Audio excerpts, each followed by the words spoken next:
Today to learn more. Also brought to you by Wendy's, the official hamburger of the New York Yankees. Serve Pro, like it never even happened. Memorial Sloan Kettering Cancer Center. Peerless Boilers. Visit peerlessboilers.com for a dealer near you. London menswear brand Charles Curate. They make it easy for men to dress well. And by General Plumbing Supply. Trust the real experts. This is WFAN Yankees Radio.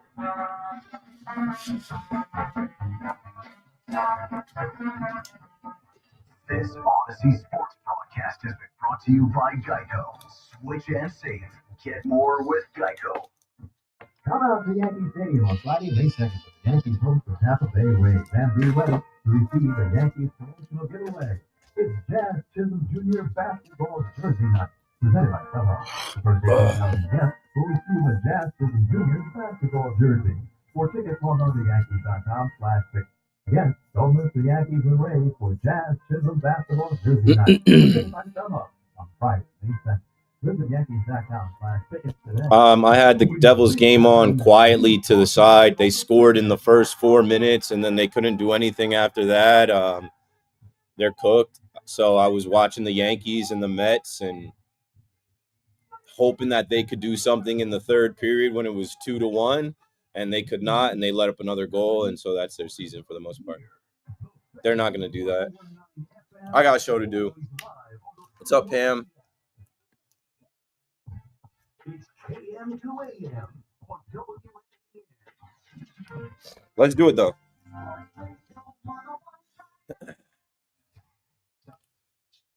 Yeah, let me act like I'm not mad about that loss. Let me act like I don't care about the Devils season being over. The Mets, the amazing Mets, the make it happen Mets, they can't lose. They can't be stopped. 888-808-1019. We're probably going to talk about the NFL draft tonight. Why not? I mean, it's Tuesday going into Wednesday. I think I'll be on during the draft. I have nothing right now as a sports fan, honestly. It's not fun right now. I know this too shall pass. We got to talk about the Yankees. That game started to grind my gears. The Yankees are starting to piss me off a little bit. And, yeah, they're still in first place. Yeah, it's a long season. But like I was saying, they're still in first place, 14-10. 1 game lead up on the Boston Red Sox. Don't tell me about the standings in April. Nobody cares. Of course they do for a nightly radio show. It's pending, though, because the Boston Red Sox are playing right now, and they have a lead right now.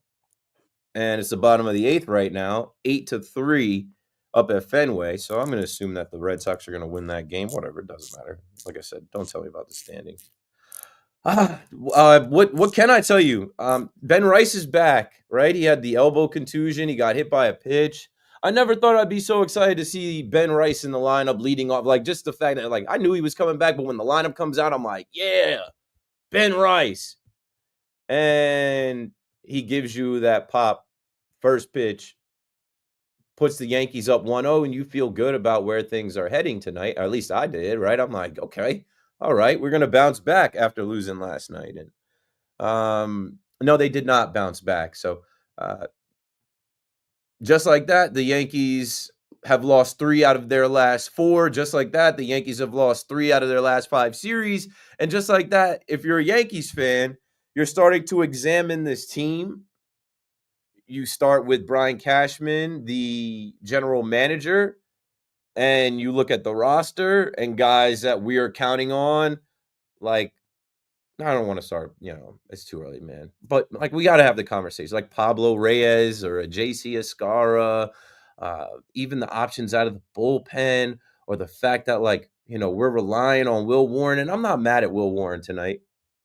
Will Warren is a young guy in his first real season that was supposed to be a depth piece that is now getting multiple starts. And you can make the argument that the Yankees should have won every one of his starts. Here's another start where TW, the will to Warren, he was willing his way through this one. He retired 10 in a row. It was one-hit baseball for Big Willie style, young William.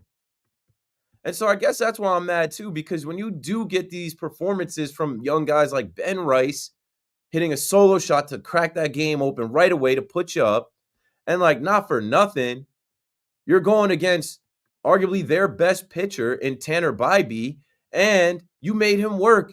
You grinded him out. Like he had his career high in pitches, or at least his season high in pitches. He was over 100 pitches when he was in that last inning, and it's like, okay, so good. We're getting their starter out of the game, and we got our young guy going, and I don't know, man. That game didn't need to go that way. But yeah, there's a few things that are bothering me with the Yankees. And when I look at the Guardians, that's exactly where they get you. That's the exact kind of game that they want to play. That's the exact kind of game that falls into their lap, and they take it every time. In their ballpark, you play like that, you make mistakes like that, you make bad decisions, or they put the ball in play, they get on base, small ball, soft contact, they put pressure on your defense, they run, they steal, they double steal, and before you know it, you lose a game that you probably should have won 2-0 or 2-1. You lose that game 3-2 and you can't score. 888-808-1019. It was the 6th inning, right? Because you try to, and I know this is a stretch where the Yankees are playing a bunch of games without a day off. I know this is a stretch where the Yankees have already played, let's see, 3, 6, 10, 11, 12 games. They've got this last game coming up tomorrow and then an off day. But so what? Even they asked Boone about it. He's like, this is baseball. This is what we do, and it's early in the season.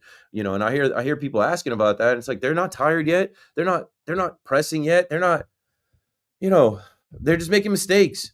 Just as soon as you were ready to say, look at this Yankee defense, right behind the no-no that Max Fried had going and some of the web gems that we saw in Tampa, just as soon as you're ready to be like, look at the Yankees defense. This defense is improved. There's balls bouncing off guys in the infield. Guys can't make basic throws. Balls falling in the outfield. And I don't know. It's stuff to talk about. 888-808-1019. It's not as tight. It's not as crisp as you would like.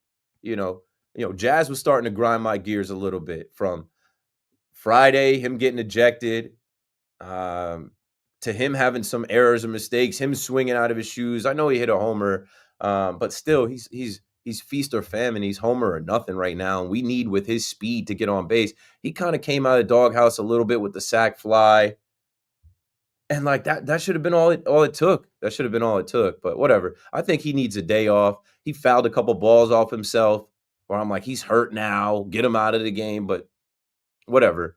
The umpires, I'm not even going to speak on, but like the scorecard from last night came out how bad that guy was behind home plate. They're just always bad. He called 17 pitches incorrectly.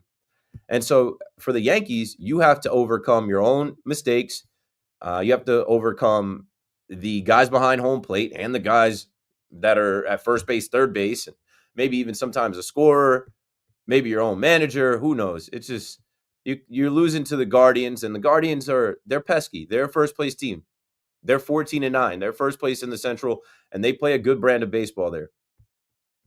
And it fell into their hands in the 6th inning. You guys know what happened. I don't have to recant it, but I will, because it pissed me off. Will Warren goes into that inning, and he's got 10 retired in a row and only one hit, and it's Stephen Kwan who he's got to face again. And Stephen Kwan is a hit machine, one of the best hitters, one of the best leadoff hitters in baseball. This is your young guy. Maybe you want to protect him. Maybe you want to say, all right, that's enough, kid. Let's end off on a good note.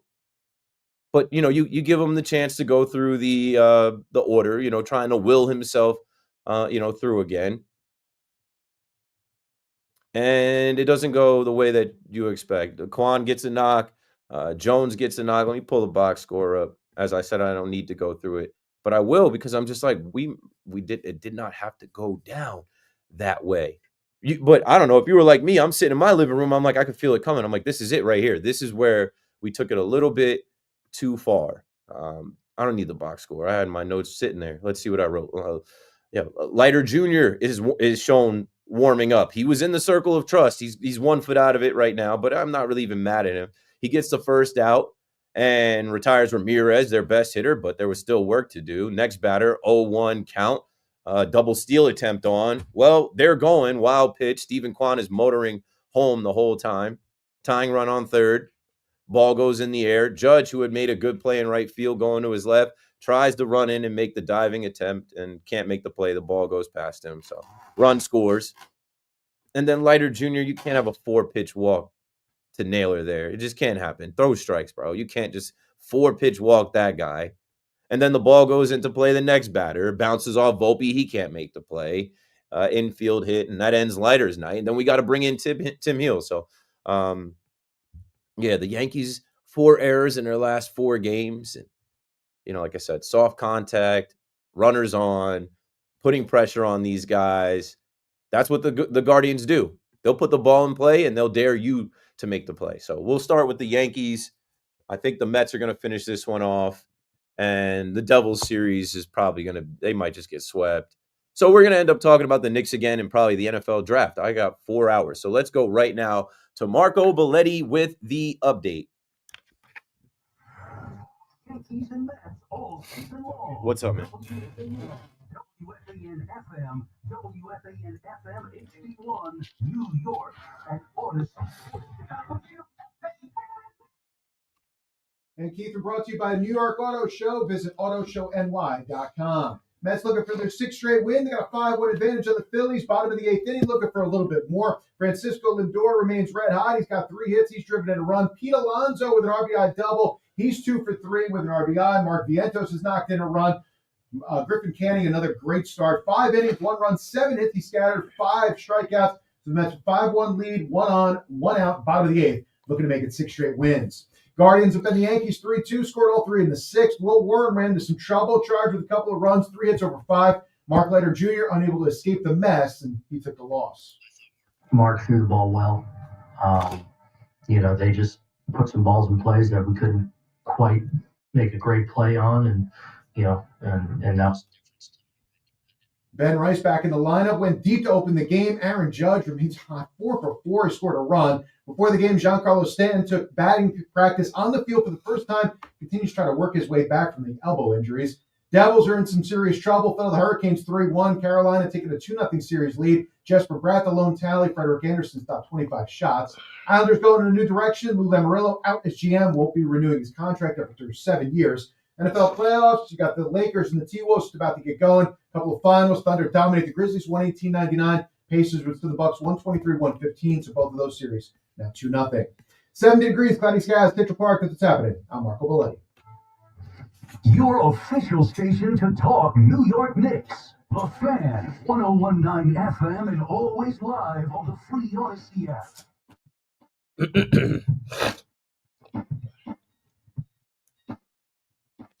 The concrete jungle. New York, New York. The weather's starting to get a little bit better. It's starting to warm up a little bit.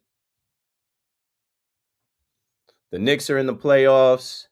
The Mets are out of control. Like, I'm not even going to hold you. Like, just every night I watch the Mets and I look at the Mets and I dub them the Make It Happen Mets. And some guy DM'd me and he was like, save us with your Make It Happen Mets. We know it's nonsense. We know you hate us. I'm like, bro. I hate you. No, I didn't say that to him. But I'm like, listen, I'm a baseball fan. I'm a sports fan. You can't deny what is going on in Queens. They're not losing in their ballpark. They refuse to lose. There's a vibe going on at Citi Field that no one can deny. Even Yankee fans that hate the Mets and don't want to see them prosper, like they're doing it right now. As you heard that Nas playing. Juan Soto at bat right now, bottom of the 8th, runner on, 2 outs. Mets lead 5-1. The Yankees, they'll get right. They'll get right when they come back home on Friday, hopefully. Maybe they need the weather. Maybe they need the New York air, the New York vibes. Because I don't know. When I see them go out to Cleveland, and even before they went out, right? Like, Boone and those guys, Boone said something about taking his, cold weather clothes, his jacket, and sending it to Cleveland because they were going to Tampa where it was 80, 85. And I'm like, yeah, well, these guys are very dependent on the weather. And it wasn't freezing in Cleveland, but it's not exactly hot. So, yeah, they cooled off. We've got NBA playoffs. We've got Stanley Cup playoffs. The Devils are down in Carolina. And someone in my chat just told me, oh, we still have plenty of chances. You got to believe. Yeah. Well, I mean, you got to believe. I don't necessarily have to believe. 888-808-10119. I don't know. I'm having a hard time pretending like I'm enjoying it. But I do love sports, and I do know the draft is coming, and that is always fun. And it's baseball, Susan. Not Susan's brand of baseball that the Yankees are playing right now, but it's baseball. Baseball is going to baseball. It's going to humble you. It's going to frustrate you. I just find myself watching the Yankees from some of the shenanigans that have gone on in this last week where I'm like, come on. And then like we're wasting Judge another a 4-hit night, his 12th of his career. He's hitting over 400 again. He can't be stopped. And all the talk about Judge and you know who he used to protect, who was batting in front of him. Like who's batting behind Judge? Belly goes 0 for 4, and I don't know. I don't know what to tell y'all. Another knock from Goldschmidt. But again, the Yankees just LOB. Runners left on base. 1 for 6 with runners in scoring position. Team LOB 7. Not good enough if you're trying to bounce back with the series on the line against the Guardians. Last time you were there, right? It was Yankee Classics. The Yankees end the pennant drought. Hunter Gaddis, as we saw Hunter Gaddis in the game. How about Cade Smith? Cade Smith's rendition of God Bless America. No, different Cade Smith. But how about Cade Smith? As we talk about Devin Williams and his struggles, and last night I was mentioning Emmanuel Clase and his struggles, they should have pitched Clase tonight. They're trying to save him. They're trying to spare him. He would have loved to get that outing that Cade Smith got. He threw 4 pitches. The Yankees went quietly into the night, 6-10 starts. I'm going to let you guys talk. 888-808-1019. Ron is in Connecticut on the Fan. Go for it, Ron. Help me. Yo, Keith Crenshaw, man. Thanks for joining. Yes. Thanks. You're in the media, right? Kind of. It depends. When you go into a press conference and Aaron Boone has given us the same old excuses and, it was a bad spin on the ball. Oh, this pitch was this. It seems like it's, the same rinse repeat every year. We're a good team, we don't hit. We go bad fielder. We play a lesser team. We crush them, and we look awesome, and everybody's giving us the high five. I mean, when does somebody take account and ask Boone, like, hey, you always say this. Do you need to hold more drills? Do you need to, you always tell us you have behind closed door meetings. How many have you had? 70 by now over the years? Like, it doesn't seem to change the pattern. Yeah, with Boone, he's never going to throw these guys under the bus. And I'll say this because it made me laugh. And shout out to Sweeney Murdy. Years ago, I couldn't watch the Yankee post game because I'm like, Boone is saying the same thing. I'm losing my mind. Yeah. So I started listening to Sweeney Murdy's post game when Sweeney, I don't know what year, this had to be like 2019 or 2020. Because I'm like, all right, they're just going to give us a little bit of Boone. I won't have to see him. And if I don't want to listen, I just turn the volume down or cut it off. And like Sweeney was so measured and calculated with how he does it. Emmanuel does a good job too. But it's funny you say that because like this is now 8 years. Like Boone is not going to throw these guys under the bus. Definitely not early in the season. He's always going to take up for them. I'm worried about the Boone. I know I'm not getting anything out of Boone. My point is, are the media allowed to act like holding to the fire? Like, all right, no, because it's a working environment. I actually do know a lot of those reporters. I've had a lot of them on my show. It's a working environment. So they don't want to ask anything or say anything, even though it would actually help them with their writing and their tweets and stuff. But they don't want to say anything to really like ruffle feathers or get under their skin because they're going to see him tomorrow. It's like, you got to come to work with this guy. The Yankees, Chief. If you don't work for the Yankees, are you still worried about getting fired or staying? No, it's not that they're worried about getting fired. They're just worried about their relationship and their standing with the Yankees manager that they have to interview every day. Thanks for the call. 888-808-1019. As far as like drills go, we're past that. Spring training is over. The defense is improved. That's why I said just as soon as you're ready to say that the Yankees defense is better, man, they show you they're not. They show you they can still be had in little spots when the pressure's on, when the game is on, when the series is on the line. Brian is in Barnegat next on the Fan. Talk to me, Brian. Hi, Keith. How you doing tonight? I'm not going front. Like, I'm not doing great. Like, that game pissed me off. The Devils game was just frustrating. They couldn't get anything going after the first 3:51, and I'm like, I don't know. I don't have anything sports wise right now. I'm just ready for the draft. Hopefully, the draft is fun and exciting, and some craziness, some trades happen. Yeah, I agree with you with the Yankee game. It started out good with Ben Rice hitting a home run on the first pitch, but then that sixth inning came. Was it the sixth? Yeah, it was. Yeah, it Uh, was a car crash. and that happened, yeah. And it just wasn't fun at all. And then the ninth inning, you go down on 4 pitches. What is it? 4 pitches. 4 pitches. Yep. 3. And Boone said that they put good swings on them. That. Oh, please, don't even get me started. And then you got the Mets who do nothing but win. You know. Yeah, and you know what the conversation's going to be? Crazy. They're well managed. They pitch well. Their bullpen's excellent. They manage that bullpen well. You know, they're not leaving runners on base. And even when they were struggling, they find a way to win. And, you know, even how they just added on 3 insurance runs here in the 7th inning. Thanks for the call, Brian. 888-808-1009. Maybe that's why I'm also just not feeling so great. Because I know as soon as this Mets game ends, incoming, Mets fans are going to want to talk about how it feels like a postseason environment in Citi Field. Congrats. You've doubled your like average attendance in this April. Like, welcome to the party. Good for you. But anyway, let me keep taking these Yankee calls because I see Paulie creeping in here. Here we go. First Mets fan on the Fan tonight. Can the Yankees fans just realize that they're 14-10 and the world isn't like crumbling down around them? They should probably be like 16-8 or there's at least 2 games that I'm like, bruh, maybe 3 actually. And this is you don't want to lose these types of games. Yeah, they should be 17 and 7. Sure, and like watching that 6th inning kind of gave all Yankee fans horrors of the 5th inning in the World Series, I'm sure. But again, we're not thinking about the World Series. We're just thinking about playing better baseball. But that's with small knocks, defensive issues, all those things that played you guys in the World Series. That's all I'm saying. But again, it's April 22nd.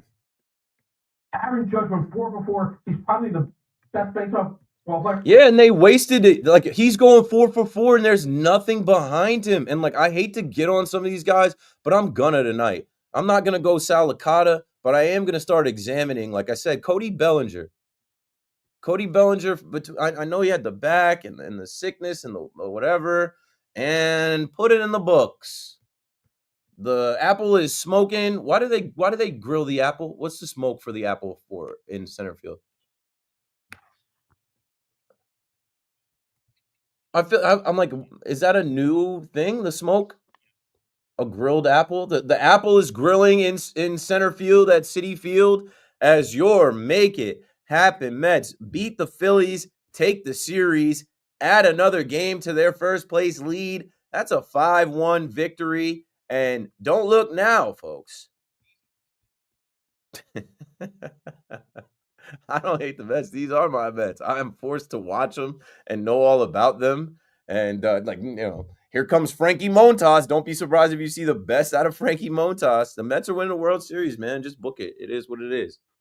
John is in Maspeth on the Fan. Go for it, John. Man, Chief, I'm sick and tired of Anthony Volpe, man. He's got over 1,200 at-bats in his career. He is what he is, and that's a utility fielder. Yeah, I was going to get there. Go on, because as I went from Bellinger, I was going to skip over Goldschmidt, talk about Jazz a little more, and get to Volpe. They just attack him with fastballs. It's not the popular thing to say, I know. He's got all those little groupies, all those 16 to 24-year-olds that, see themselves like him, the local kid from Jersey that grew up around here as a Yankee fan, they thought, One of us. One of us. One of us. You go to the bleachers, they're cheering their ass off for this kid, Loud roll call for Volpe. With the pinching fingers. He took the Rizzo Tommy Cutlets. Yeah, he's just a utility guy. You know what? He's a really good shortstop, but the thing is, John, if he's gonna bat around 200 and strike out this much and not get on base to be able to steal, he's got to be damn near perfect in the field. Yeah, but you know what though? Peraza defensively is just as good as Volpe. Offensively, Peraza's floor is pretty much what Volpe is at now. Why not just give Peraza the next 6 to 8 weeks to start? See what we get out of him. There's no way they would do that. 200. Listen though, he's got 200 at bat spread over 4 years, and Volpe's got over 1,200 for the last two seasons. It's like give Peraza some decent runs. Give him 6 to 8 weeks start. No, dude, they're not. But they're not because it's not a popular thing. Just like and it's Volpe 2023. Yeah. To try to get the fans something excited about because we had a hole in left field, we had a hole in third base. So we went to spring training knowing those holes were there, and they had to get the fan base something excited about. Let's call up the local kid, even though he wasn't really ready. But he won the job in spring training. Thanks for the call, John. Volpe won the job in spring training. We were done with IKF. No one wanted to see IKF. Peraza was in that competition in spring training. Peraza in 2022 played in the damn ALCS. But Volpe was a first-round pick that will forever be linked to Bobby Witt Jr. and Gunnar Henderson because they played for Team USA together. And there were many people that thought that Volpe was going to be, I guess with his size, a better hitter. Because both of those guys are like Bobby Witt Jr. can run like the wind. Gunnar Henderson, he can hit for power. Both of those guys can really hit. And they're bigger body players. I think Volpe, people were expecting him to bat closer to like 300. And I know that's ridiculous. No one is, I can't say no one when we have Judge hitting over 400 and Goldschmidt not far behind him. But I don't know. This is a big year for Volpe, and it started off with the torpedo bats and the Volpedo nickname, and it was going pretty good with the homers. And now he's kind of slowed down. And I don't know. Do they drop him in the order? It sucks to have him and Jazz in the middle of the order when Jazz is striking out, and not tonight. Jazz kind of worked his way out of because when Jazz skipped that ball in front of Goldschmidt today, I'm like, bro, make a throw.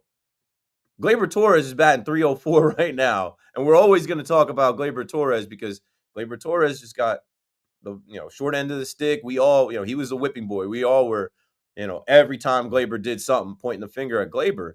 But with Jazz, it's like the antics, I don't know, he was starting to piss me off, and maybe I'm just starting to look at him differently. I'm like, he fouls a ball off his leg, and he's walking around for like 90 seconds. Bro, let's go. Let's go. You all right? If you got to come out of the game, put Peraza in. But if you're good, then let's go. And like I said, he came out of the doghouse for me because he had the sac fly, situational hitting, instead of swinging for the fences, swinging out of his shoes. But I don't know, man. I think the Yankees, it's just baseball. As soon as you want to start saying oh, they look pretty good in Tampa the first 2 games, and then obviously Devin Williams and Oswaldo and some other things blew that third game. They should have swept. I think that's why I had negative feelings going into this. Even when I came in on Monday, I'm like, it feels like they split that series by taking 3 out of 4 and not sweeping. 888-808-1019. Let's go to Rob in Edison. Hey, Keith, how's it going, man? It's going, just being a fan on the fan, talking about the Yankees right now. And didn't Volpe get really hot last year after he had that Bill Parmesan from Grandma? We got to revisit that. So, but that was 2 years ago with Austin Wells, right? Because supposedly they had a chicken parm dinner, and it was Volpe's aunt who made the parm, and Wells was telling him, "Hey, you got to go back to what you were doing with the Somerset Patriots." And then he got hot, and you know what? Also, too, with Volpe did hit that grand slam, and he did have a decent run in the World Series and in the postseason, kind of bouncing back. So he's the Yankee shortstop, and he's just got to come out of it, and we need him to come out of it now. It's very early, but he started off pretty good, and now he's kind of sank under it a bit, and he's got to come back out of it again. I think the Yankees should get some cannolis and some gabagools in the clubhouse. I'm sure that could easily be done. It's probably already done. No, but really, they haven't had a leadoff hitter since Brett Gardner. I think the table setter situation on the Yankees is a big problem. I want Ben Rice batting behind Judge, and then Goldschmidt. If Volpe could ever develop into that leadoff hitter that Brett Gardner was, or God forbid, what Jeter used to give them, really set the table. I want table setters in front of Judge. I mean, Rice is nice. He'll hit a home run leadoff every once in a while, but I mean, I want ducks on the pond when Judge is coming up with that. Yeah, you bring up a good point, Rob, and it's something that I was going to get to as I'm talking about having, Jazz and Volpe in the middle of the order, and sometimes they're just striking out or grounding out and leaving runners on, and then even like a night like tonight, you have Dominguez right behind him as I'm going down the order. Dominguez with 2 strikeouts. He's a rookie, and yeah, he's going to run into a homer here and there. Like he hit that homer 2 nights ago, but it's funny because last year it was Gleyber Torres, it was Juan Soto, Aaron Judge, and it's like that is a tough 3 for any pitcher to have to face. And now, whether it's Ben Rice, Paul Goldschmidt, Judge, or Paul Goldschmidt, Ben Rice, Judge, or even Judge batting second, like it's still tough. But you kind of want somebody else at the leadoff, and Ben Rice can run a little bit, but it's like with Ben Rice's power and how he's hitting the ball and driving the ball, you would think that you want him lower in the lineup. Cody Bellinger's got to break out of it. Jazz Chisholm's got to get his average up and not just be, 7 home runs and swinging for the fences. Volpe's got to get on. He's got to try and get back to like not even hitting for power, but hitting doubles, just hitting the ball. They're challenging with fastballs up in the zone. He's got to be able to drive those. Like if they're giving you that, you got to know that. And then, Ascara being the backup catcher, spelling Wells has cooled off too. So, we were thinking this lineup was deeper. We were thinking, oh, look at the production. We didn't lose that much losing last year's 22 because this year's 22 is Ben Rice doing what he's doing. But, man, if it's all at the top, man, there's a bunch of zeros when you look at this box score and the Yankees having 6 hits, Judge having 4 of them, Ben Rice having 1, and that was the first run in the game, and then Goldschmidt is good for a knock a game. Other than that, bro, it's just donuts, and that's not good enough. 2 runs is not going to be good enough, especially against a Guardians team that they're just lurking. They're just waiting against young Will Warren. Okay, you're going to let him face us for the 3rd time around? You're going to go to Mark Leiter Jr.? We got something for that. Okay. Steve in Malvern, New York, how you feeling? You're on the Fan. Hey, what's up, Keith? Long time. The Mets, they got nothing on the Yanks this year. Excuse me, say what? They got nothing on the Yanks this year, the Mets. The New York Mets. Okay, go on. They have nothing on the Yanks this year, and we are not little brother. Nah, no one's saying that. Where are you going with that? The Mets are good, though. The Mets are winning every game. They have a winning streak going on right now. They're in first place. They play good baseball. Yeah.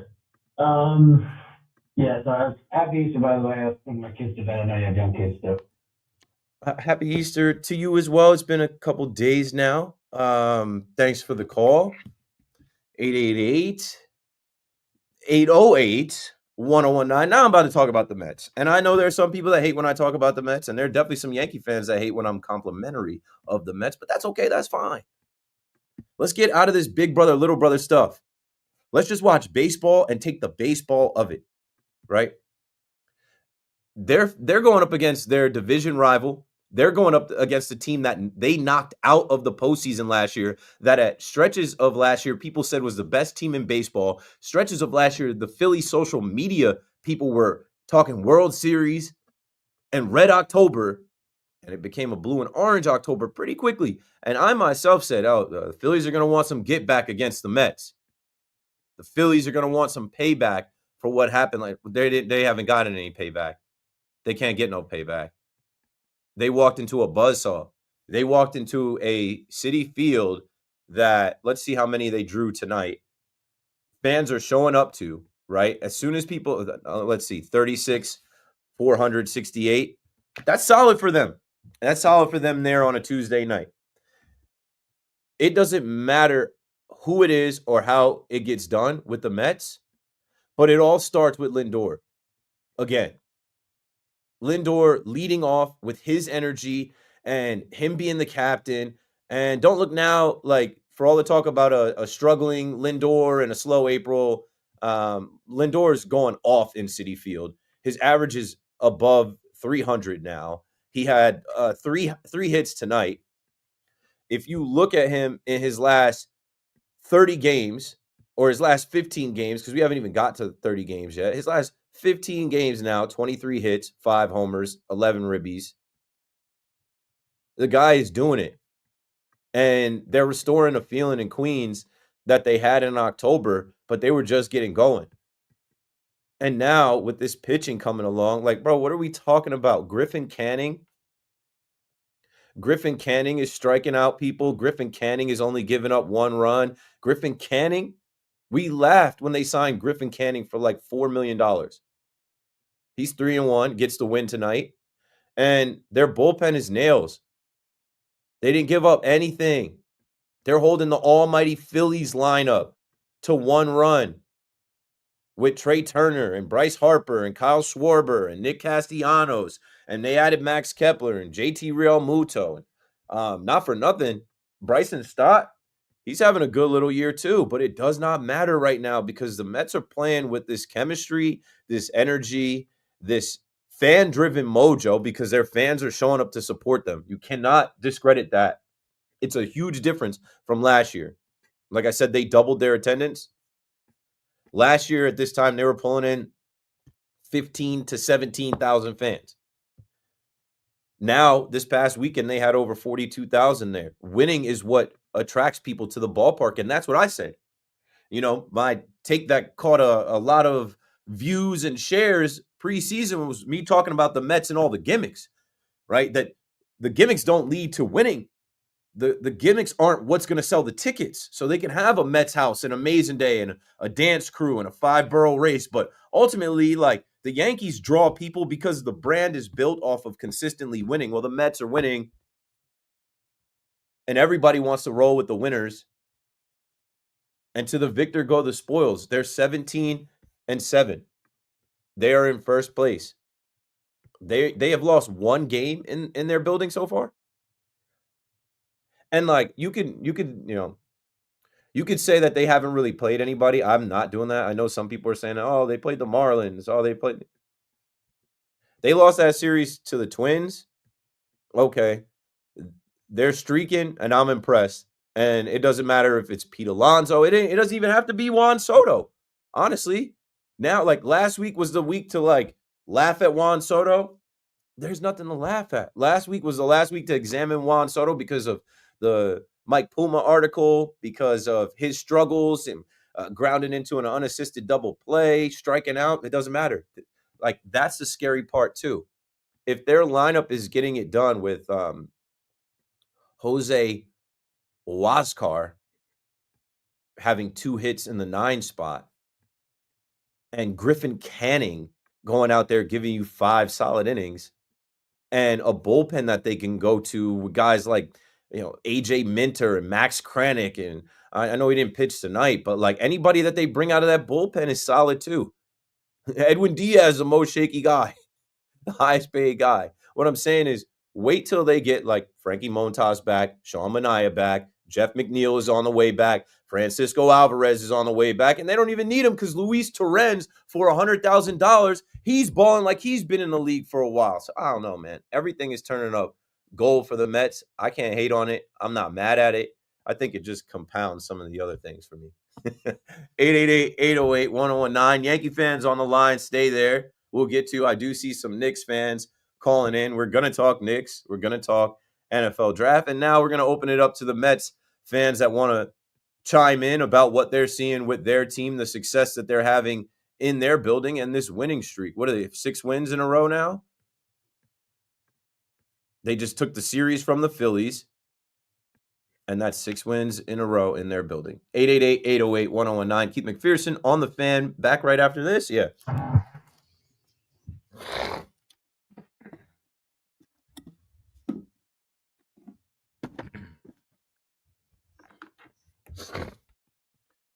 Okay.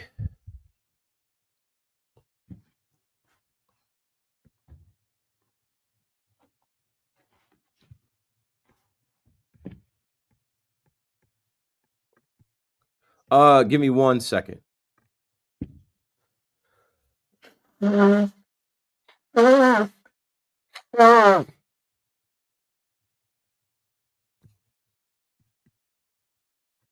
should have muted the mic. You could hear me blowing my nose. I just didn't want you to see that. Yeah, so the chat was going crazy, but I saw somebody threw a little donation. Appreciate it. Referee 583. Soto and New York Mets, #1 adds insult to injury for us. That's why I said it's all compounded, right? Like the Yankees kind of shooting themselves in the foot and losing stupid games that they should have. And then also having some guys in the lineup who are just now like zeros or striking out or not producing.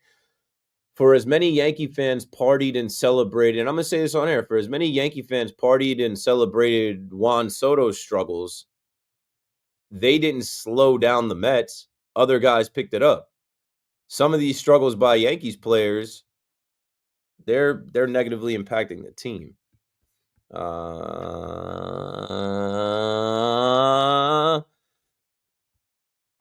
Let's see. The chat was going crazy, so I'm trying to go back.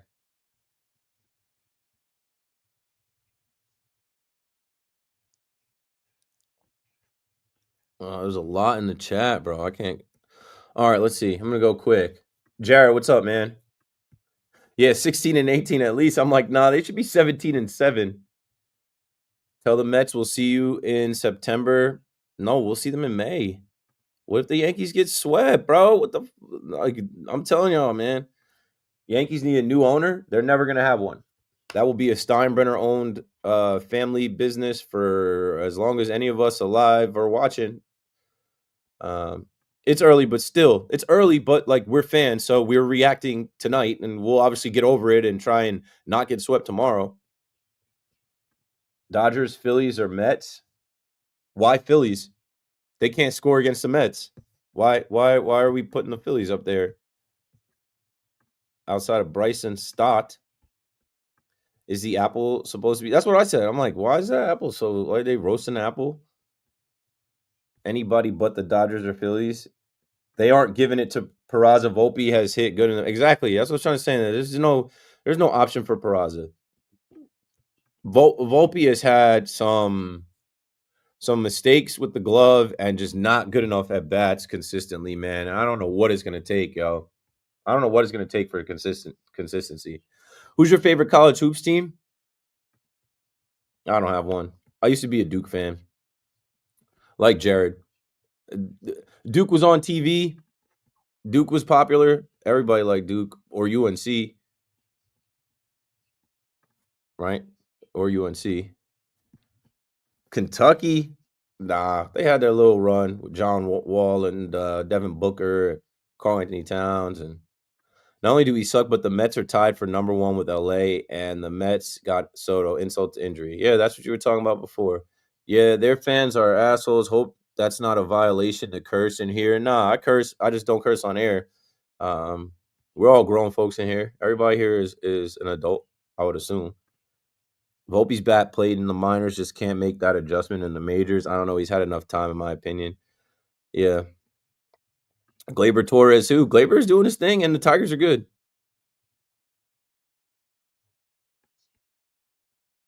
Rice, Judge, Goldie lineup from now on. Well,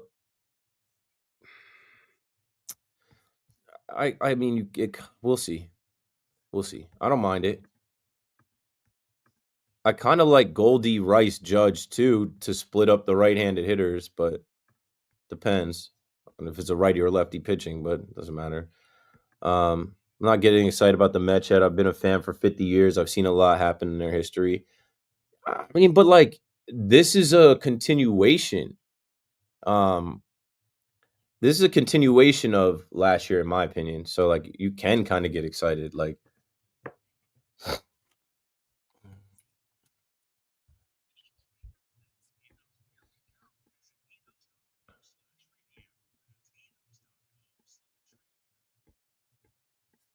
Joe, what up, bro? That would be amazing, right? If Volpe's a 260 hitter with 20 homers, gets on base and can steal 20 bags, that'd be great. No, Soto left because the contracts were not close. Volpe sucks. Nice story being a Jersey kid, but he's AAA. Up and down guy. Everyone was trash talking about Paul Goldschmidt being old. Not me. Not me. We got it on plenty of recordings and all types of stuff. Okay. And I'll tease a big shot for coming back at 11. I don't know where the video is. I'm trying to find it, but I know I was on that. I was calling for Paul.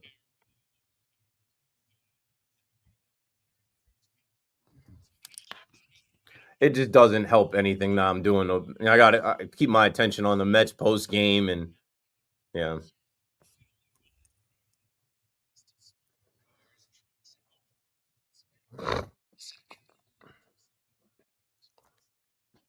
Walker wanted to wait this out and see what the market turned into, he could have got paid more. But everybody's not greedy. Everybody's not out to get every last dollar. Some guys are just like, hey, I want to be wrapped up opening presents with my family on Christmas, knowing where I'm going to be. I would like to see the Yankees go ahead and entertain the thought of bringing in a former Arizona Diamondback at first base and Paul Goldschmidt. Oh, Keith, he's washed. Keith, he's on a decline. He's 37. I really don't think that a motivated Paul Goldschmidt, who's not. All right, we're coming back. But yeah, I was like, when Christian Walker signed, I was like, please go get Paul Goldschmidt. So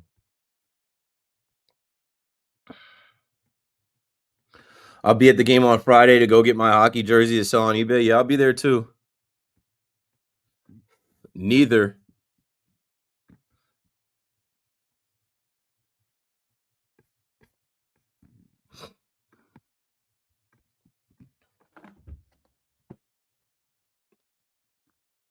Back from break. 888-808-1019. Let's talk about the Mets. Let's talk about the Yankees. If you've been on hold, stay on hold. I will get to you. Keith McPherson on the fan. Let's talk to Richie in Queens. Welcome back, Richie. Good. How are you? Good. And yeah, you summed up the Yankees. You mentioned real quick with Volpe. That's a little disappointment at this point. Third year, low on base. He was a kind of guy you think would be a guy to get the innings going and get some stolen bases. Obviously, when you're not on base, you can't steal bases. Yeah, I know he's giving you good defense, but he wasn't supposed to be there for that. And Jazz is what he is. Jazz, I should say. He's always been a high strikeout kind of guy and low on base. So I just don't want them to get into that routine that they've always been, where it's home run or nothing. You like to see, and that's what the Mets are doing real quick. They're just making contact, moving runners up. Guys in the bottom of the lineup, the 230 hitters getting beat hit. It's been amazing because I didn't think they'd be this good. But Keith, because you're a basketball guy and I respect when it comes to listening to you about it, I was really, really disappointed about last night. The Knicks never ever take a lead and put a team down that they should. If you look at OKC, even Indiana, the better teams, they seem to like, okay, it's our building and we're going to lights out. It shouldn't be where at the end of the game, Bridges is taking that shot. Shouldn't get to that point.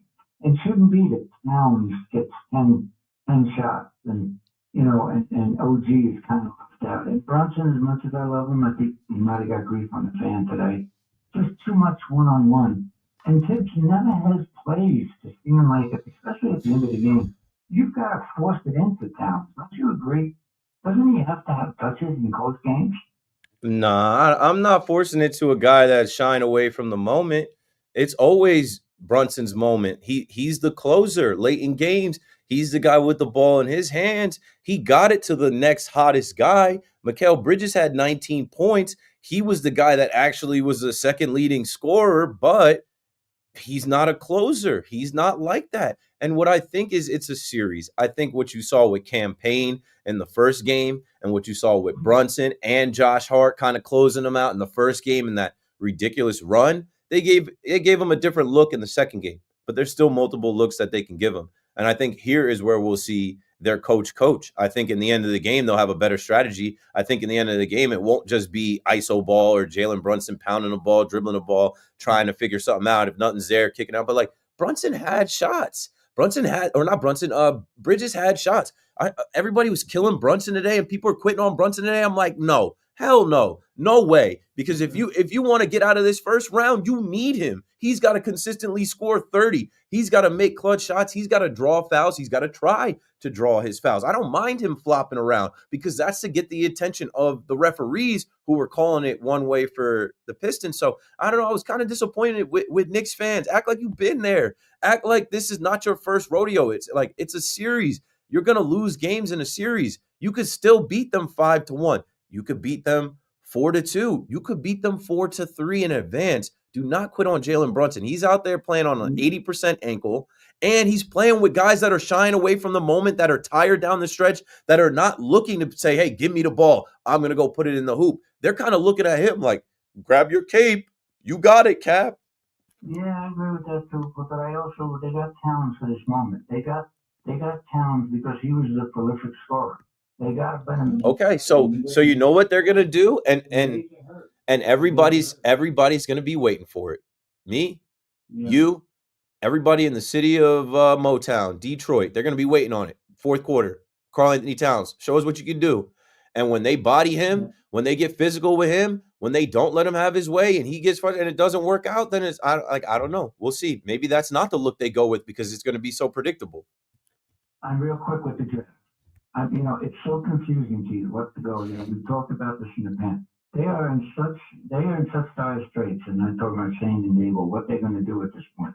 If they pass on Sanders, because it looks like he's going to drop maybe to 12 or 13. So again, not getting a quarterback. Maybe they get the best player, whether it's Travis Hunter or whether it's Carter. But again, if somehow the Sanders turns out to be a decent quarterback, like they passed on Nix, okay, and they passed on Penix. They still don't have a quarterback at this point. How long do you stick with Wilson? Is he a 1-year fix?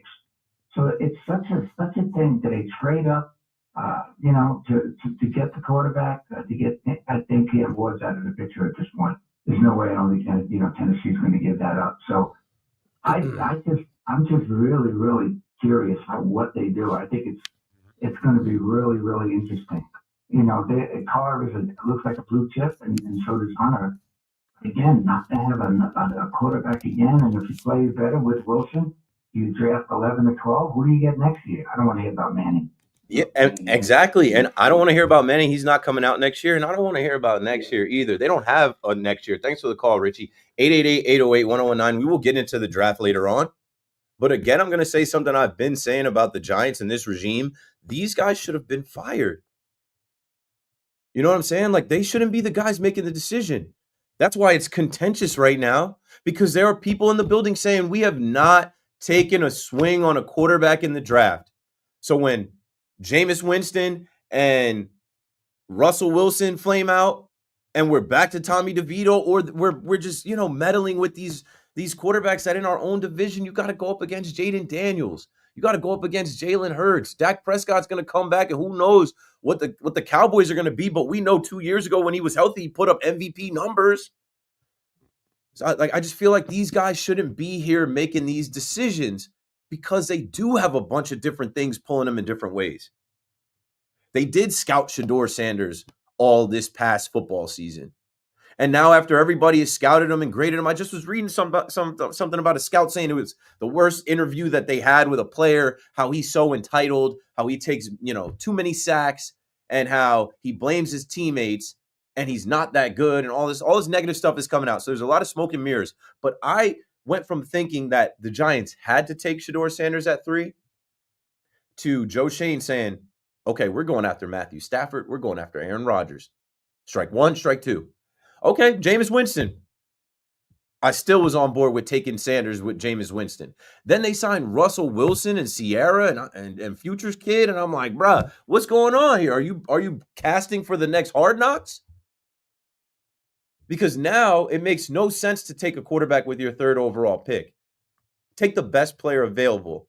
And the report that came out today is that the Browns and Giants are fielding trade calls. Okay, they should. Answer every call, even when you're on the clock. Answer every single call. But it seems like there's too many cooks in the kitchen. It seems like there's too many different ways for the Giants, and that's how you make a mistake. A wise man told me you want to make the wrong decision, ask everybody. Get everybody's opinion on a decision that you should make in your life, and I guarantee you make the wrong one. Jack is in Flanders, New Jersey on the fan. What's up, Jack? Hey, Keith, how are you? I'm all right. I don't really care that the Yankees lost. I don't really care that the Mets are winning. I do care more that, like, the Devils, like, maybe if you had Jack Hughes, you could get another goal scored in the 2 periods after. But yeah, what you got? I just wanted to point out that we are only 24 games into a season right now, and we're 14-10 despite what everyone is saying. We're playing like garbage defensively. Our bats aren't hitting that they're supposed to. I have full confidence in Cody Bellinger, Jazz Chisholm. I still have confidence in Anthony Volpe to take the next step up. We're only 24 games in. There's still 138 left. I think it's kind of outrageous that so many people are kind of acting like the season's over when 2 years ago, for the 2022, we were like 58-23, and then in the second half of the season, we were like a game over 500. It just doesn't make any sense. I feel like it's the same pattern where during the season you're looking for runs, and to judge this team so hard after 24 games, I get it. In New York sports, you got to be in the moment. It just doesn't make any sense that we're acting like the season's already over, that Cody Bellinger is already a wash, and we shouldn't re-sign him and stuff like that. I just feel like you got to give these guys more time, especially in a baseball season where we have 138 games left. I mean, that's very well said and rational, and thank you for that, Jack. But like, that doesn't really work around here. I'm not gonna waste my time with that, because you know what? We're in it now. And these are daily and nightly radio shows, and even Twitter. People can send 1,000 tweets a day.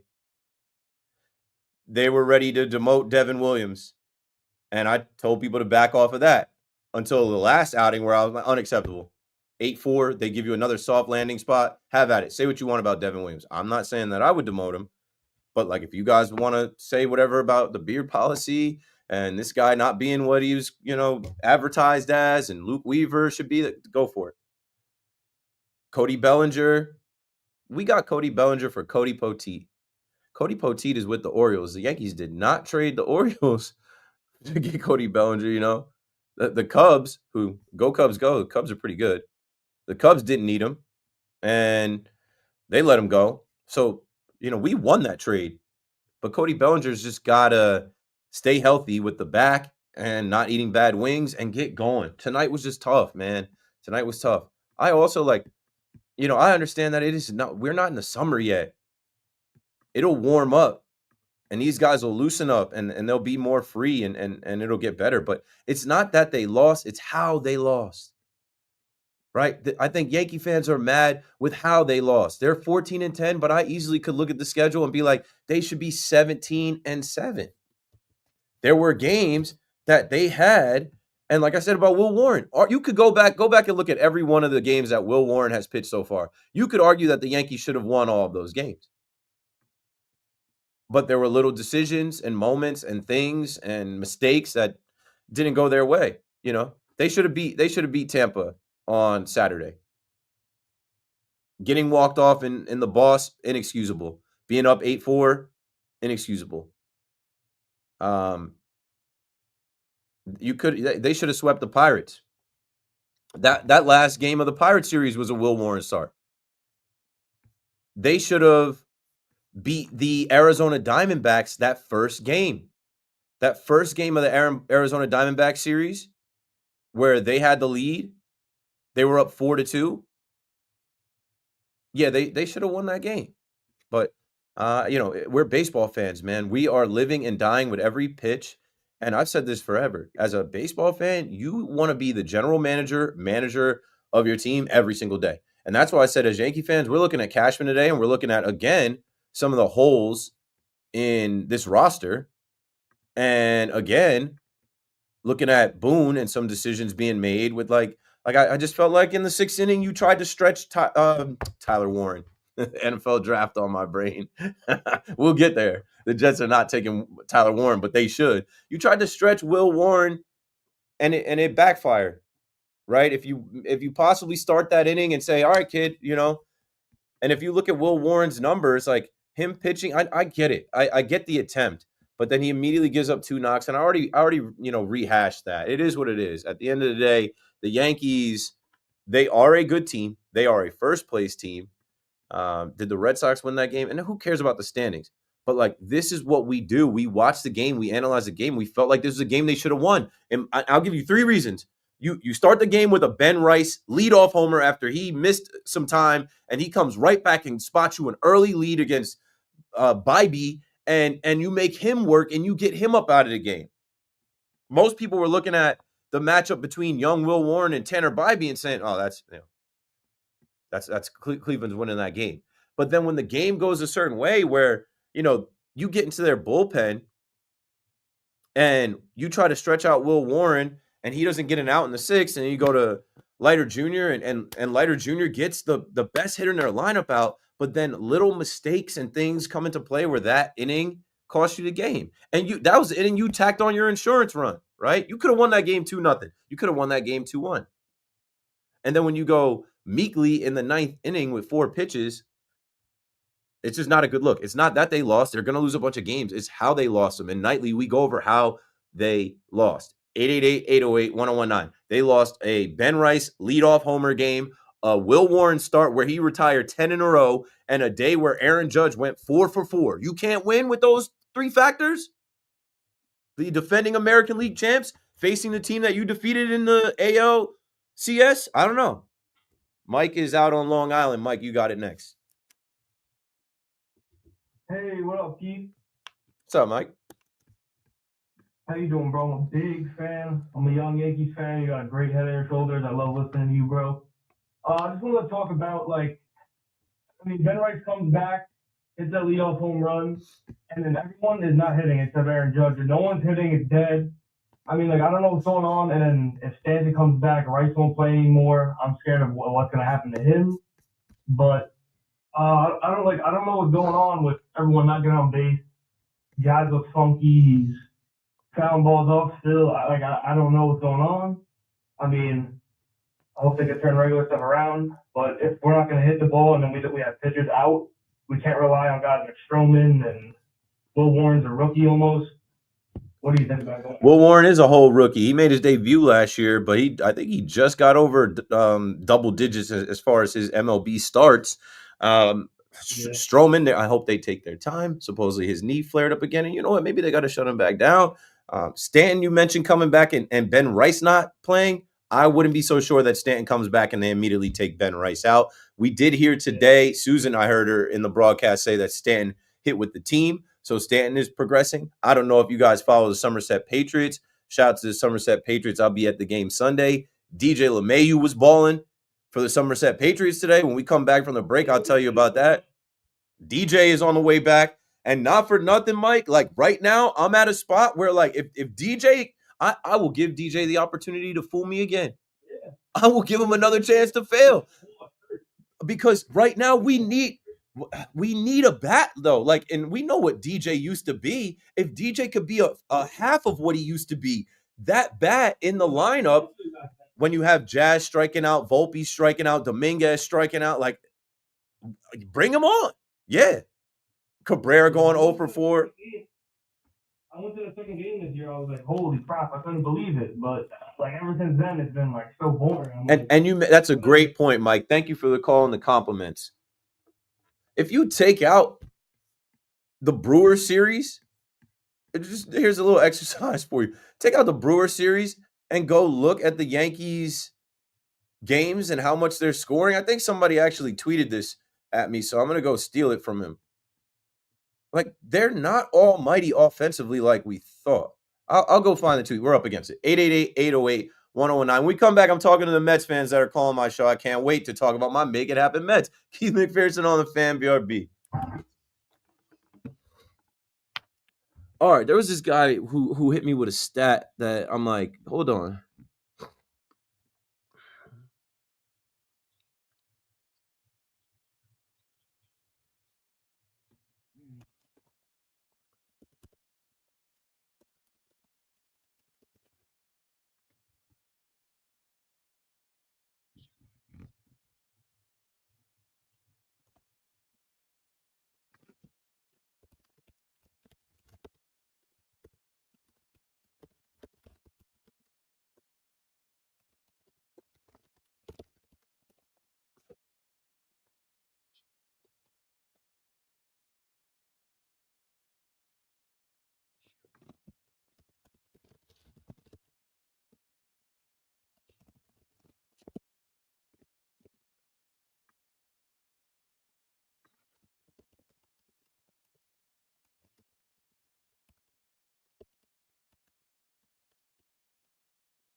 Where is it?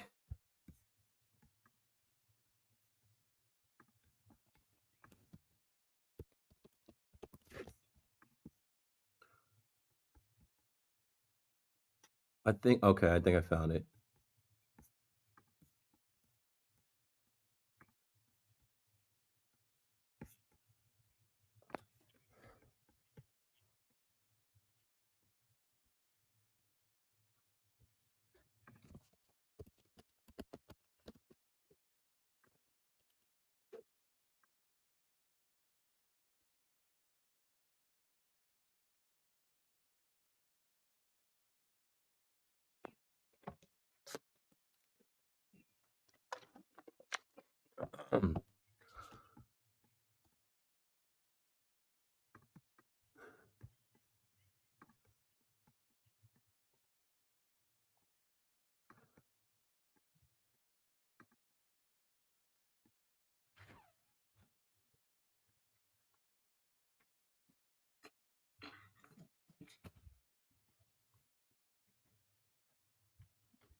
I can't find this tweet, but the guy did bring together some good info. Where is it?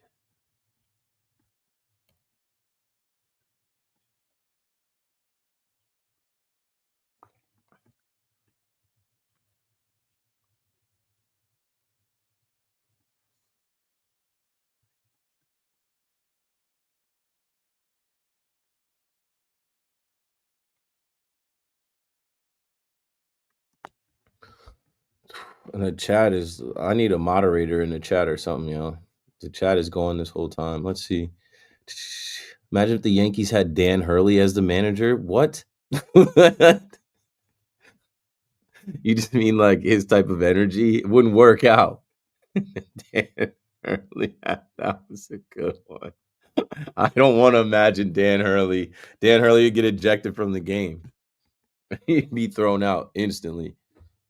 P. Alonso looks like an all-star this season. He was an all-star last season. He wasn't looking like it. So, yeah, he's on a good track. Mets roster is complete, and every guy knows their respective role. Mendy pushing all the right buttons, along with Hefner, complete overhaul of the organization. Yeah, it's a process. They've been overhauling this thing for 4 years. Yankees are trash. LGM. You got it, Charles. Great post. Mets making big noise in the city. Going to be a fun year. Yeah. What I'll say is I'm not hating on the Mets, but like you Mets fans are kings of premature celebrations. It happens every single time. Learn to like guard your own emotions and like just keep some of this. I've seen so many premature parades. Like I think this is a legit team. I think they're good, but some of the proclaiming that's happening already, it's like, have you learned nothing from your own history? Let's see. Knicks talk. Jalen is always posting. He needs people to show up and play the game, right? Players can just hide in the corner. That's what I'm saying. I was disappointed with how people turned on Jalen Brunson. He's first off, he came back from injury. He's playing hurt. I still think his ankle is probably like 80%. He's definitely feeling that, especially as the game gets long and those ligaments, and he's been all night on that hardwood. He can't do it on his own, and he's not supposed to. He's the smallest guy on the floor. What are we talking about, bro? Like, I'm like, people are quitting on Brunson. If you're quitting on Brunson, then quit on the series because you need him. Literally, if you're going to survive, if you're going to beat the Pistons, you need him to be him. And other guys to, like, I don't know, play, compete, want it. Doesn't really work around here. Yeah, in New York, all that like being measured, like it's 24 games in. Like nobody's trying to hear that, bro. We know how many games there are and aren't. We know how many games there have been and how many are left. We're just saying, like, it's not that they lost, it's how they lost. Why does Wells need a break? Because no catcher catches every single game.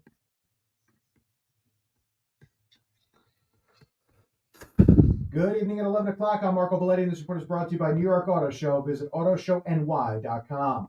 Mets just continue to roll with Pete Alonso remaining red hot.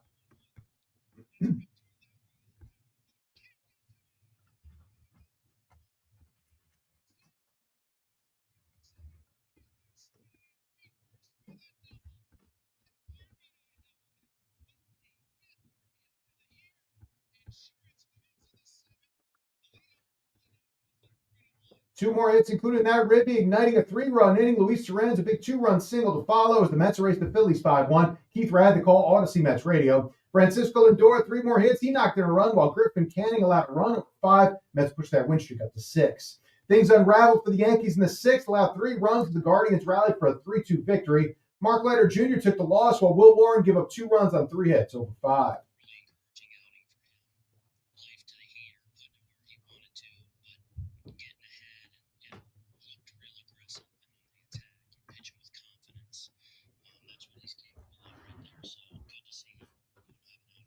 Ben Rice leadoff homer. Aaron Judge put up another 4-for-4 night. Frederick Anderson kicked out 25 shots. Hurricanes stopped the Devils 3-1. Jesper Bratt, the lone jersey tally, but Carolina up 2-0 in the series. After 7 seasons, Islanders won't be renewing the contract of GM Lou Lamoriello. NBA playoffs, the Lakers coming out with a charge in the second quarter, a 53-35 lead on the T-Wolves, trying to avoid an 0-2 hole. Luka Doncic got 22, LeBron James with 13. Now the 2 games are done. The Pacers went to the Bucks 123-115. The Thunder rolled the Grizzlies 118-99. Take a 2-0 series lead.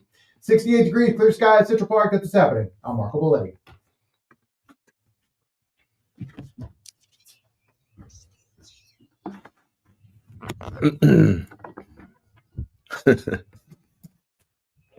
No. I'm not coming with it.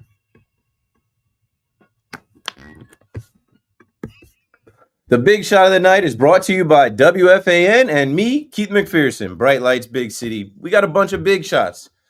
But tonight, the big shot of the night, again, is going to Francisco Lindor. I mean, like I said, he sets the tone. I bet if I racked him up, he's probably been big shot of the night already like 4 or 5 times. 3 hits on the night, 1 RBI.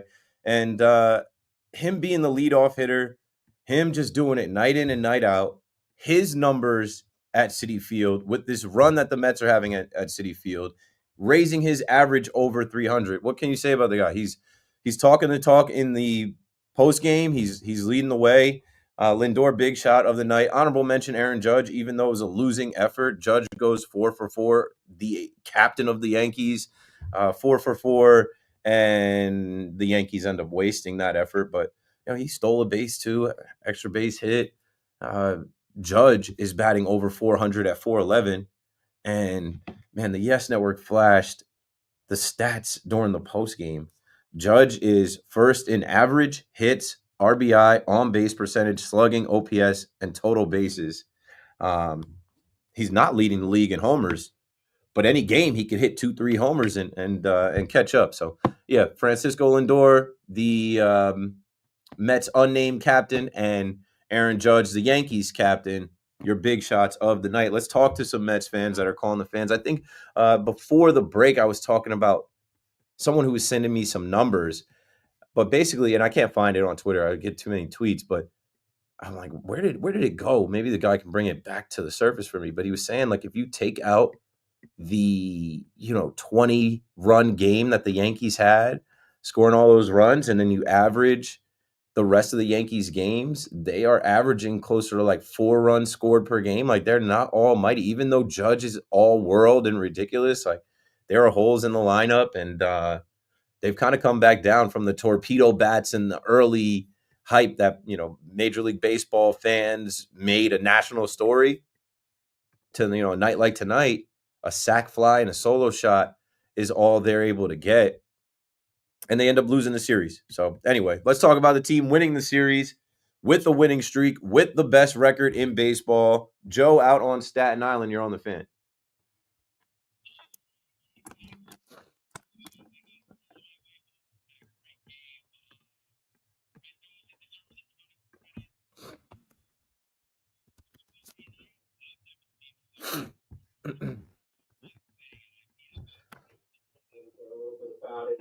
And this, good luck with Alvarez taking Torrent's place. This guy, first of all, he's the best catcher right now in baseball. He hits for power, he hits for average. He frames the pitches well. Ricky Henderson would be scared to run against him right now. Yeah. All he needs to do is get a little speed, and he'll be maybe the MVP of the league, best catcher in the league right now. How are you going to put Alvarez in? I'd like to see what they're going to do when he comes back. The guy's amazing right now. He's elite. Yeah, I think they're going to slow play it.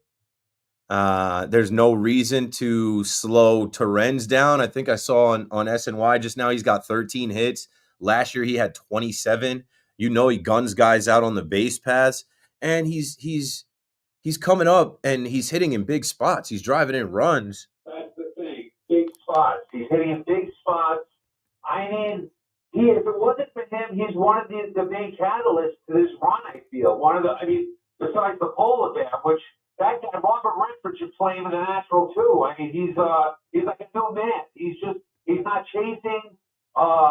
It's only April. The last caller, the Yankee fan, I get it. And he's right, though. It is only April, but, it's amazing. That St. Louis series was huge. They were no rollovers. That defense, the fact to sweep them in that 4-game sweep, Yeah. confidence from it, they look like they're rolling over teams. It wasn't even close tonight.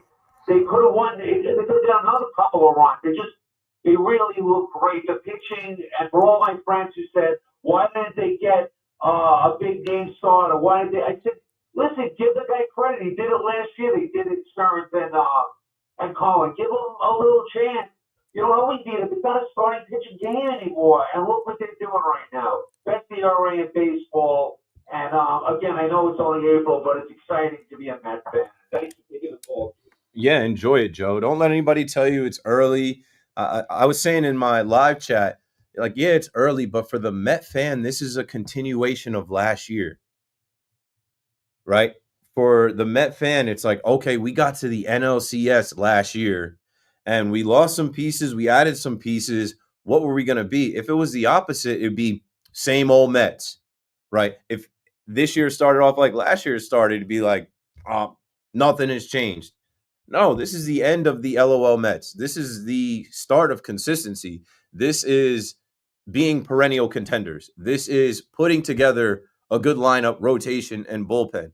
This is having a guy like Juan Soto, who is the richest player in the sport, one of the top 5 players in the sport, not performing and being able to overcome it because you have all the other bases covered. Guys like Luis Torrens coming up big. You know, guys like Francisco Lindor, like I said, leading by example. Pete Alonso being comfortable. Paid Pete. They paid Pete. He's been money every night. He's so locked. I don't know. It's an early part of the season, but it's connected to last season, the moves that were made in the offseason, and all the things that the Mets have done to hype up fans, to get people excited about baseball in Flushing. They're coming out and they're supporting the team, and the team is responding. And the players are talking about that. They see it. They know the difference. A lot of these guys have been here. They know the difference from last April to this April. It's more of a continuation than anything. So, yes, it's early and they have to keep it going. They have to sustain it. But, like, how does that happen? That happens with the front office being connected to the manager, being connected to the captain and players, and it seems like they're all in lockstep. And help is on the way, and now you're in a spot where you don't even feel like you need that much help. You're going to have good problems to have when there's not enough spots in the lineup, not enough at-bats for guys, and then the cream rises to the top. The best players are going to play. If you're not cutting it, you're out. So let's see. Let's see when the schedule gets a little bit tougher, but I think this was the first real test. And they've passed this test. Now you're looking to sweep the Phillies. You're looking for a 7-game win streak. You're looking for the best overall record in baseball, 18 wins, before you get a day off and you go just a little, south down to Washington, D.C. to face the Nationals, where, I don't know, the Nationals are the Nationals, but I don't know. This is all positive stuff. There's nothing to knock. There is nothing to look at and say is a down part of this team, or there's no reason to knock the Mets right now. So anybody trying to do that just kind of comes off weak. Yeah, no, the key for the team, and you said it, is when Alvarez got hurt in spring training, I think most Mets fans expected Torrens to just be not an automatic out, but not this good. And if you look at his stats, he's hitting 225 with a homer and 6 RBIs, but he's so much more than that, though. And you have to be a Mets fan and watch the games in and out. He is a rock behind the plate. Yeah, he throws runners out. I think he's been perfect throwing guys out at second base.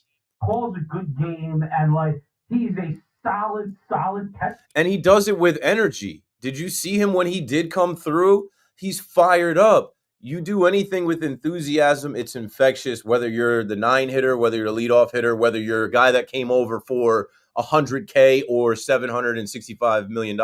He knows he's fired up, one, because I think he did that family atmosphere shtick. Maybe that's actually true, but he is making himself a ton of money right now. Yeah. Because he is and I'm sure maybe he's not thinking about that, but I kind of hope he is, because he is changing his life every single day that he plays like this.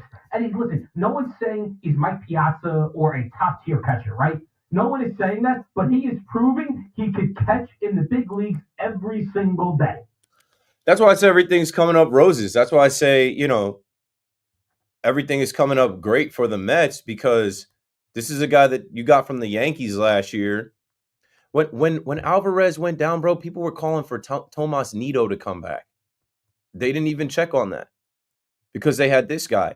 And Cashman sent him over for $100,000. The other day I was laughing. I'm like, the richest owner in the sport got a catcher like this for 6 figures. $100,000, like a deal done in a second. Clearly their scouting department got totally wrong. And that happens. The Mets scouts have gotten stuff. And even the kid Hayden Sanger for a couple games wasn't bad. It was fine. It was serviceable. So now you get Alvarez back. But what's going to be interesting here is getting Frankie Montas back and getting Jeff McNeil back. the Montes thing is interesting because Griffin Canning has never been. Doesn't make any sense. And I am not into like the pitching lab stuff. I really am not. But maybe I should be. Maybe I should be taking that way more seriously because having these guys turn their careers around, whether it's Severino last year, right, or whether Clay Holmes moving from a bullpen to a starter, whatever they are doing to these guys and whatever they are putting in their head, whether it's mentally or physically or whatever it is, and I'm sure it's a combination of both, it is working. Yeah, it's just instilling in them confidence and coaching them up to throw certain pitches. Like when I didn't watch Canning as closely tonight because I was watching the Yankees and watching some of the Devils game, but he was slider, changeup, fastball, and he used to throw his fastball and get rocked. He was batting practice, and what I could tell was different was that he was using the fastball as his like put away pitch. You know, he was throwing off-speed stuff and then sneaking fastballs behind by guys, and it's like that's coaching, that's strategy, that's someone seeing his film, seeing what his pitch mix is, and saying, okay, this is how we're going to deploy this guy. And he was fired up too. Tyler McGill, what the hell? Like Tyler McGill, I thought Tyler McGill was a scrub like 3 years ago. No, you were right. He was. Can you imagine if Carlos Rodon was on the Mets? Dude would win 20 games. Yeah, I don't know if you could. I don't know if you could fix his mental up top. You want him? Let's see. Who could the Yankees use for Rodon? You want him? We'll do that deal. Send Torrens back. Actually, we could use Torrens, a right-handed catcher, a bat like that, lower in the lineup. Yeah, send Torrens for Carlos Rodon. Done deal. Let's go to Vinny in Middle Village on the fan. What's up, Vinny? Hey, Keith. Thanks for taking the call. The last couple of calls, really stole a lot of my thunder, but that's okay. Obviously, the pitching staff has been solid. The bullpen, I can't remember the last time I was this confident in a Mets bullpen. I'm 41 years old. I've never been this confident. I mean, as a matter of fact, Close is the only one who gets me nervous. All the bridge guys, Stanek, all of Buto, they're all getting big out. But, I really am, at least the vice president of the Torrens fan club because, this guy has earned the job, okay? Forget about the fact that he's hitting in the clutch. I'm not trying to overreact. I know it's only April, but when you got a pitching staff, not a rotation, the whole staff, with the #1 ERA, and you got a catcher that's throwing out runners at twice the MLB clip average. Okay, the average catcher he throws out 20%. Torrens is like 47%. Okay, throwing runners out. You cannot take the job away and give it to Alvarez. Can't do it. Alvarez is going to come up. Senger's probably going to go back to the minors, or they waive him, or wherever he's going to go. I don't know. But 2 out of every 3 games has to go to Torrens. Has to. And I don't want to read too much into the post game. I was listening to it on the way home, and Mendy's like, Torrens is great. He knows his role. When he says something like knows his role, I get nervous, And I've seen, being a Mets fan is like almost being an abused animal. Is anyone working on any audio from the Mets post game? Because you expect to get beat. He said, I don't want to go off the post game. I'm like, them to do something stupid here. I've seen it so many times. They're like, this guy was the top prospect, and we got to commit to him. We got to let him play. No, he's young. Alvarez is young. He's still unproven too. So they don't owe him anything because he's a top prospect.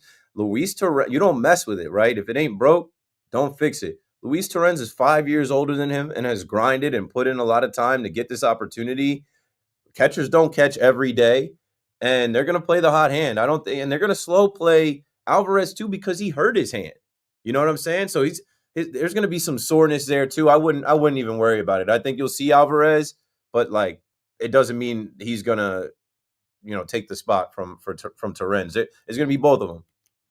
Listen, I hope you're right. It could be both of them, but Alvarez has to be the guy in the backseat. Torrens has to be in the lead. You got to let him go. Remember, this is a team with World Series aspirations. This is not a team just trying to be a 500 team and develop young guys like Gady or Acuna or Alvarez. This is a team that's in win-now mode. They invested a lot of money in the team, And we can't afford to play games. And if a young guy's not performing, you know, you got to let the veteran play it. And I hope you're right. I hope they slow play it, and I hope he's getting one out of every 3 games at best. I hope you're right. And I'm not trying to hate on Alvarez, but I mean, the guy chases everything. He doesn't throw runners out. I've never seen him have a stretch like this. Never. They're going to do what's best for this pitching staff and the lineup. Thanks for the call, Vinny. They're not going to rush Alvarez back. They're not missing him. 888-808-1019. I got a break here. Let's go, Meyer. When we come back, I want to talk to you about the Yankees, and I see the rest of the Mets call. Stay with me. This is Keith McPherson on The Fan. We'll be back right after this. Yeah.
He's definitely a clubhouse guy and like an attitude guy. Yeah, definitely.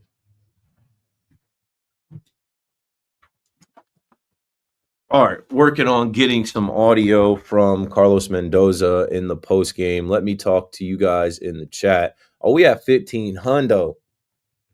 We might push 2K tonight. You feel me? I ain't even hit the I'm lacking, bro. I didn't even hit my my Instagram to tell them join up, join up, join up, join up. Cause I was in here watching the Met game. I was in here listening to the Yankee game. And next thing you know, my own show started. And I didn't even promote. Let me see. Share. Copy. Let me say live on YouTube. Everybody say what's up, yo. Live till 2 a.m.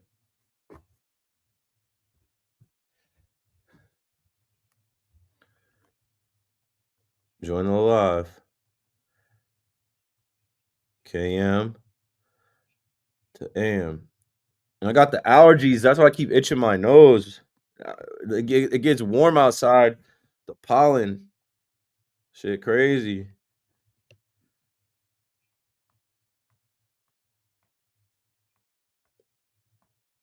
I got a couple Devils fans like, yo, did you watch the game? They actually played better. What are we talking about, bro? I watched the game, but I watched the Yankee game and the Mets game at the same time. So I didn't see every possession. I didn't see every shot on goal, but I saw that they couldn't score past that first Jesper Bratt goal. And it's the playoffs.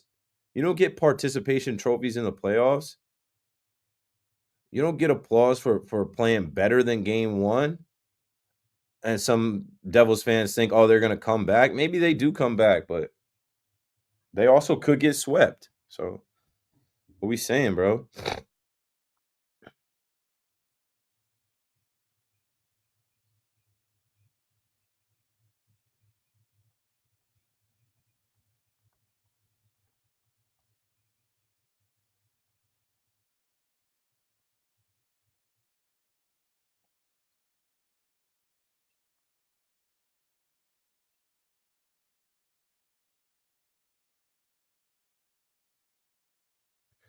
Oh, man.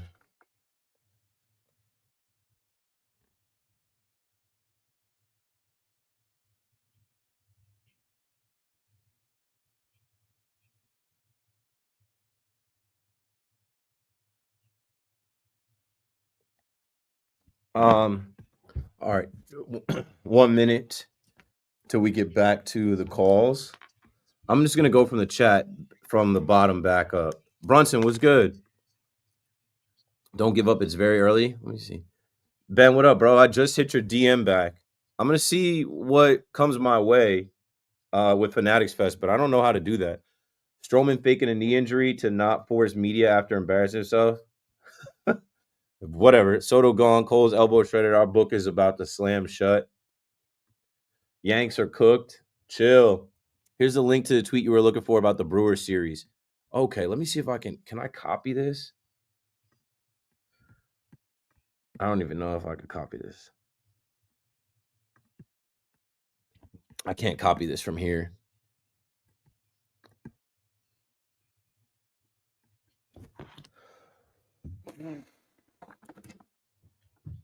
Yeah.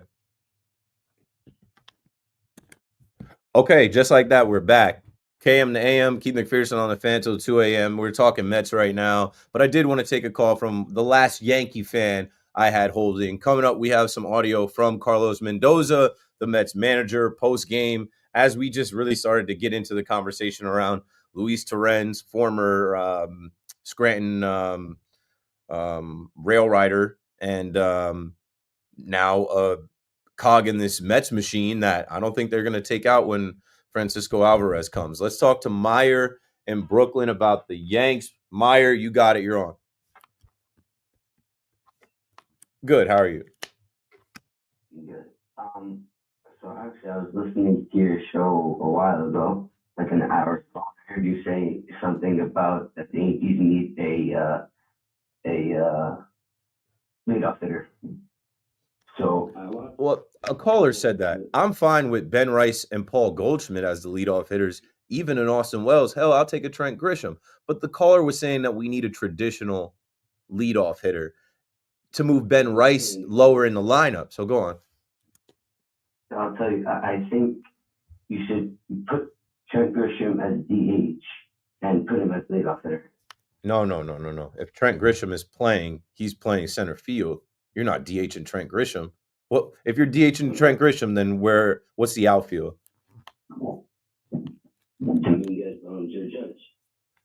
Okay, and then where's Ben Rice? Ben Rice is not playing. No way. We're not taking Ben Rice's. Ben Rice is playing like an all-star. So maybe put him as catcher because Wells ain't doing good. I mean, maybe, but I don't think they're gonna do that. I mean, even Ascara. Thanks for the call, Meyer. Thanks for holding, bro. And I don't mean to be. I'm not trying to be. I don't know how to. I just disagree, and that's the whole thing. This is opinions and thoughts, but I disagree because I know they're not going to do that. They're not going to DH Trent Grisham. They won't even put Trent Grisham in left field. He's a center fielder. When he's in the lineup, he's playing center field, and I hope he's got a fresh human and had a great delivery, and his wife or his girlfriend or whatever is all good. I'm not in his business, but he's on paternity leave. Trent Grisham leading off, I think that might be a thing. He cracked a home run. leading off the first time he did for the Yankees in Tampa, and then Ben Rice did the same thing. Both of those guys are hunting. I like that. I don't have a problem with the Yankees leadoff situation. And again, this is not something I had on my bingo card. I didn't have Wells. I didn't have Goldschmidt. I didn't have Ben Rice. I didn't have Trent Grisham. I thought they might go Dominguez or Jazz. You can't go Jazz. Jazz is batting 160 something. And Dominguez 0 for today, and you don't want to put that pressure on the kid. Don't even mention Volpe as a leadoff hitter, no. But something has to happen with this lineup so that the three best, I mean, and I guess you want your three best hitters at the top, but you do want to lengthen the lineup. It'd be nice to have Ben Rice lower in the lineup. That's where he was. He's been tough though. He's got a 1,004 OPS. How many homers do you have on the season now? 6? 5? Let's see how many homers Ben Rice has. Anyway, 888-808-1019 as the calls are coming in. Let's cue up this audio from Carlos Mendoza. I'm telling you, they're not going to just bring Francisco Alvarez back and tell Luis Torrens to kick rocks. 3 reasons. 1, Luis Torrens has been pretty good, who Mendoza calls. 2, Alvarez is a young guy. He's 23. He hasn't proven anything in this league. They don't owe him anything. And 4 reasons. 3, these catchers usually help each other. And Torrens calls a good game. And they're going to do what's best for the pitching staff. They're going to do what's best for Kodai Senga, Clay Holmes, Tyler McGill, David Peterson, Griffin Canning, and even Reed Garrett, who we haven't mentioned tonight, who's been awesome, Max Kranick, Ryan Stanek, Brazoban, you know what I'm saying? AJ Minter, they're going to keep him there. And last but not least, this guy broke his hand. Francisco Alvarez broke his hand. So, like, I think, and is it his glove hand? I got to look and see if it's his glove hand. But definitely if it's his glove hand, they are not going to be in a rush to have him catching multiple times a week with guys throwing 95 plus at his broken hand. Here is Carlos Mendoza talking about Luis Torrens, and obviously he had a big game tonight. Oh, this is specifically talking about, and Paulie and I were just talking about this during the break, the decision not to pinch hit for him. And what I said about Carlos Mendoza, I give him a ton of credit too. Mendoza has such a feel for the game. This is not the first time. This is not the 21st time that he has gone against the book or he has gone against conventional thinking, and he's gone with the feel and heartbeat of the game and a player and given somebody an opportunity to stay in the game. And they make him look like a genius. So go ahead and play the clip with Mendoza talking about leaving Torrens in that spot. I don't know.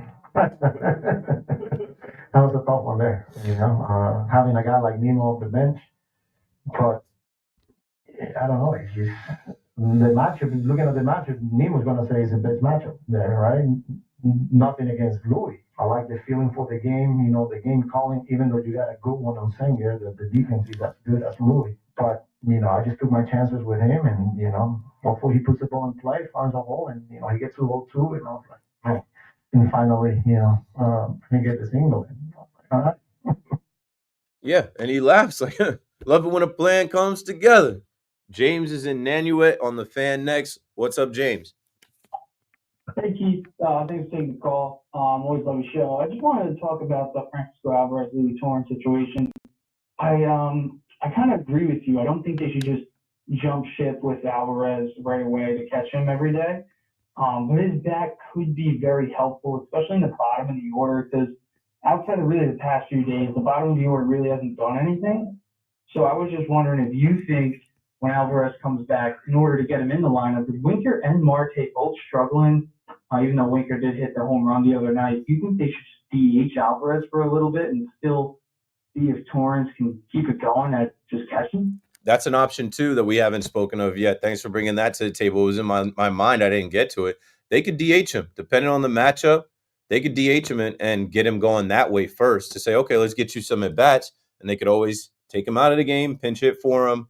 It isn't like, you know, Marte or Winker, who are both, you know, well, Winker's batting over 200 now. I was about to say they're both batting under 200. Winker hit that home run 2 days ago now. Like, it's not like either one of them are you know, owning the DH spot like a Ben Rice is owning the DH spot. You could put Alvarez in at DH just to get him some at bats, get him some feel.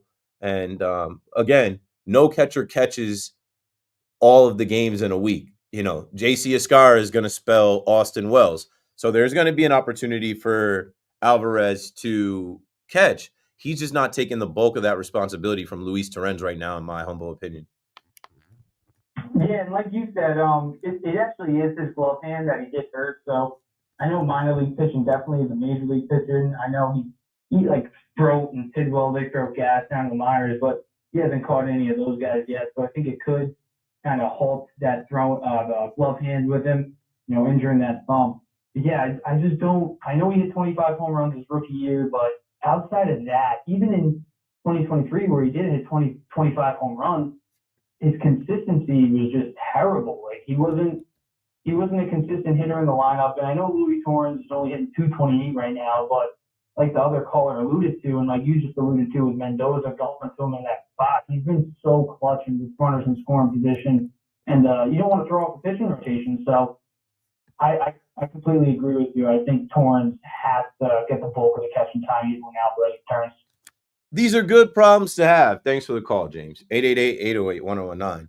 Instead of, longing for him to return, I can't wait till we get Alvarez back, please. You're just like, when he gets back, good. Take your time. And we got a guy, and it didn't cost as much. Something else I was talking to Paul about was as high as the Mets payroll is, as much talk as there has been about Steve Cohen and his money, and obviously they have the richest player in sports, or the richest contract in sports. They are getting contributions out of guys. Like, I don't know what Torrens makes. It's not a lot. I don't know what Griffin Canning makes. I think it's like maybe 4.5 million. Not a lot. David Peterson, Tyler McGill. Like, obviously, when you combine what Lindor's AAV is, Soto's AAV, and Alonso's AAV, like the top of their lineup is a ton of money. But like, they're getting contributions out of Mark Vientos, Brett Beatty, Luis Angel Acuna, and multiple starting pitchers and bullpen arms that are very cost effective. It kind of balances it out. So it isn't all just a team that money bought. It isn't just all the high payroll, because that's another thing that some of my friends that I converse with about the Mets are saying. They say, oh, they have a high payroll. They're supposed to be good like this. I'm like, yeah, but if you think about where some of that money was spent, or where that money was tied up, and who's that, like, they're actually getting a return on investment from guys that they didn't invest a lot of money in. Limo driver Ed on the Parkway checking back in on the Fan. What's going on, my brother? How you doing this evening? All right? Yeah, good. Yeah, hey, listen, I tell you one thing. Someone done woke up the polar bear. He's not hibernating no more. Those game checks, he's never seen game checks like this. Every time those game checks hit, he's like, well, damn. Yeah, that's what I'm talking about. I like the way the team is playing right now. Listen, until we go on that West Coast, then we'll see, okay, how we make it out. Yeah, I'm not getting too anxious now with the East Coast and the teams that we've been playing. Let's get to the West Coast. Let's see what we're gonna do there. But I do like the pitching. I do like the way the team is playing. I like for Soto to get his head together in the future. You know what I'm saying? I mean, this is good right now. We can make excuses, and we're gonna do that. And I understand that. But right now is that he needs to get his head together because we're gonna need him. And I understand, but he's making a lot of money, and that doesn't fly. So that's what I'm saying about that. Thanks for the call, Ed. So the two things that you said, one, being reserved. In my live chat on YouTube right now, shout out to everybody. I was just talking about, I'm like, listen, I know it's early, but this is a continuation of last year.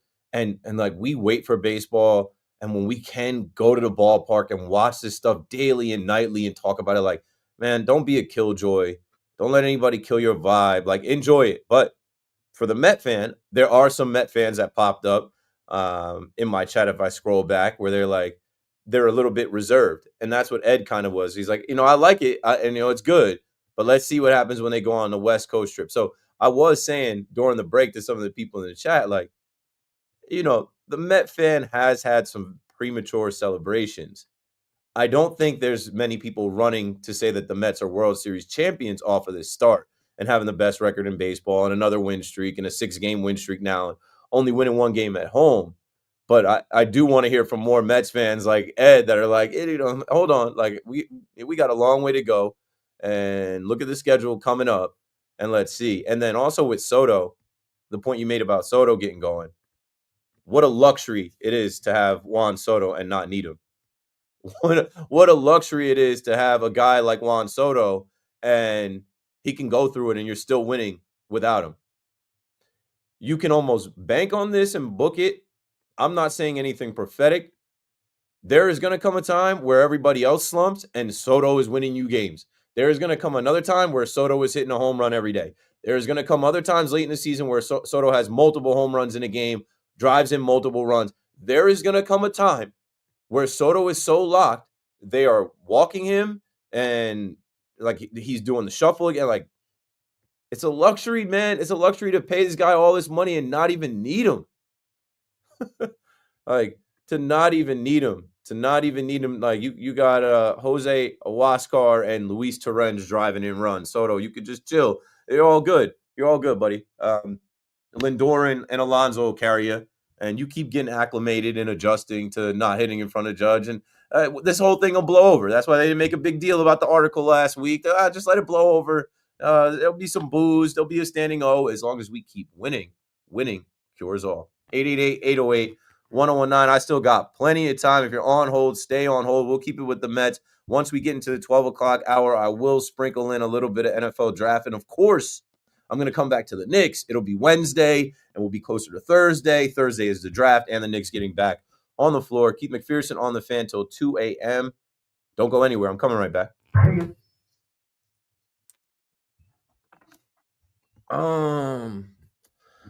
Chat crazy. Let's see.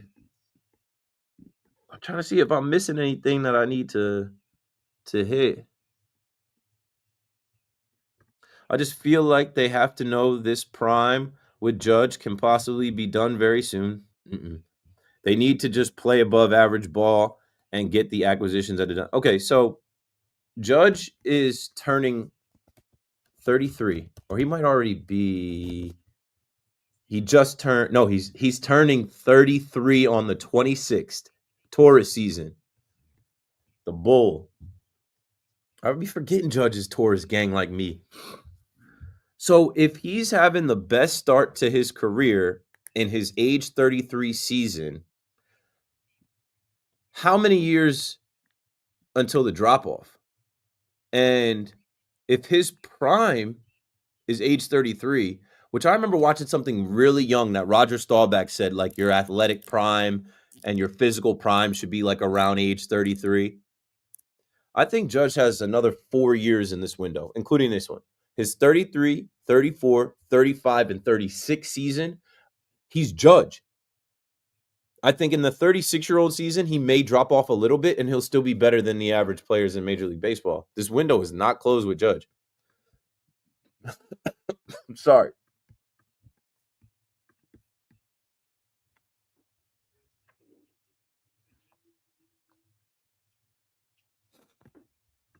My bad. These allergies are killing me, bro. Whew. I get what he's saying, but come on, man. Judge is going 4 for 4, and we're losing games off unearned runs. Exactly. Everybody just needs to be better. That's what I'm saying. And now, like we're wasting Judge performance with mistakes. Judge is getting on base. We can't drive him in. And coming off of the World Series and all the talk about Yankees fundamentals and scouting report and defense, like we will never escape it.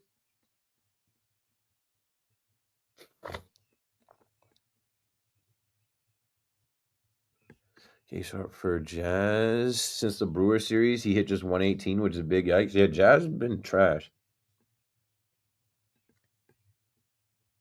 Like, Jazz was about to be in the doghouse with me. The dodging the bat. The bat was nowhere by you, bro. The showing up the ump and then getting tossed and then going to Twitter. Mets having parades in April like every year. Well, yeah. Yeah. They can't act like they've been here. And I'm not even slighting them. I'm not even roasting because like they're winning and they're handling business. But that's what I was just saying about being a little bit reserved as a Met fan. Your own history, knowing your own history, and being like, this is great, but we got a long way to go. Which league is better, the NL or AL? It's not even close. I'll let y'all answer that. I'm sure it was already answered in the chat. Let me see. NL, and it's not particularly close. Yeah. Okay, now I'm starting to catch up. Keith, seen your public speaking video in the high school. I was so into your story. I burnt my dinner. That's great. Not great that you burnt your dinner, but that you were into me sharing my story. That is something that I want to continue to do. That is something I take pride in. It's a way for me to give back. Also a way to just inspire people, young people. Shout out to those kids though, because like I'm not just going to any school. Like I had a guy reach out to me to come speak to some fifth graders, and I'm like, they're 10. I don't think they know who I am. I don't think they listen to my show. I don't think they follow me. But I've gone to 2 high schools, particularly 2 Jewish high schools. And I went to SAR in the Bronx, and I went to the Torah Academy of Bergen County. And I would say majority of the kids in those classes listened to the fan, followed me, knew who I was. So like I wasn't a random coming in there talking. And the reason I like sharing my story is because I'm like, if I can make it, you can make it.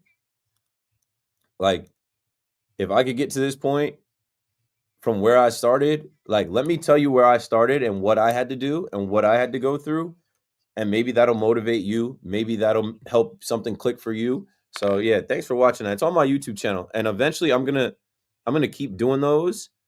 I have 2 of them on there. I have both of them. I have the SAR High School in the Bronx and the Torah Academy of Bergen County on there, and they're 2 different styles, right? The first one, I didn't have a PowerPoint, and I kind of tailored it to that group, that class. The second one, I had a PowerPoint. So yeah, thanks for watching. Allergies are bad. Cherry blossom trees, where you at, DC?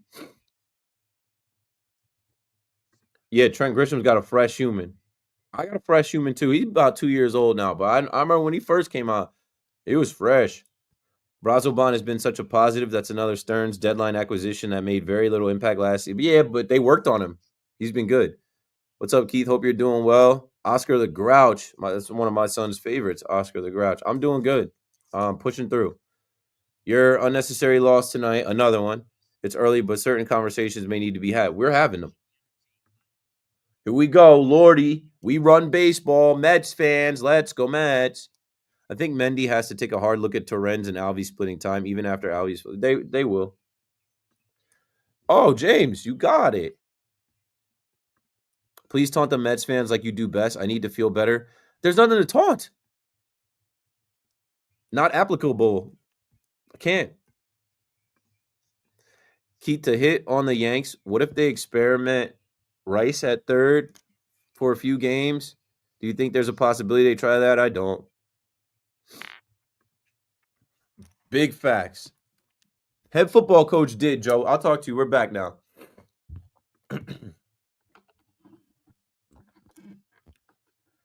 Ever since I left the city, you. That's you and me, we just don't get along. You used to call me on my cell phone. 888-808-1019. It's not my cell, but like Paulie will answer. He'll say, you want to talk to Keith? You'll say, yeah. He'll ask you what about. He'll ask you your name and ask you where you're from. And there's a good chance you'll get on to talk to me. So let's keep taking these calls. Mike in Queens, you're on the fan. Good. Right now, I love listening to you, by the way. I am a Met fan, and I don't hate the Yankees, but I got 2 things to say. Aaron Judge is the best Yankee since Lou Gehrig, and Luis Torrens is a better catcher than Alvarez. Better arm, better catcher. That's the way I feel. I like it. You're right. I hope they keep him going because he is a good catcher. Thanks for the call, Mike. Appreciate you checking in. Listen, I mean, Judge is, and this is kind of what I was just saying, in between on the live chat. If you want the video component, if you're at home and you want to watch, at Keith McPherson on Twitter, search it on Instagram. But it was like, yo, we're wasting a 4-for-4 night from Judge. Judge is having the best start to his career. This early on, right? This is the best sample size Judge has put together out the gate. He's getting on, and you can't drive him in. He's doing his job, and we're letting up unearned runs, and we're losing the series like that. It ain't good enough. And then, yeah, I guess, as you called and you said, I'm a Mets fan. I don't hate the Yankees. I don't hate the Mets. I just troll Mets fans. I like that. It's fun. It's entertaining. I had somebody in the chat just say, Keith, please taunt the Mets fans like you do best. I need to feel better. The Yanks are bumming me out. I'm like, there's nothing to taunt. There's nothing to troll. There's no jokes to make. There's nothing there. I don't reach for them. There's nothing to say.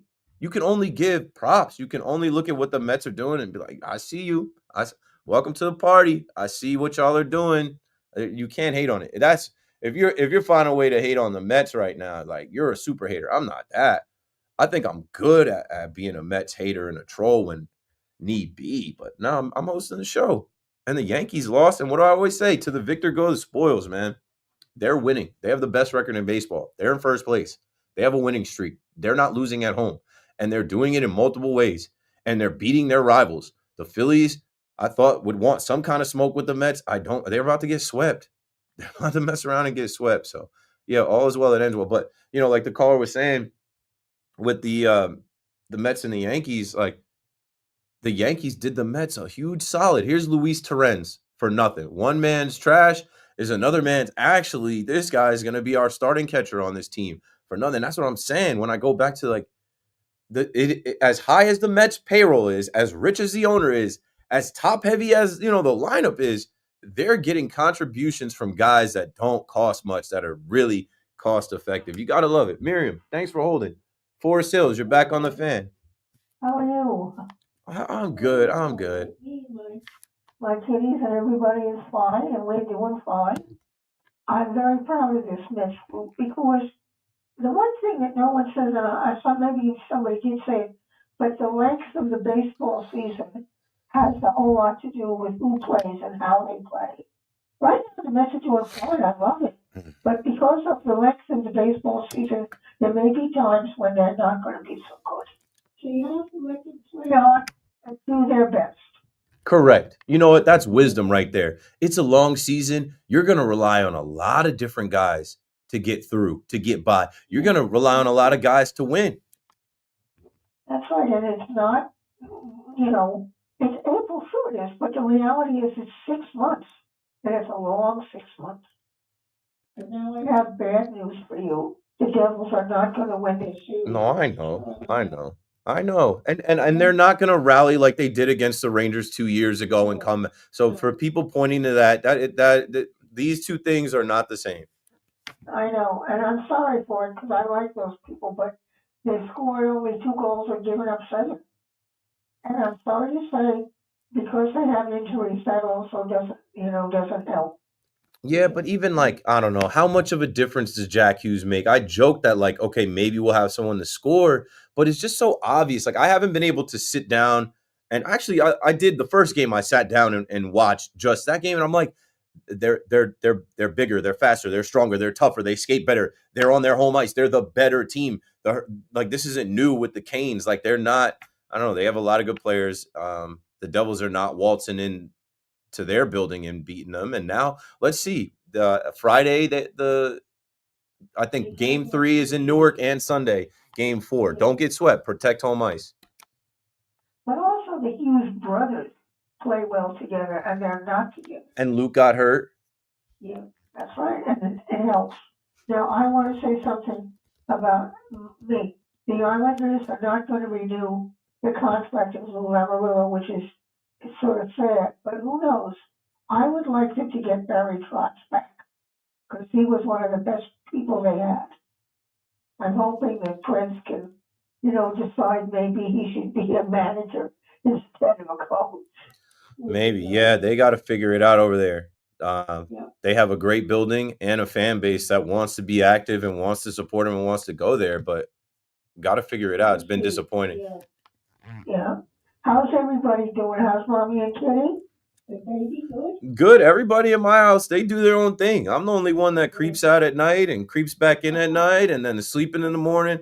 They're all good. They're all living their lives, and when they see me, and they ask me how I'm doing. I don't know. I'm tired. Watching games, and that's all you do. You go to work, you talk sports, you watch the games, you go to sleep. We don't really get to connect with you until maybe Saturday or Sunday, and then I'm going to the game. My son is 2 now, going on 3. Yeah, it's crazy. He's a dude. He's like a fully, like, he walks, talks, he speaks very well. He just doesn't. His brain isn't developed yet, so it's like temper tantrums. His speech is not right. Like, he says stuff like "eat water, eat water." I'm like, no, you don't eat the water. If you want some water, you like ask me for some water and you can drink. Eat water, eat water. And if I don't do it fast enough, it's Yeah. How's Kitty doing with baby and Mommy? Is she all right? She's just getting older, and so like now that she's older, she's different. But like she has her spots in the house, and she doesn't really want to be bothered. And she's really picky about what she eats. She has a certain time that the automatic feeder goes out, but she just wants, as far as I'm concerned, she just wants to lay on me. Ooh, May 15th, she'll be 4 years old. Okay, she's Oh my goodness, time flies. Wow. He's a senior dad. The older they get, the more you have to change what they eat. She's still young. In about 2 years, she'll be a senior dad. I don't know. The time is flying by. Miriam, thank you so much for the call. Take care of them cats. I'll take care of my one. Keith McPherson on the Fan is almost 12. So when we come back, I'll say good morning. Don't go anywhere. You're listening to the Fan.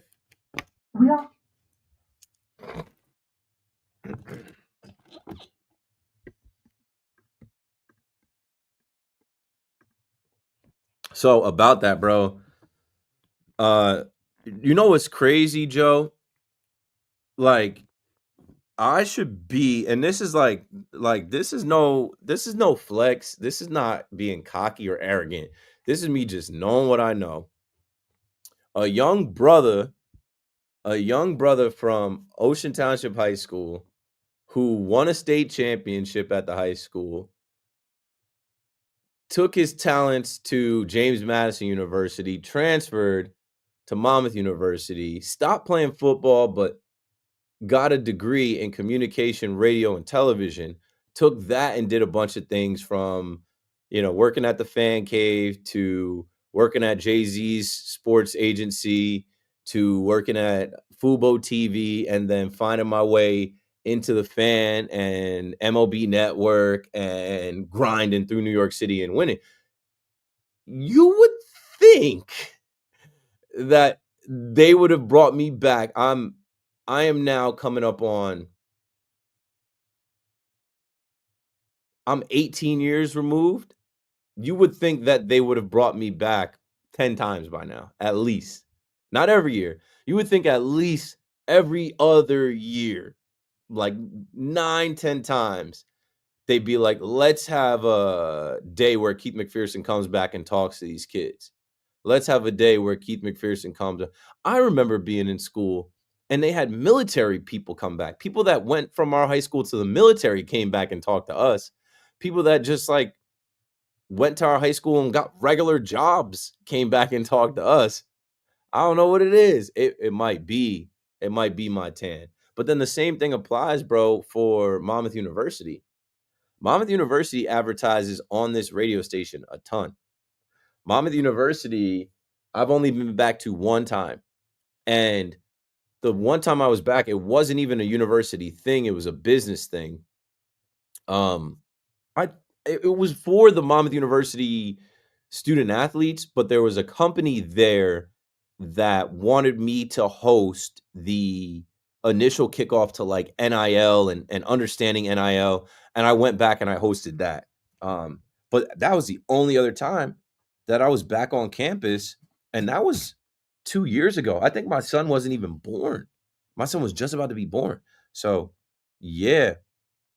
I don't know too. What I also say is like time moves so fast. So like the people that were making the decisions and stuff when I was in high school and college, they're probably not there. So like there are some people that might know, oh yeah, he went to our college or he went to our high school, but they're not thinking to reach out to me. They're they're far removed. Let me see if I can find that picture. Cause I was like, this is fun. This is hilarious. I'm like, out of all the people to be back on campus speaking to, these student athletes, it's me. It's me. But see, then my wife will tell you, my wife's like, they don't invite you back because all you ever used to do was talk about how you hated school, how you hated class, how you didn't want to be there. She's like, there's people that are like, don't bring him back. All he did was complain while he was here. And that's facts. I graduated and I got good grades and did all that stuff, but I definitely moaned and groaned and wrote on Facebook and talked about how whack it was. But I'm not doing that now. At this point now, I tell people all the time, like, yo, go, you guys gotta go to school. You don't have a choice. You have a choice. But like if you want advantages, if you need every advantage you could get, like I did, having a degree, not having a degree, I don't know. I probably would have had a couple mixtapes out by now. I probably would have been doing what I used to do, Joe. I used to DJ in the bar. It's honestly crazy, but you make a good point. Like our leadership and teachers are long. Yeah, so like they were old when we were in high school. I'm guessing they're retired, bro. Like I'm guessing they're not there anymore. And you know what? Also, a lot of them move on to other schools. Like the guys that coached the football team when I was there, they're either out or they're in another high school making more money or doing something else. Yeah. We all couldn't wait to get out of there, but that was then. We've all grown up and moved on. Yeah, I used to hate Ocean High School, bro. I would pull up, drop my sister off. My sister would be like, "You're not coming in." I'm like, "Not today. I can't today." Good morning at 12 o'clock. I'm Marco Belletti, and this report is brought to you by PoliceOfficersRightToSue.com. Mets win streak is now 6. Finish out the Phillies 5-1. Pete Alonso, another RBI double. Francisco Lindor, 3 hits and a ribby. Luis Torrens put it out of reach with a 2-run single in the 7th. All in support of Griffin Canning, who allowed a run over 5.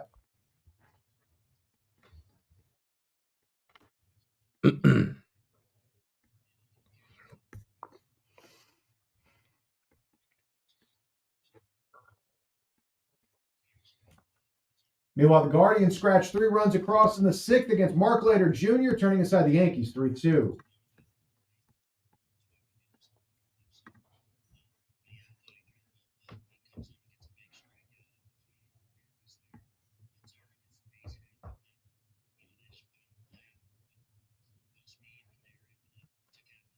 Leiter took the loss. Will Warren charged with 2 runs over 5. Ben Rice returned to the lineup, led off the game with a home run. Aaron Judge 4 for 4. Meanwhile, before the game, another step for Giancarlo Stanton. Took BP on the field for the first time. Continues to make progress in his return from the elbow injuries. Devils now in a 2-0 hole. Fell the Hurricanes 3-1. Jesper Bratt the only Devils goal, while Frederick Anderson stopped 25 shots. Lou Lamoriello is out with the Islanders after 7 years, including 5 playoff appearances and the 1 Eastern Conference Finals appearance in 2020. NBA playoffs, the Lakers roll over the T-Wolves 81-65. They head to the fourth quarter. Luka's got 28, LeBron with 15. The Pacers went to the Bucks 123-115. Thunder with the Grizzlies 118-99. It's both of those series now 2-0. 66 degrees, clear skies, Tetra Park. That's what's happening. I'm Marco Belletti.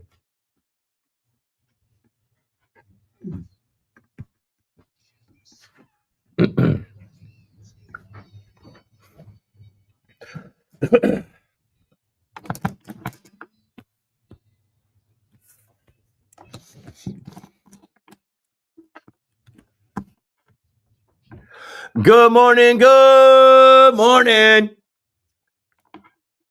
The draft is tomorrow. It's now Wednesday. The Knicks get back on the floor tomorrow. It is now Wednesday. My cousin Malik's birthday is tomorrow. I think Malik is going to be 30, which is crazy. I remember going to the hospital when Malik was born. Shout out to Leak, yo. Shout out to young Leak.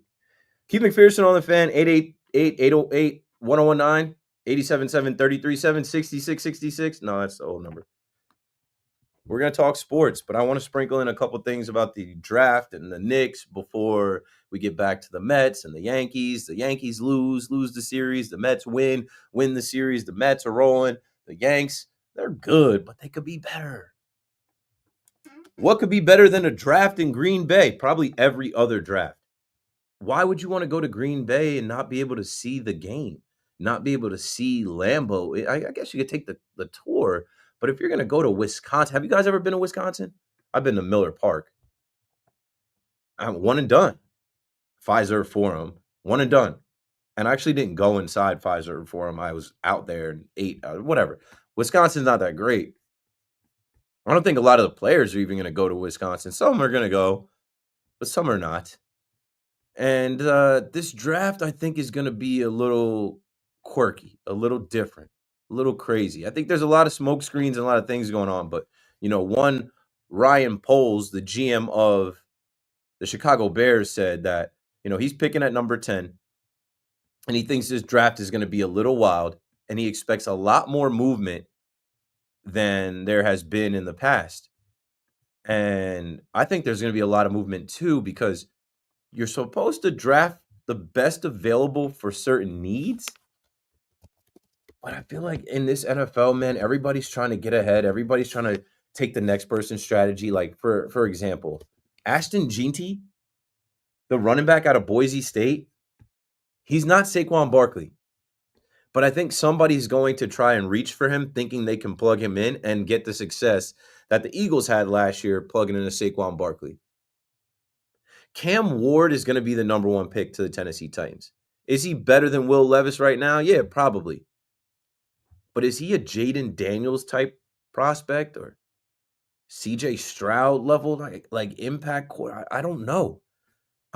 I think it's just a matter of the year. Like if you remember a couple years back, Kenny Pickett, the pride of Ocean Township, go Big Red. That's my guy.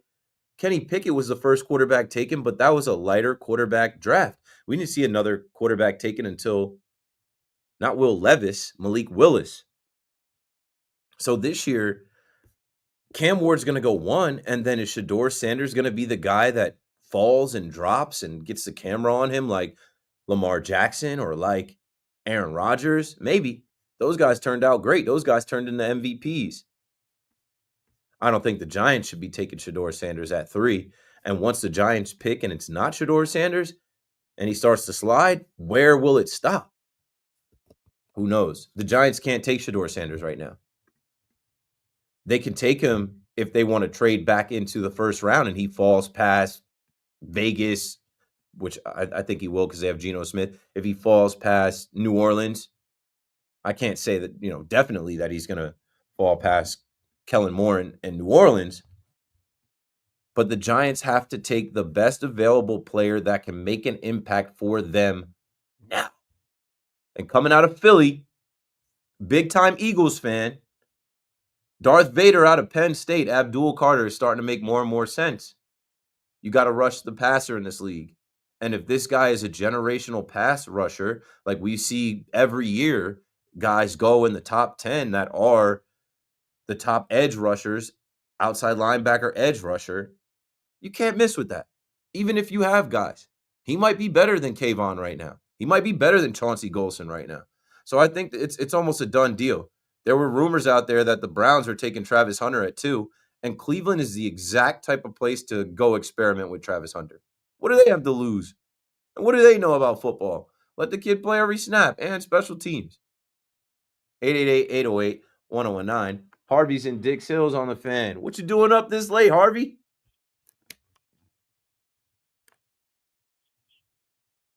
Okay, well, hopefully you feel better, but I'm glad you're able to join us.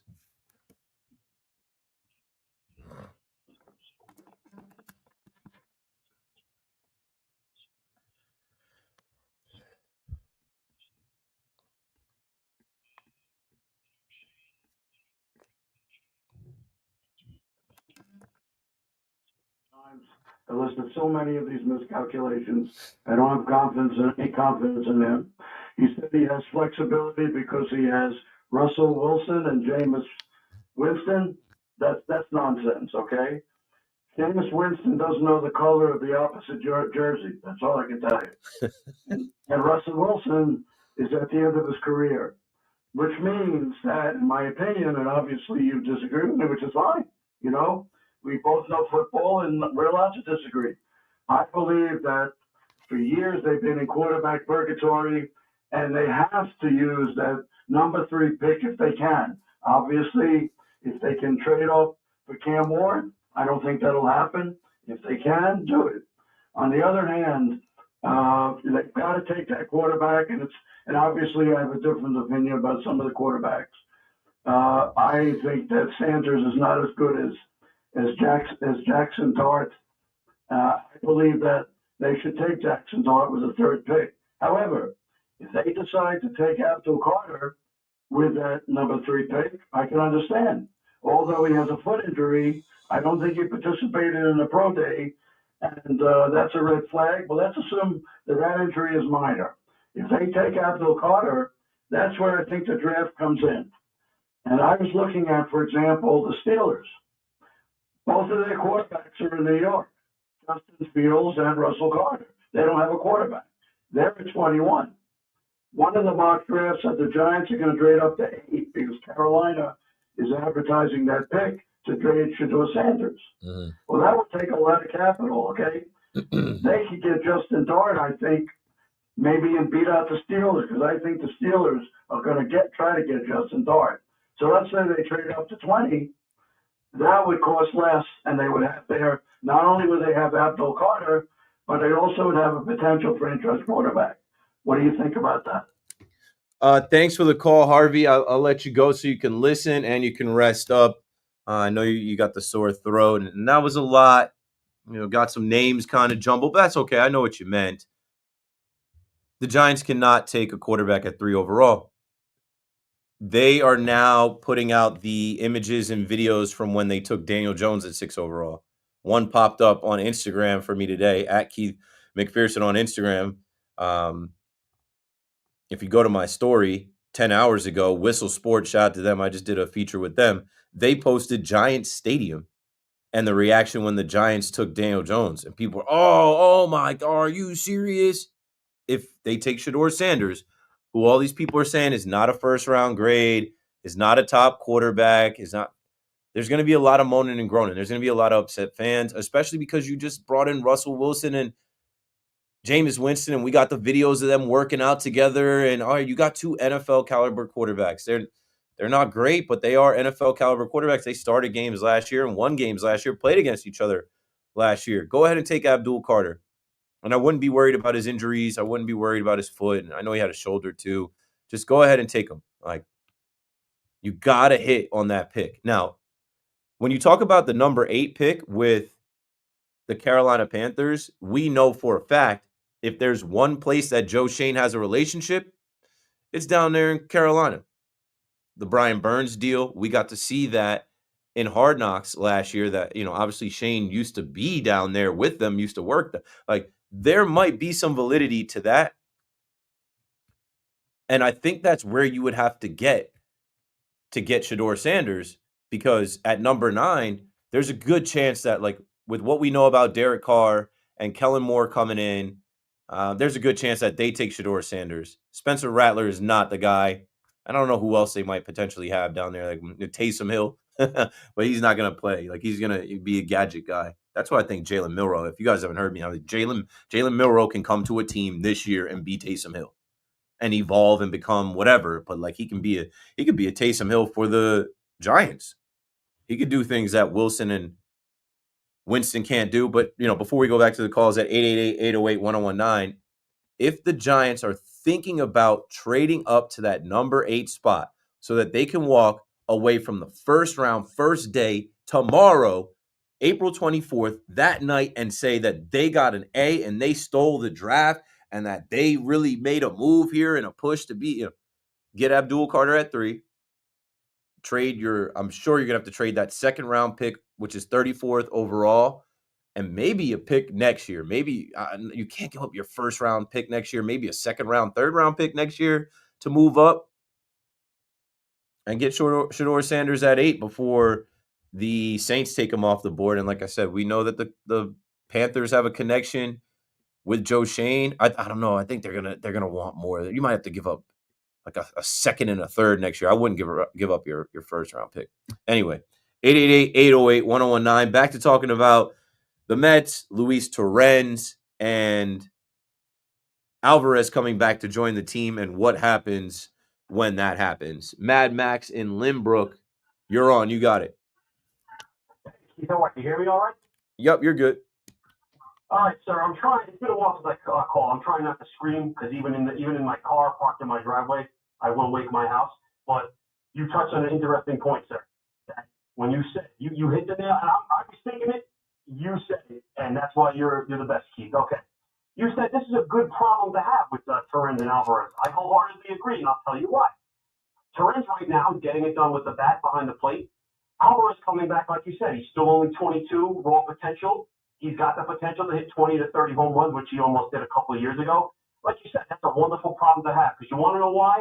And there's a lot of Met fans who were sad when we cut this bum. But does anyone else remember slaving under the extremely useless waste of amoebas, the useless insta-out, Tomas Nido, not Nido, N-I-D-O, Nido, N-I-D-O-U-T. As a diehard Met fan, okay, Paul LaDuca, Mike Piazza, Gary Carter, guys who could produce offense.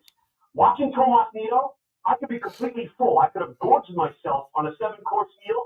The fact that he's an automatic out with zero power used to make me hungry. When I get hungry, I get angry. And people are like, oh, Mad Max, Tomas Nido's a nice guy. I'm like, I'm kidding. I'm a nice guy too. I'm a gentleman. I mean, I could play pro ball. I deserve to play. Tomas Nido is a 213 career hitter. He's a bum, and I'm glad he's gone. So like you said, sir, it's a great problem to have. It can always be worse. Remember Tomas Nido. And lastly, I'll close with this. Oh, Mad Max, that's not nice. What did Tomas Nido do to you? I'll tell you what he did to me. He gets out of bed every day. That causes harm. He exists. He was born. So like you said, sir, it's a wonderful problem to have. Bring on Torrens, and like another caller said, if you want to have Torrens catch, that's great. Put Alvarez at the DH, because I love Jesse Winker and I love Martin, and they're not getting it done. But just remember, Met fans, it could always be worse. Remember that useless waste of molecules and insta-out Tomas Nido. Be well, Keith. I mean, they call him Mad Max for a reason, huh? Because I didn't know that Mets fans hated Tomas Nido like that.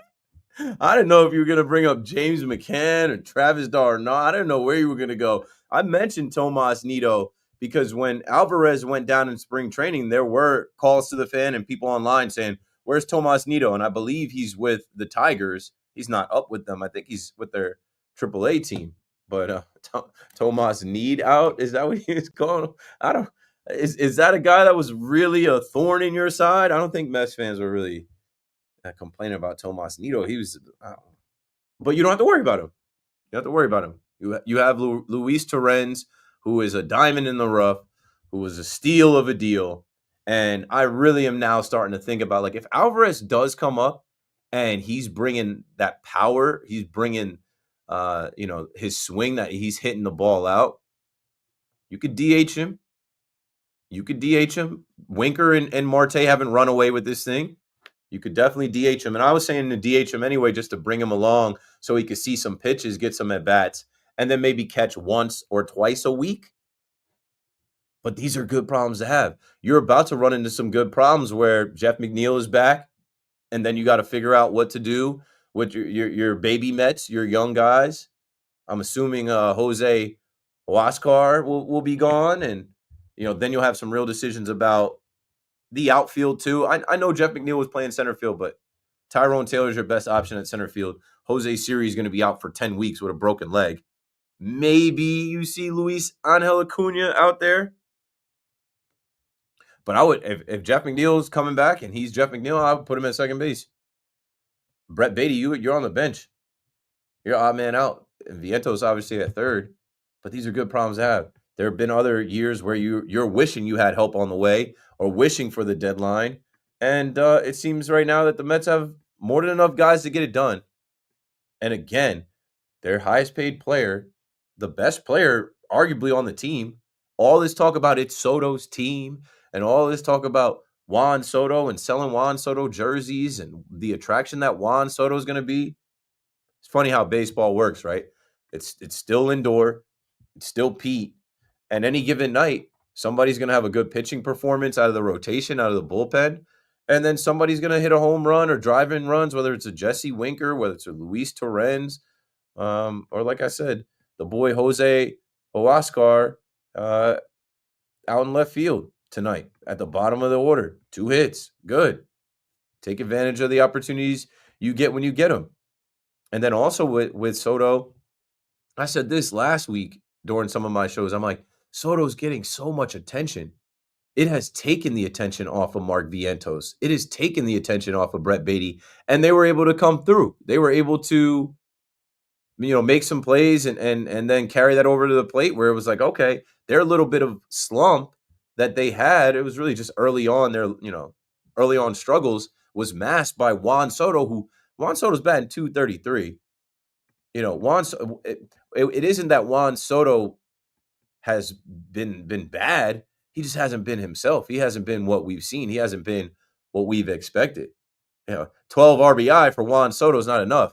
I think Pete has 24 RBI I was seeing tonight. Have we played 25 games? We played 24 games. Let me double check that to make sure. 888-808-1019. Yeah. So Pete Alonso has 25 RBI. I shorted him one. He's tied with Aaron Judge and Kyle Tucker. Wouldn't it be grand if all 3 of them are playing in New York next year? Probably only one will be here. The one that's signed. The one that's locked in. Ross in Bergen County back on the Fan in New York. Keep it up, man. Been a minute. Yeah, I know you've been sleeping. You've been going to class. You've been getting up and going to school in the morning. You've been hitting your books and going to bed. Good job. That's actually been Easter break for wrapping up the year. Hey, really quick, that last call, you got Nito somewhere in Detroit pulling the Jeff 50 Cent, like what they say, me for. Man, we're going to get name dropped here again. 50 Cent. What do you say? What do you say F me for? He's not wrong. And I didn't have a problem with Nito personally, but I can't remember how, how many lineups that year you team with Nito, and then another one was Luis Guillorme. Every other night would be batting 7-8, and he'd go for 4-3, 3 ground absence to double plays. But look, there's really not much you can complain about right now. Obviously, I mean, Lindor, you want to talk about with the Soto ovation, no ovation, boo, no boo type thing. I mean, how long has it been since those are the discussions we were having about Lindor when he first got here, game dropping the money he was taking for a year and everything. And I was actually at the game last night, and just seeing up close, up front, live, seeing the way this guy approaches that bat now, it's magical, man. And I think in a league now where you see so many great shortstops in the league, names to the likes of Witt, Gunnar, obviously, the fact that I don't think there's a case to be had that he's better than Witt, but I think every other great shortstop in the league, he's right up there. And I think, who knows, if he keeps up at this pace, he might be there with Witt. Because, I mean, what do you have? Like, he's the 3rd man ever I saw to hit back-to-back leadoff homers to lead off the game. 2-homer game the other night. Obviously, the first walk-off. It took long enough. First walk-off homer in a Met uniform. And this year will probably be his first All-Star appearance in a Met uniform, which is hard to believe. But yeah. He's unreal, man. I have in my notes from SNY Mets, no player in the National League has been more valuable than Francisco Lindor over the last calendar year. His F-WAR is 8.6. And I remember using that last year in my case of saying he should be MVP over Ohtani. Not for nothing, Ohtani is not pitching anymore. So all the hype that came with Ohtani being this unicorn, he is not pitching. He didn't pitch last year. And honestly, to me, the whole 50-50 thing, I guess. But for Lindor to be the leadoff hitter, for Lindor to be the shortstop, for Lindor to sometimes carry the team on his back because he does not have as many stars as the LA Dodgers have, like to me, he's more of an MVP than Shohei Ohtani. Well, it's the second MVP Ohtani stolen. I think you go back to 2020. It was 21, the year he took it from Vladdy. Look at Vladdy's numbers. The only reason Ohtani won it was because of the whole pitching thing. Yep. Going into each and every year, you're going to say automatically, as long as the guy looks at one pitch in the batter's box and throws one pitch in the mound, he's automatically the MVP. And my God, I got a whole other Otani, Cancha. He's got guys like Pablo Sandoval, Joey Gallo's trying to be a pitcher now. I mean, he's legit trying to ruin the sport. We don't talk about it enough, but people are making heads of themselves trying to turn into pitchers. We're just Joey Gallo. I think. Yeah, didn't Brett Phillips? I think Brett Phillips, who used to play for the. He's like, I'm gonna pitch. I think it's Chester Tugford or something. I'm blanking on the name. You know what I'm talking about? There's another one. He was a Brave. There's another one out there though, and it's more so hitters trying to turn into pitchers now rather than the other way around. Anthony Ghost is another one. I don't know if you remember him. He was a Guardian, a Mariner outfielder for a couple of years. He turned into a pitcher. I mean, it's a joke. And if the day I see Joey Gallo throw a legitimate pitch in the MLB, I'll start to worry about the future of the league. I'm not talking about pace of the He ain't got the head for it. He'll be worse than Carlos Rodon. He ain't got the mental capacity to pitch. Danish cookie Carrasco. Unbelievable, man. I mean, how about that? At least you guys got Free going for you. I know the whole thing about the hit error or whatever. And the Max Fried has been better than I realized. Fielding his position, picking off his pickoff move, his pitch mix. He can throw anything. He is like an artist out there. He's dominant out there, and like I am like. And I don't want to. I didn't want to say this on air, but now I'm thinking it. And I did have this conversation with someone off air. I want the Yankees to win the World Series every single year, right? I don't think they're winning it this year. I don't think the Mets are winning it this year either. I've said that on air. If I'm wrong, I'm wrong. But when you see what Max Fried is and what you know Garrett Cole is, and you know that you're not going to have them both this year, isn't next year the year when Cole comes back, whenever he comes back? And they're saying he's going to be ahead of schedule. Like, I'm dreaming of a 1-2 punch of Garrett Cole and Max Fried, and maybe we figure out some other things here. And Judge is turning 33 in 3 days, and he's in the prime of his career. He's off to the best start of his career, so he'll still be Judge next year. I don't know. The Yankees window is more open than people really want to say. I just saw somebody in my chat like, this window is slamming shut. No, it's not. No, I mean, you look at the league. I saw a stat. I mean, a couple of weeks ago, probably has data now. There's only 3 teams in the whole league with a positive run differential. There's you, Tampa, and Detroit. Now, this probably changed since then, but just overall, it's probably not drastic. When you look at the Central and the West, to go to anybody, even the East. I mean, look at Boston. It's funny. It's funny you mentioned that, Ross, because I was looking at the standings and I was looking at the entire Major League. It is for a plus run differential. It's the Mets at the top at 35, plus 35. The Padres. It's like the whole NL West. The Padres, the Dodgers, the Giants, the Diamondbacks, throwing the Cubs, and then it's the Tigers, Yankees. And then also, I mean, it's really those teams. The rest of the teams as you get down there, there are a few runs over where, it can change. Yeah. It can change. I got really one more quick thing on Fried. You talk about him kind of being overlooked, I guess, and the last couple of years, obviously, with Strider, and it's looking like I don't want to speak for the future because you never know, obviously, how poetic it was at 22. The NL East is over, and obviously all the comparisons. So they got that. Well, we got the 5-borough race. They got the Flash, and he was basically the picture for him. I had the standings went that year, a little bit 3-month head start, and he wound up winning the division anyway. So I'm not going to get too antsy yet, obviously, with their slow start, but so far they're a train wreck. Strider was started off there, came back, and he tore his hammy or something to warm it up. You got the thing with Kelenic now and Acuna. By the way, Acuna is one of the funnier accounts in terms of players in the league on Twitter. Yeah, I don't know if you ever saw the tweet. I never say that with the clown emoji. And now he's talking about how if he was the one, kind of sandbagging it the first, he would have gotten benched, but Kelenic wouldn't. Yep. I mean, there is but much of a disaster as they'll ever be right now. You got to get them while they're down. And one last quick thing, I appreciate it all the time. Diaz, legitimate problem. I think you're kind of nitpicking for problems right now with how good they are. Can I take another call or should I break here? Diaz might be the best pitcher ever to have so mad at saves and a 2-digit ERA. I mean, what's his ERA now? 9, 10. He gets the saves every single time. I think that's kind of why the stats being outlawed. But man, oh man, is he disaster. He's the reason that point differential isn't higher than it should be. Every time he comes into a 5-run game, somehow makes it a save situation, makes it a 1-run final. So he's a disaster. And him and Bridges, the 2 punching bags right now in the city. Appreciate the comment. Thanks for the call, Ross. It's funny you mentioned Bridges. Devin wants to talk Knicks. The rest of my calls are all Giants draft. So what we'll do here is take a break. When we come back, we'll go to Devin to talk Knicks, but then we're going to really start to hit the Giants draft. It's so important. I mean, the Jets are just going to take the kid out of Missouri, the tackle quietly, and they're going to stay quiet. But, I mean, I just really hope the Giants don't get crazy here and trade back or be crazy enough to take Shedeur Sanders and I don't know. 888-808-1019. Keith McPherson on the Fan. KM to AM returns right after this.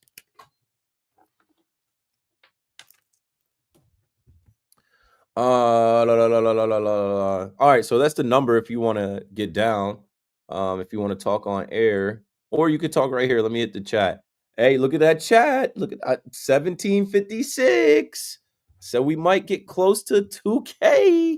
We might get close to 2,000. I'm on till 2 a.m. There's a good chance. Appreciate everybody watching, everybody interacting. What I've been noticing, and kind of the reason I even started doing this, you know, I was doing the radio show at night like this for years. And then I thought about it. I always have my MacBook. I've got 30 tabs open right now. Let me close some of these actually, so I can kind of lock in. But what I figured out was like this late at night, especially in New York, like the city that never sleeps, but this late at night and in other time zones, right? Like right now it's 12:30, it's 9:30 p.m. in LA. But at this time of the night, almost all of the Major League Baseball games go final. And, you know, people still kind of want to talk to other people and react and listen to calls and listen to takes and analysis. Right now, there are 3 games in Major League Baseball still being played. The Rangers lead the Athletics 8-3, top of the 8th. The Brewers lead the Giants 11-3, bottom of the 9th. And the Pirates lead the Angels 9-3, bottom of the 9th. So those games should be wrapping up probably in the next 30 minutes by 1 o'clock. But again, this chat, I'm streaming on YouTube. I'm streaming on Facebook. I'm streaming on Twitch, and I'm streaming on Twitter, X. And if I look, majority of the people are on my X account because I've got 40,000 followers on X Twitter. But there's still a good handful on the McPherson Brand YouTube channel, which I think the YouTube chat is better. I'll add that here, just in case anybody wants to join on YouTube and subscribe to YouTube while you're there. I'm almost at 2,000. Almost at 2,000 subscribers on YouTube.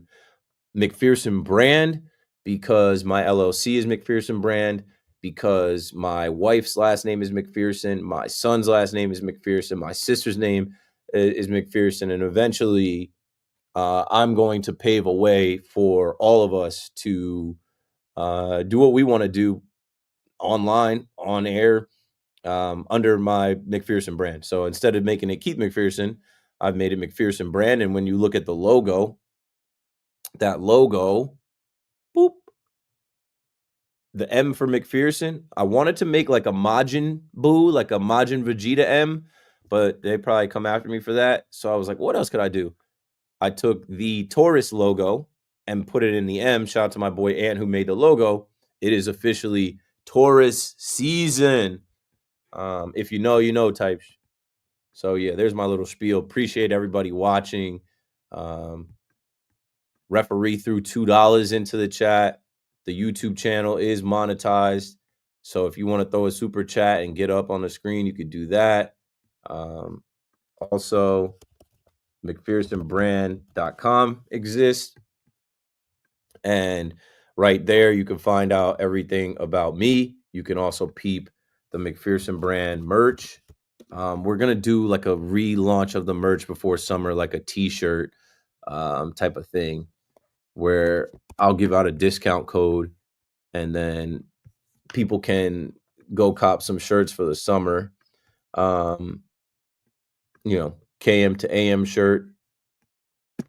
That's the show right now that we're doing. And also, I'm trying to get into more of the Yankees merch lane, right? This is a Jason Dominguez Embrace the Martian. JD is out there shirt. So yeah, all that type of stuff coming. And yeah, this is WFAN, the fan in New York. Rock until 2 a.m. We're going to start talking more about the Giants and the Giants draft. Look at the interview with Boomer Esiason, who hosts the morning show here.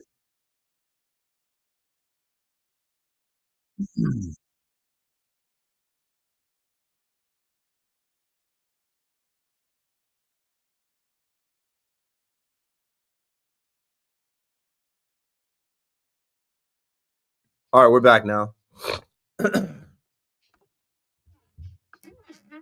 And here we go. Hello.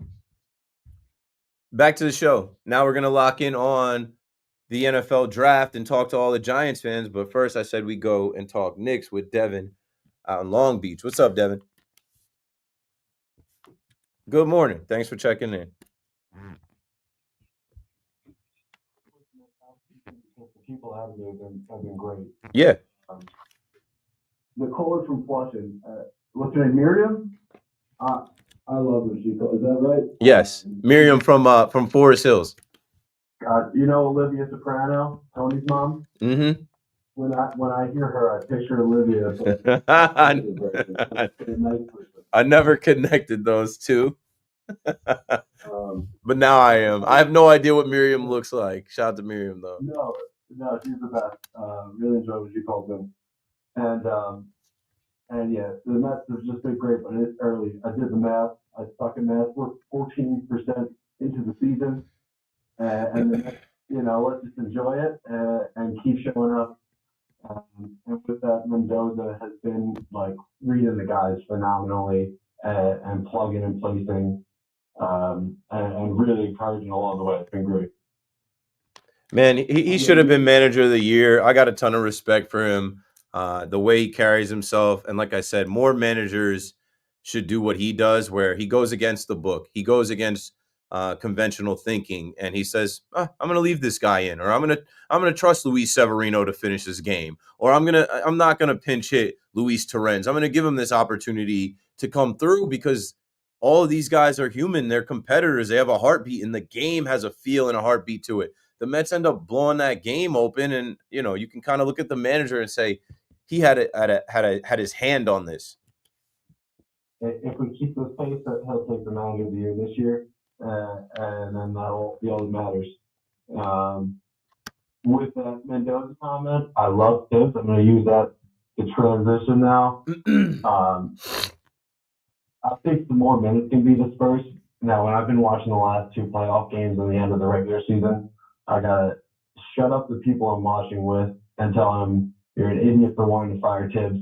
And then I'm just grabbing myself and freaking out about what he's doing at the same time. I want to see more from Mitchell Robinson. I think that he's played 20 minutes in the first game, 18 minutes, maybe a lineup with OG, Pat, Mitch, Hart, like just really locking in on these people. And also Brunson, we want to make a push. I think you can shave some minutes in the first half for him. We need him in closing time and, really try some of these larger lineups maybe in the first half. Yep. I'm gonna jump in with you just before you finish. I was kind of disappointed and kind of, I don't know, just rubbed the wrong way by how many people after one loss in a series, the first loss, like it wasn't the first game, it's the second game, it's the first loss at home. Okay, the series started. I was kind of looking with a side eye at people online and people calling the fan today that were ready to quit on the coach and also starting to turn on the captain. It doesn't make any sense. You need both of those guys to get out of this series. You need both of these guys to win this series. And my boy Dre, who's a listener to WFAN all day and is also a Knicks fan, he tweeted at me during the day today. He said, "What did I tweet you during the show?" And it was Knicks Muse putting up that the last time Thibodeau faced JB Bickerstaff in the playoffs, they won game 1, they lost game 2, then they went on to win every game the rest of the way. It was Knicks in 5. So what you're suggesting and what you're talking about, it's a series. When you're playing the same team every game, you can't play them the same way. You have to give them different looks. You got to ride with something else. So what we saw with Cam Payne in the first game and how they went on that 21-0 run, you can't go back to the well and expect that to happen because they are going to adjust. They went with Mikal Bridges. Mikal Bridges had opportunities to take the lead, to hit some shots and win the game. It didn't work. You know, I really thought there was a chance that, like, I saw Knicks win if Mikal could scratch a 30 game. And he had some good shots, and he was hitting things I like. I bet they're done with that, though. I bet you he will not be taking shots in the final minutes of winning time, those last 4 to 5 minutes. It will be Brunson. Chasing some balls, like he was active on defense, and like speaking to the first half, the first 3 quarters. The closing lineup can be different, but this is a deep team. I want to see more minutes for Mitchell Robinson. And my closing thought: game 1, 28 minutes; game 2, 21 minutes for Timmy Hardaway Jr. I want to see that tripled if possible. The more minutes Timmy Hardaway Jr. He's been great for the Knicks. And who is Penny Hardaway Jr.? Campaign? We don't have Penny. Penny is a unique. I think Isaiah Thomas is the last. Maybe Jalen. I gotta say, but Timmy Hardaway Jr. Timmy Hardaway Jr. Yeah, I was just trying to goof on Timmy. When he's on the floor, good things happen for the Knicks.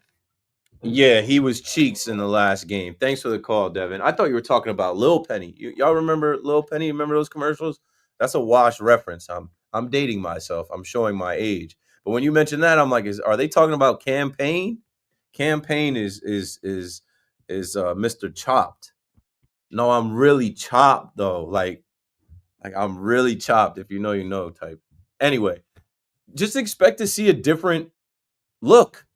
That like I just think we get into this mentality bugs me out, but I get it, and it festers here in New York. It is not the NFL, you know. In the NBA, it's a series. If you lose it, you can lose up to 3 games in a series. Some of the best series, the team that wins loses 3 games. This mentality of it's do or die every game. It's not sudden death. It's not single elimination. It's not 162 one-game seasons in baseball. It's a series. So you gotta get data. You gotta see how your opponent reacts, what they do.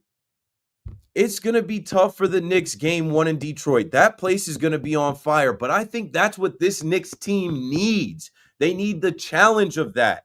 Not the comfort of Madison Square Garden and Celebrity Row and everybody behind them thinking, we got this. And no, go be the enemy. Go step into Little Caesars Arena where all of Detroit is going to be out. Everyone from Kid Rock to Eminem to Amon-Ra St. Brown to T Grizzly to, I don't know, D12, maybe Bizarro pull up. Like, go over there and step into that environment and shock them. Take that first game on their home floor and adjust. It can happen. Karl-Anthony Towns, be more aggressive. Like, can we see Precious Achiuwa? I think we will. I liked his energy when he dunked on Isaiah Stewart and then kind of shouldered him or chest bumped him into the stand. Like, I just think you're going to see a different look from the Knicks in their rotations and what they're like. That's another thing. Like, so many people calling for Tibbs has got to call timeout and draw up a play. Sometimes you don't want to stop the flow of the game. Sometimes you trust your guys. You have 2 all-star starters on the floor against the Detroit Pistons. Karl-Anthony Towns shrunk, and Brunson, that's another thing. I don't know how y'all are quitting on Brunson when this guy took less money, when this guy is compromised. He's hurt. He's playing on an ankle where he's got to go and adjust his shoes or get retaped or something. He's feeling that at the end of the game. So I don't know. I'm not a Knicks fan, so maybe that's my vantage point. I have a different vantage point not being a Knicks fan. But, like, you got to get out of this first round. You cannot lose to the Pistons. So positive thoughts, positive energy. You lost one. You might win some, but you just lost one. You could win the next 4. You don't even need to win the next 4. You can win the next 3 series. Knicks in 5. Even though I told you Knicks in 6, that's still very much alive. Win 1 in Detroit, and then don't lose another one. And it's a long stretch. I meant to check the Knicks flight because they have like that like Pro Flights account. Because I just kept thinking about like the Knicks being in Detroit today, Wednesday, Thursday, Friday, Saturday. So that's 5 days to be in Michigan. It's not ideal. Anyway, the draft is in Wisconsin. That's also not ideal. And now we'll get into the conversation around this Giants draft. This Giants draft is going to make or break careers. This Giants draft is so important to the success of this Giants team this year. They need to hit again. They hit on a few players that were able to contribute last year. Malik Neighbors, home run. Guys like Tyler Nubin, Andrew Phillips, Theo Johnson, Tyrone Tracy. Great. Do it again. And then you don't want to be picking in the top 6. Let's go to Tim in West Orange on the Fan as we switch to talking about the Giants in the NFL draft. What's up, Tim? Hey, Keith, how you doing this morning? Good. Thanks for calling. Before I get to my point about the Giants, I just wanted to wonder what your takes on the Devils playoffs so far. And do you think we are in trouble yet, or do you think the Devils still have a chance to beat the Hurricanes? I don't think they're beating the Hurricanes. I was scared as they finished the regular season and couldn't win games.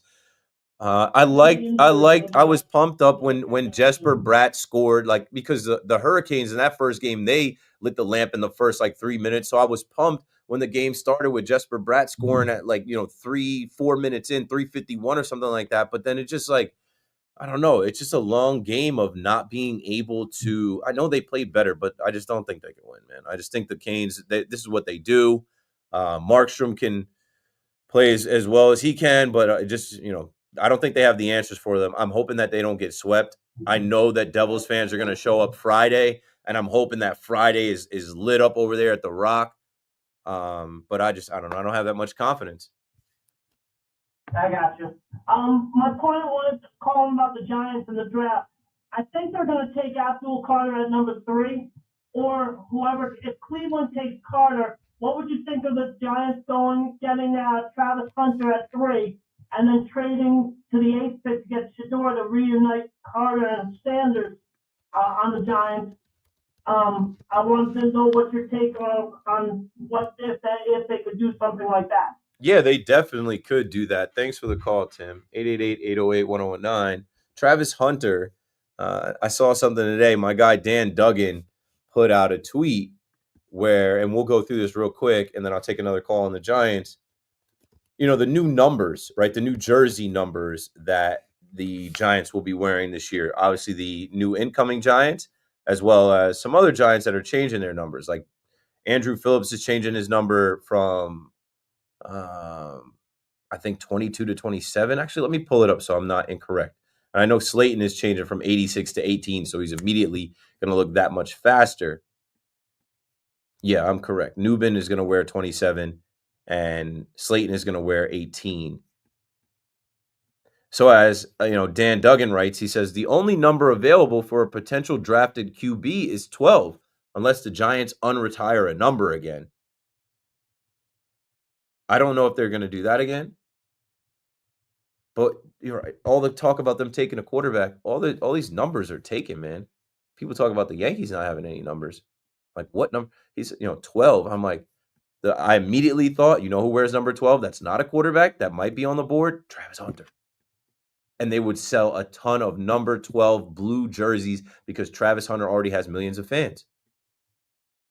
So Javon Holland's going to wear number 8. So your Daniel Jones jersey, you can write Holland on the back, like the Holland Tunnel. Jameis Winston's going to wear 19 because there's no numbers. There's no numbers. I mean, Russ had to buy the number 3 off of Deontay Banks, and I think Deontay Banks took number 2. Paulson Adebo is going to wear Tiki Barber's number, 21.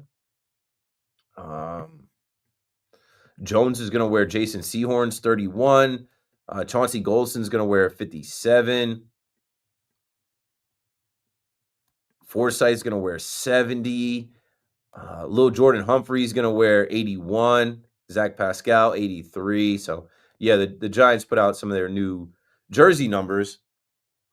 And it leads you to believe, hey, if they're drafting another quarterback, what numbers are he going to wear? There's no numbers left for these guys to wear.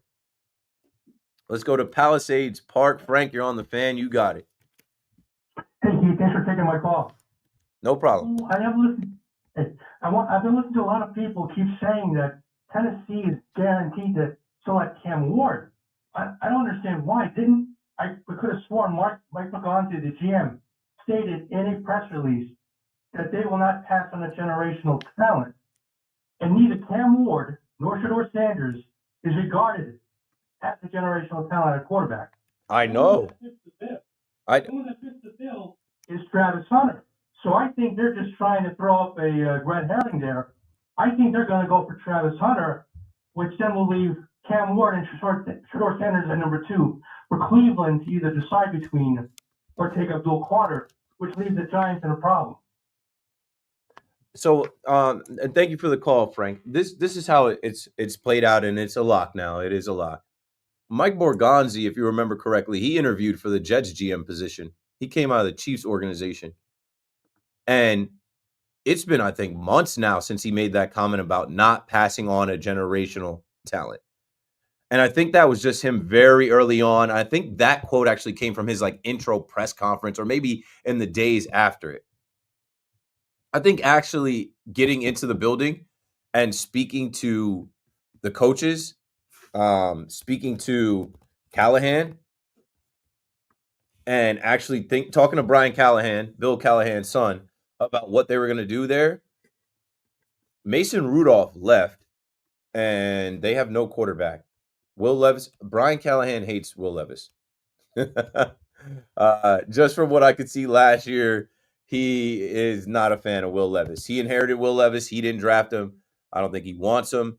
And I don't think that he wants to go into his second year as a coach where, his first year wasn't great. I don't think he wants to go into his second year as a coach with Will Levis and everything riding on Will Levis making the right decisions and not turning over the ball. Now, I don't believe that Cam Ward is a generational talent. I think he's just a product of a quarterback light draft where he is now the clear-cut number 1. I thought he was a good player this year from what I saw from him, and I like his story and his journey from Incarnate Word to Washington State to Miami for 1 year, and Miami was undefeated for a little while. But I don't know if he's a generational talent that Mike Borgonzi is speaking of. I think after he put his head together with the head coach and they talk personnel, they are not in a position right now to have the number 1 overall pick and pass on the number 1 rated quarterback in this draft. It's right there. I was screaming a couple weeks about the Giants, how dumb the Giants were, losing 10 games in a row, and then losing the number 1 pick, where it would have been right there for you to draft Cam Ward. Keep the number 1 pick, draft Cam Ward, then you don't even have to sign Jameis Winston or Russell. You could sign any backup or whatever. You could have signed one. You could have signed Jameis Winston to start a couple games and then eventually go to Cam Ward. Also, Cam Ward is young, and I love social media. I love the fact that we even have these things like Twitch. And, he was on a Twitch stream, and they were asking him who's his favorite running backs in the NFL. He says Tony Pollard and Tajay Spears. And he said those were the best running backs in the NFL. Those guys aren't respected TP, playmaker, former Dallas Cowboy. He's not top 15 running back in the NFL. Maybe not even top 20. Tajay Spears, you wouldn't even pick him up on the waiver wire as your running back 2 after, Christian McCaffrey goes down and you know what I'm saying? So why is he on his Twitch stream telling whoever he's talking to that? Then they asked him about his favorite wide receivers in the league. And someone was asking him what he thought about AJ Brown. And he said, yeah, AJ Brown is no Calvin Ridley. What? I'll take AJ Brown over Calvin Ridley every day. Now, Calvin Ridley can boogie. He's fast. He's a good route runner. But AJ Brown is fast, a good route runner. He's a monster. He's big, fast, strong. And if he had a better quarterback, we would really get to see him. So I just think there's a lot pointing to Cam Ward going to Tennessee. Of course he is. I watched his pro day. His pro day, I keep saying Bill. Brian Callahan had a smile so wide on his face. He just dapping him up, and the Tennessee Titans assistant coaches are like dapping him up, and like Cam Ward said something like, like today I'm just going to solidify it. That like I'm the number one pick, that I'm the best player quarterback in the draft, that I'm going to the Titans. So Mike Borgonzi saying that they weren't going to pass on a generational talent, and all of us thinking the generational talent is the two-way player, the unicorn, the Heisman Trophy winner, Travis Hunter, that plays offense and defense. That's the guy? No, because that doesn't help the Titans as much as a Cam Ward will. I think they like Cam Ward. They're taking Cam Ward. 888-808-1019. I think the Browns are the perfect place for Travis Hunter to go experiment. Because what do they have to lose? Like those idiots gave the most guaranteed money at the time to Deshaun Watson. What do they have to lose? Adam Schefter reported, is this a fake account? Yeah, it's a fake account. So almost got fake Shefty. But there were some rumors online. I don't know who reported them. This count is fake. But there's rumblings online that Travis Hunter is going to go number 2 overall to the Cleveland Browns. The Giants are on the clock. Who are the Giants going to take? Abdul Carter, the best pass rusher. Another guy that they think might be generational, might be a gold jacket type. Can't take Shador there anymore. Can't take a third string quarterback project that might not pan out. Can't do it. Won't do it. And if you do it, you better have some kind of crazy plan after that. Better have some crazy plans after that. Take Abdul Carter. It is what it is. It materialized. Even though I think it is kind of weird. He's a diehard Eagles fan. Kid is from Philly. Was just repping the Eagles. But once they get in the NFL, all that is supposed to be gone anyway. Once they get in the NFL, all that's gone. You also can't reach for Jackson Dart at 3. Take the best player available. And if you want to trade back into the first round because Shador or Jackson Dart drops, nobody would be mad at you for that. I think that is very doable as well. But yeah, Cam Ward, if the Giants wanted him, they shouldn't have beat the Colts. I think it's a lock that Cam Ward is with the Tennessee Titans. Number 1 pick, put the card in. Travis Hunter, number 2 pick, put the card in. And then number 3, Abdul Carter to your Big Blue G-Men. And then we'll see when some movement starts. You don't trade one of those top picks either. Like obviously we saw the report today that both the Browns and Giants were fielding calls to trade back. That was what the rumor was today. Of course they are. The Browns and Giants are fielding calls for picks number 2 and 3. Yeah, they should answer every call.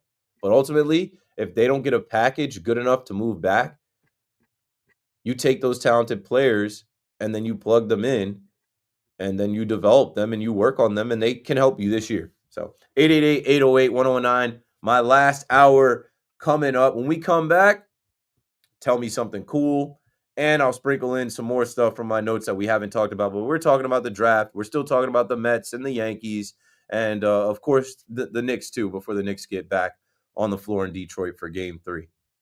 Keith McPherson on the Fan. We'll be right back after this.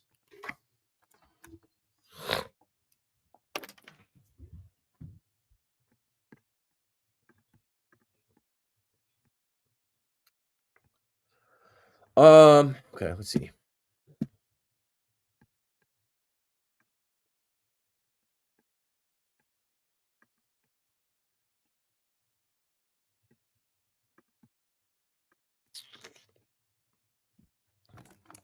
The tell me something cool drop. Did you end up saving that in the? Okay, cool.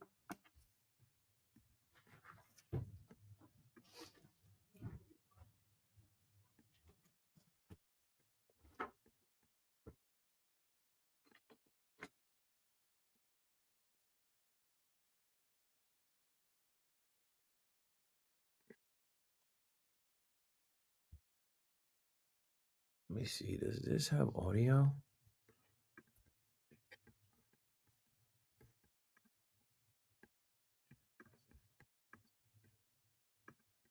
I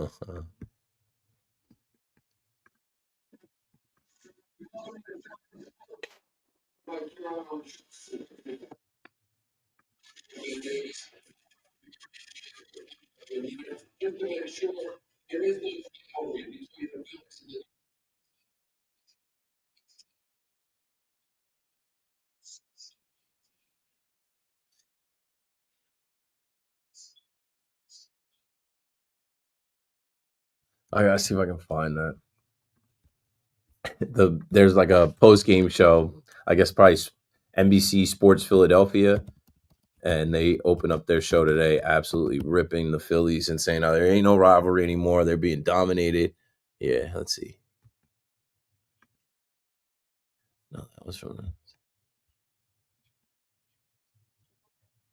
I don't know who does their post. I know Kruk does the games. I guess they ripped them on the 20th.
No, that was from.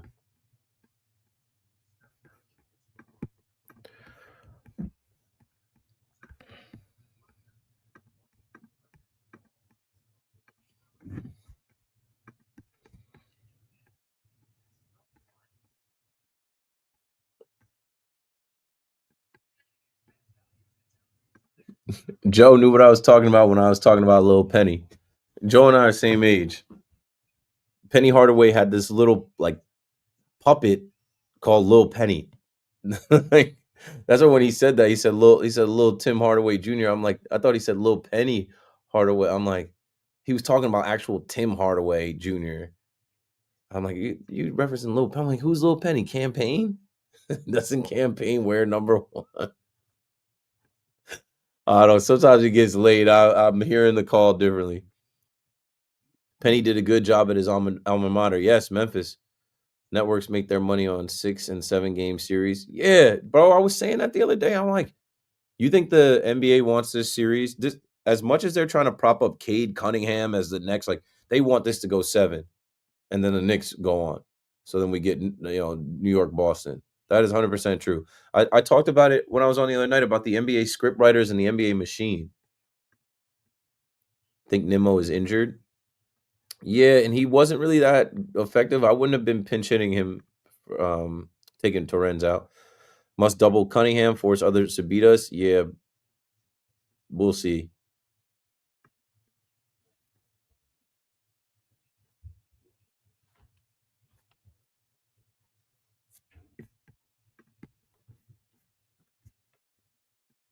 Good morning at 1 o'clock. I'm Marco Belletti, and this report is brought to you by Mercedes-Benz of Morristown.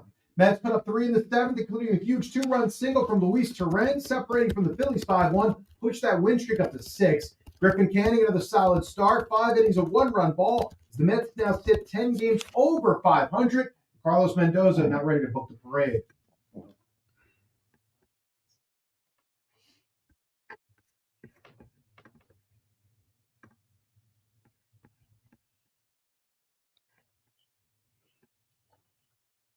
Yankees fell the Guardians 3-2. Cleveland scoring all three in the sixth, with Mark Leiter Jr. getting nickel and dimed, with Cleveland able to take control.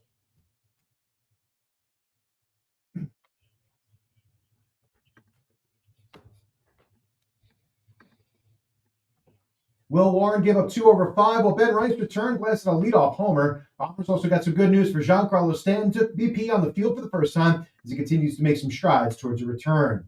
Hurricanes race the Devils 3-1, take a 2-0 series lead. Frederick Anderson, 25 saves for Carolina. Islanders making some changes. Lou Lamoriello out as GM after 7 years. In the NBA playoffs, the Lakers finished off the T-Wolves 94-85, even the series at 1. Pacers with the Bucks 123-115. Thunder dismantled the Grizzlies 118-99. So both of those series now 2-9. 64 degrees, clear skies, Central Park. That's what's happening. I'm Marco Belletti.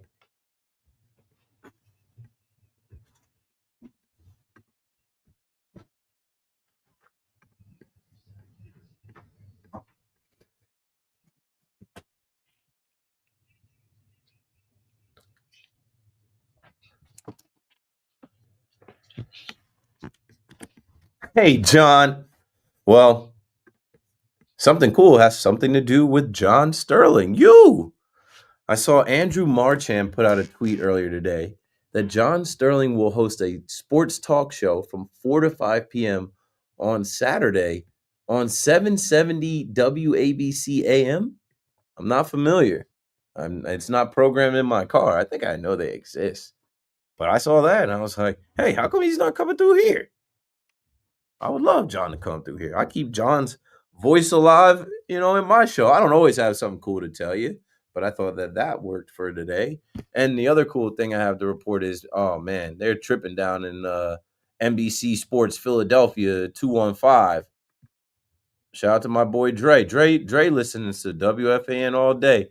He sent me a post of the Phillies postgame show now that the Phillies lost the series. And I got to get the true audio because this is like someone filming their TV. But the way that the guy started the show off, the way he started their post-game show was hilarious. First off, like the Yankees and even SNY, they never do this. But this guy is like, okay. He's like, there is no rivalry between the Mets and the Phillies. The Mets own the Phillies. The Phillies have lost 6 of their last, let's see, and then here's the House of Horrors graphic. The Phillies have lost the last 6 games and 7 of the last 8 at Citi, including the postseason. They have a 6-19 record at Citi Field since 2022, including the postseason. Their 59-79 all-time record at Citi Field, a .428 win percentage. The Phillies do not enjoy coming to Queens. And somebody tweeted me earlier asking about, what percentage of fans I thought were in there from Philadelphia. And I'm like, less than 15%. And if they showed up to either one of these games, they probably were out of there early. There's no Philadelphia presence in Citi Field taking over that building. The Mets fans are showing up 36, 37,000 deep. How many Phillies fans? Maybe 1,000, and they're quiet as a mouse. So 888-808-1019. Before we get back to the Giants draft conversation, Josh is in Passaic on the Fan. Go for it, Josh. Talking through the New York sports. Yes, I actually just got back from Florida tonight, and I'm actually wondering in my head which was more brutal, watching the Devils versus Hurricanes, or this woman sitting next to me that was laughing from her screen the entire play. You didn't know how much I had to hold back from telling some of this person. Did you tap her? Did you tap her? Like, hey, can you keep it down? No, I didn't say anything, but she was 2 seats away from me. I was expecting the guy to my left to do, but he had earbuds in. Oh, you better than me. You better than me. I would have been like, yo, chill. It was a nighttime flight? Yeah, she couldn't stop. There's this baby on the other side of me that's coughing for 5 minutes straight. Told us something And well, it's funny because I used to never be the guy on the plane with the baby, and I used to hate the sound of these babies. And then now I'm the guy walking my baby through the aisle, trying to get my baby to chill. The babies are fine. But grown people that won't shut up or that won't stop laughing at whatever they're watching or whatever, like, be quiet. We're all on the same flight together. It's mad disrespectful. Yeah, I agree with you with the babies and stuff. And I have three younger siblings. Like, no, it's with everyone, but she's like 40 or something. Like, I don't care how funny it is. Like, you got to control yourself. But anyway, that Devils game. And I think the major difference is if you remember when the Devils were at their top point this year and they still had Jack Hughes, if you would look at the box scores at the end of the game, it would be Devils out shooting the opposing team, no matter who it was. It could be Florida, whichever team it was like 40-15. And now they lose speed when they've lost a bunch of defenders. Markstrom's under a blitz. Tonight it wasn't. He was still under a lot, but at least Devils got more shots for that first game. He's played great. But there's a limit to how much he could actually do, and it's just been very tough. And the Hurricanes are always a tough team for Devils to play. This is why when Jack Hughes went down, we want to be confident in the team. They did pick it up the last week, but it's a real tough series. It's happened a few years also, where they went down 2-0. Sure, they'll pull one off in the Rock, be pumping, but right now this is a hard spot. I can't really see them getting past Carolina. Yeah, Luke Hughes being down, obviously Jack Hughes. It was a good start. Jesper Bratt, the Bratt man, being able to score that early goal, but then they didn't score again. And man, I don't know.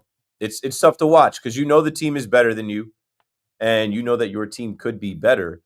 It's the playoffs now, and it's the most exciting hockey, and you just don't feel like you really have a puncher's chance. And that Hurricanes horn gives me nightmares from 2 years ago. Every time it goes off, it's loud, fans going crazy, and I'm sure they're enjoying. Anyway, you look at those Knicks. I was by someone's house last night watching the game. I came by at the end. There's like all Knicks fans, and I picked the Knicks in all my brackets. I'm fine going for them for the first round. And they got very mad at me because when Bridges went up for that 3 with 13 seconds, I just had to say that I shouted as he went to street for him, like 5 first-round picks. And then after he missed, I got it from the whole crowd. But still, overall, it's pretty enjoyable. But yeah. It's tough for the Knicks. They had the chance coming back in the game, looked like the game beforehand. But I still think they'll win this series, the Pistons, whatever. And I love how all these teams are complaining. Al Horford's complaining. Iz is complaining about not getting calls. Everybody's complaining. Everybody is lobbying. And even like day NBA. You don't drive if you drop in and you don't get points, whether from fouls or scoring your shot, and then the guy's crying on the other side. It's nuts. It's just standard. They all have their hands in the air. They spend too much time talking to the rest. That's what I say. They're lobbying. It's like, okay, if you didn't get the call, then I'm lobbying for you to get it on the next one. And then, Keith, just before getting to my Mets, were you an American Dream yesterday? No, I was not in the American Dream list. Someone thought they saw me. Yeah, they're like, you gotta ask Keith. I think I saw an American Dream, but I guess not. Well, if it was me, all you got to do is be like, yo, Keith. I would have been like, what up? What's good? You need something? You know me? I guess the guy was nervous or something. Whatever. He just asked me. Anyway, Keith, looking at the Mets, yes, Mets fan. Like, how do you think David Peterson's doing so far this year? I think he's doing great. After he had a great year last year, we're looking for this type of stuff, and he's had a great start. And one of the funniest parts about that is David Peterson is the worst starter on the Mets right now, ERA-wise. That is just something to think about. And he's pitched well, 3.17 ERA. And he has a worse ERA than almost every single pitcher in the bullpen. Yeah. Very nervous right now to continue to see this.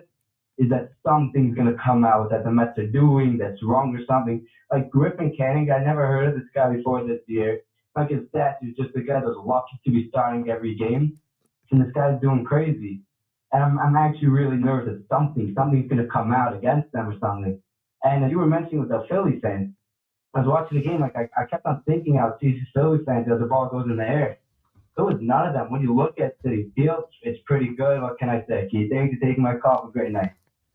Thanks for making the call, Josh. That was a lot, but I appreciate it, man. You guys sure know how to fill time.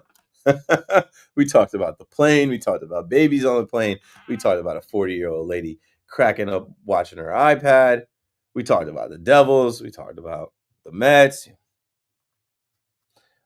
There's no Philadelphia fans. They're still feeling it from last year.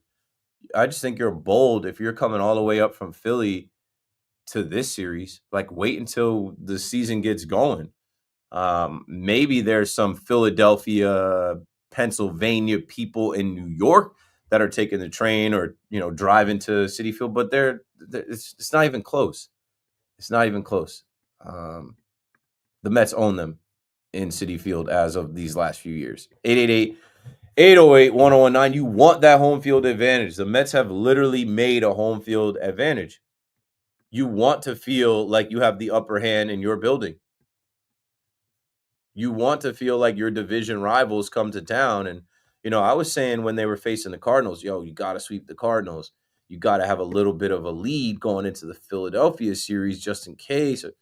Well, there's no just in case. Look at the standings. The lead is built, right?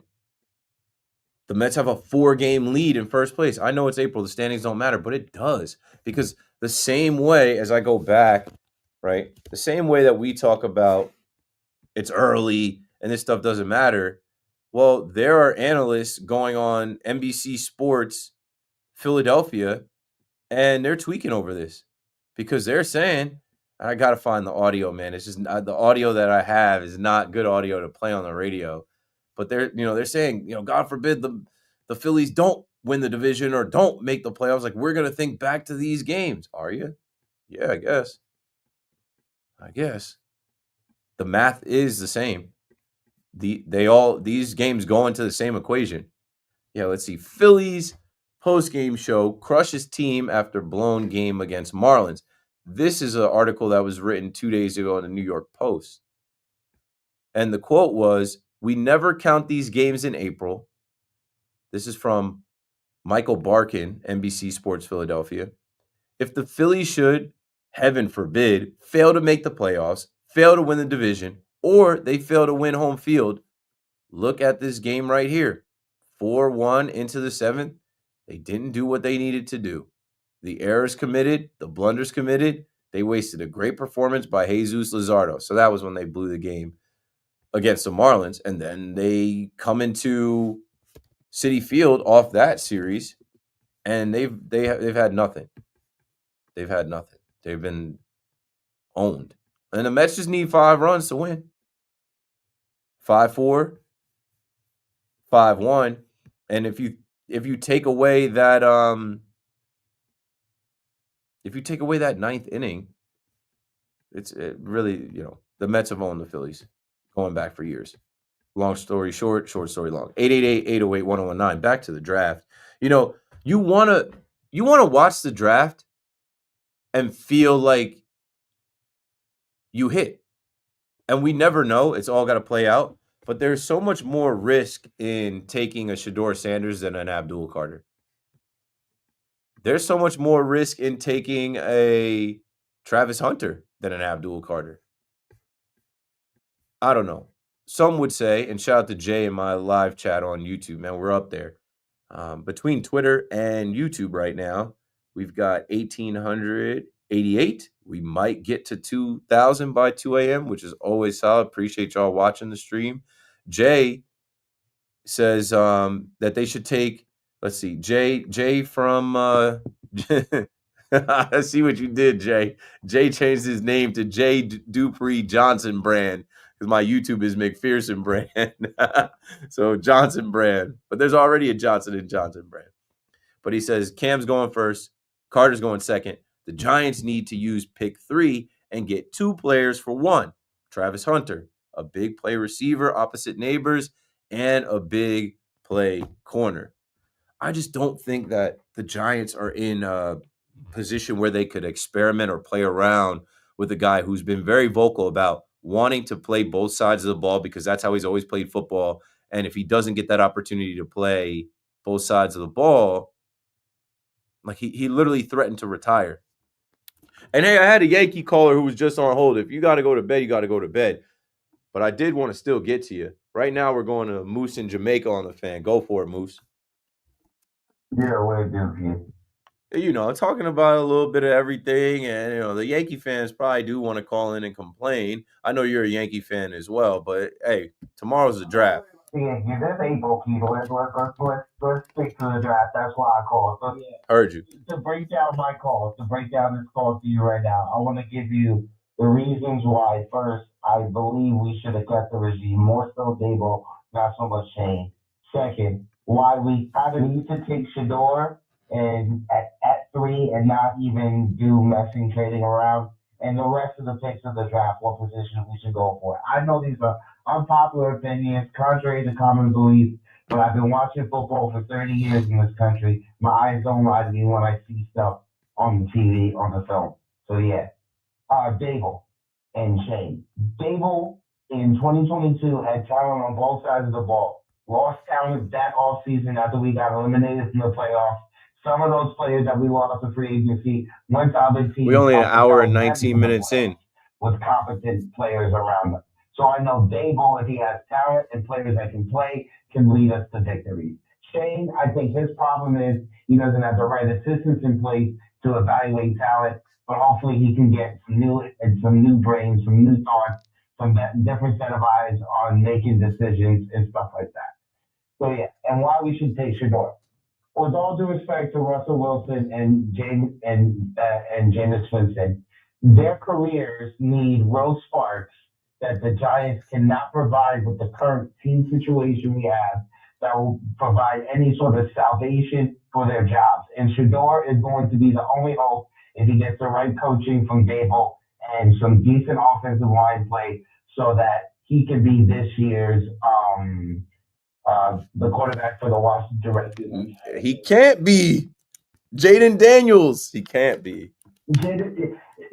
Anything's possible because we need some energy in this.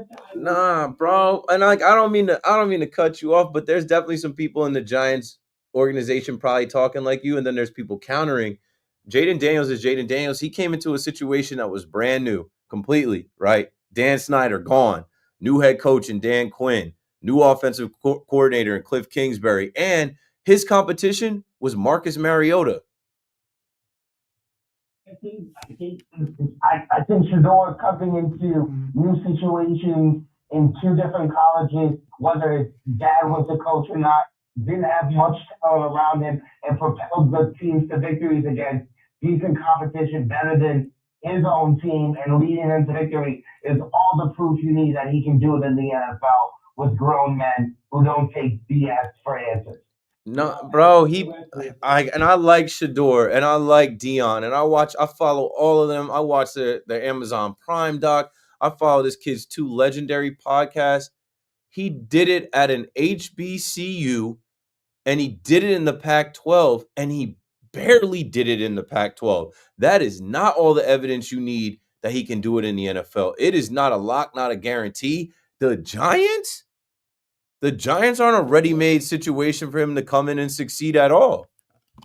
I don't think it's a ready-made. I think it's when push comes to shove, you'll see the cream rise to the top.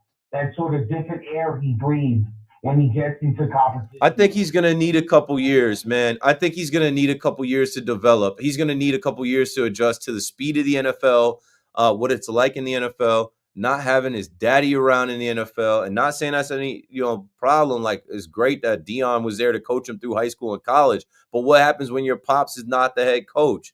What happens when you don't get the preferential treatment as the coach's son? There's a lot of reports coming out about how entitled and arrogant he is, and you need that. You definitely need that to survive as a quarterback, but like, he's got to go to the right situation. I don't think the Giants are the right situation for him, for real. Right, we'll agree to disagree upon that. For the rest of the draft, with the second round pick, if we can't catch offensive guard / tackle combo who can fit in and replace an injured player or compete for a starting job in camp, trade down in the second round, pick him up there. With the first third round pick, select a sub package corner who's good in man coverage on third down because the Giants like to play a lot of man coverage on third down. The second, third round pick, either select a defensive tackle or defensive end that can slot at that edge position in the defensive end spot in the 3-4, so that the outside pass rushers. Because the thing is, when Dexter Lawrence was healthy, we led the league in sacks. That's why I don't think we need Abdul Carter for more pass rush. Because if Dexter Lawrence is healthy, he catches all the double teams, and Thibodeau and Burns are able to attack the quarterback seamlessly with one-on-ones, and they usually win. That's why we led the league in sacks until Dexter Lawrence got hurt. That's why he was the best defensive tackle in the game. And then for the fifth round pick, select a wide receiver, and then in the sixth round and the seventh round, pick up a middle linebacker and another linebacker. Have you not said anything about drafting an offensive lineman, or did I miss that?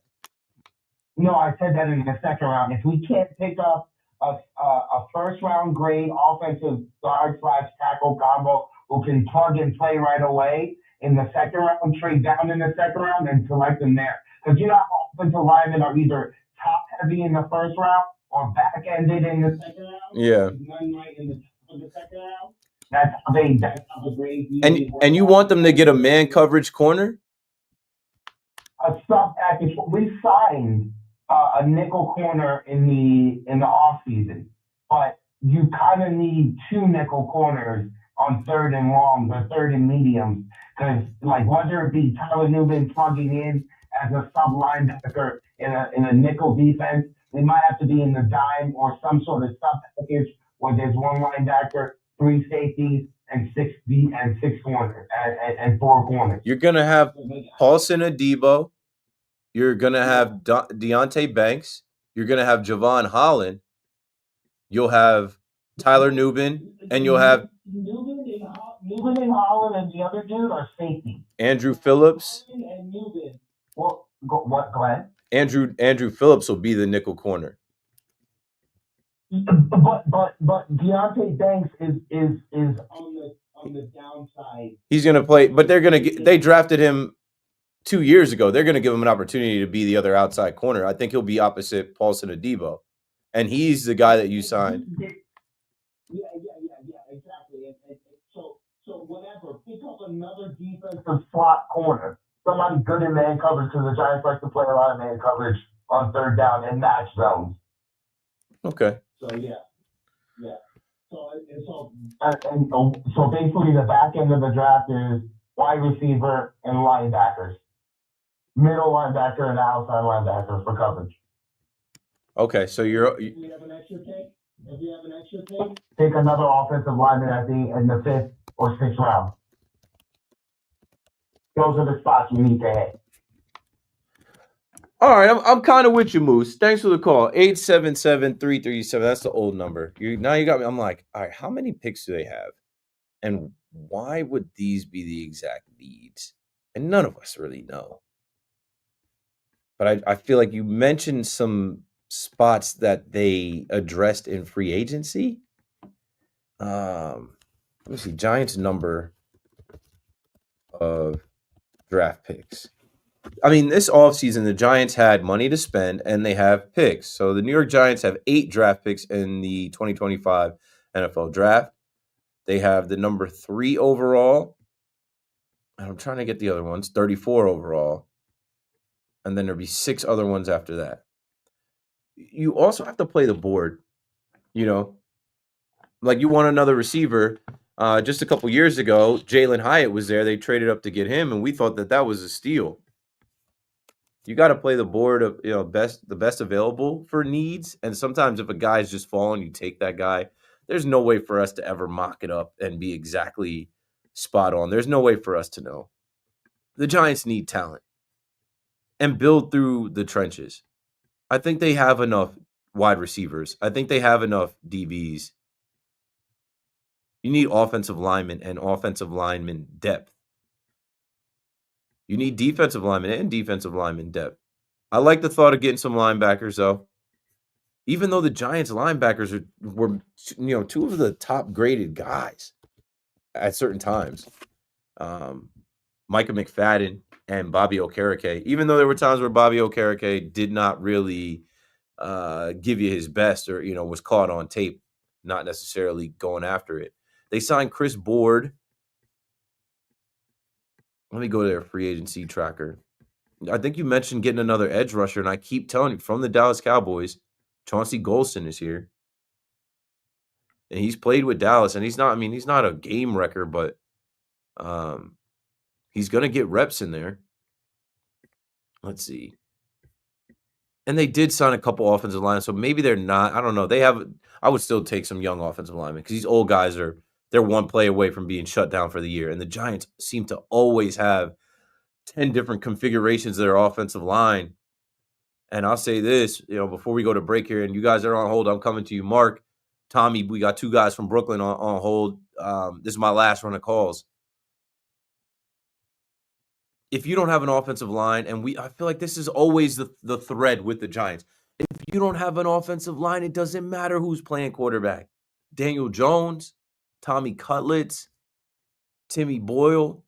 Timmy Boyle's going to be backing up Will Levis while Will Levis backs up Cam Ward. It doesn't matter if you have Russell Wilson, Jameis Winston, Shador Sanders. If nobody's blocking up front, like you're in a division where you got to face Jalen Carter. Like if nobody's blocking up front, that's where I'd be trying to. I'd make sure we have some guys because you know what too, you may have missed on some guys. I'm not so sure about Evan Neal. Actually, I am sure about Evan Neal. He's not it. And which is crazy because he was a lock. I remember Michael Irvin raving about Evan Neal. I'm like, Mike, you set up the Giants. And then John Michael Schmitz, I've seen him get run over a lot. I've seen him get bullied a lot. You might want to look to get another center. Anyway, 888-808-1019. Taking your calls on what the Giants should do in the draft. No one's really calling about the Jets because the Jets, I thought this was funny too. When we come back, I'm going to talk about, I didn't really talk about Darren Muji swerving the Aaron Rodgers question. I did talk about how Aaron Rodgers broke it down, but I'll talk about the Giants draft and, the Jets and how, they have just been quiet and locked, and that's a good sign for the Jet fans. So my last 23 minutes coming up. This is Keith McPherson, your nighttime host on The Fan. Dial 888-808-1019 if you'd like to join the show. We'll be back after a quick timeout. All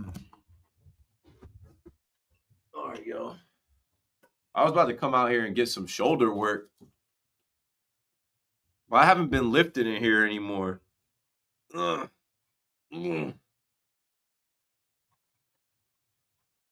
been hitting the gym pretty hard, and so I don't have to do my lifts in here. But I was thinking about coming in here and doing some,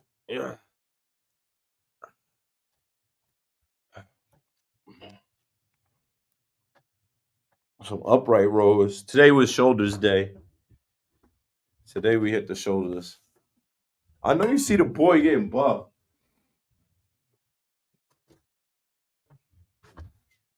I'm not gonna hold you. I've been on one because I had the surgery. So I was being stupid. May 10th of last year, I only had like 45 minutes to work out. So I got on the treadmill and I light jogged at like 5 for 5 minutes. Idiot. I wasn't properly warmed up. I go to the squat rack. I do 135. I do 185. I do 225. And when I got down, I'll never forget getting deep and being like, felt my like pop, yo. So I basically had an abdominal hernia. And then I made it worse because I did abs. I got on the Roman chair with the plate and I could feel it. And so now, yo, even today, I got to actually call my doctor about it. Like when I do hard ab workouts, I'll cramp up and it is like, damn, they cut me open, bro. They cut me open and they had to, do the mesh repair of the hernia.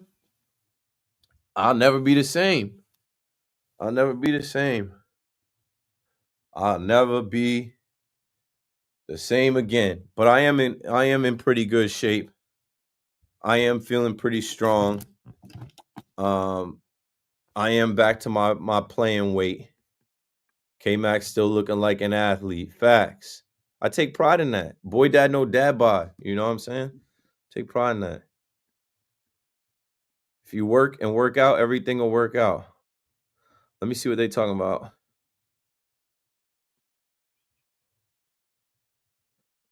Euro, what up, yo?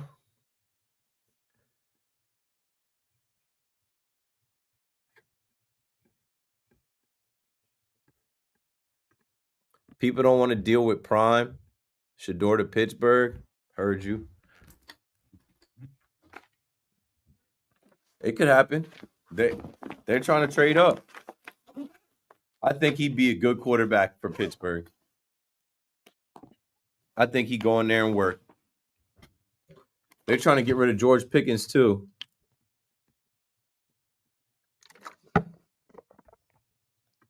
Let's not forget the 4-1-1 is Judge. Hitting 4-1-1 15% into the season. Yeah, Judge is crazy. We're wasting his time though. Nobody could drive him in. People keep saying Shador is a winner. Dude went 1-8 in conference games. That's what I'm saying. Like, I'm like, yo, and I'm not a hater on him. I'm a fan.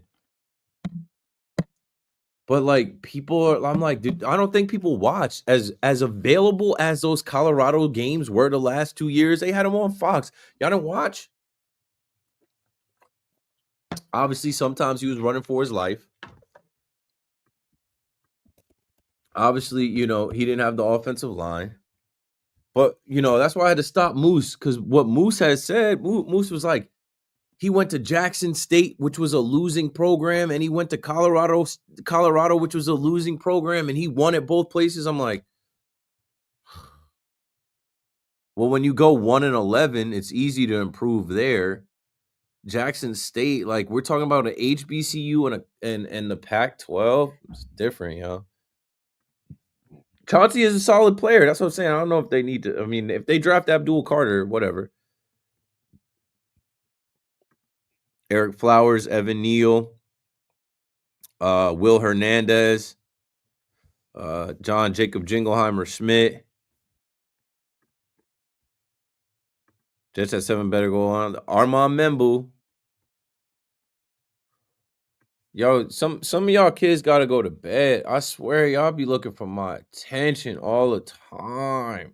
All right, let's give the Mets fans that are like probably too young to drink attention. Yankees suck. Where's the other one? Let's go Mets. FAN with drums. Military Mike.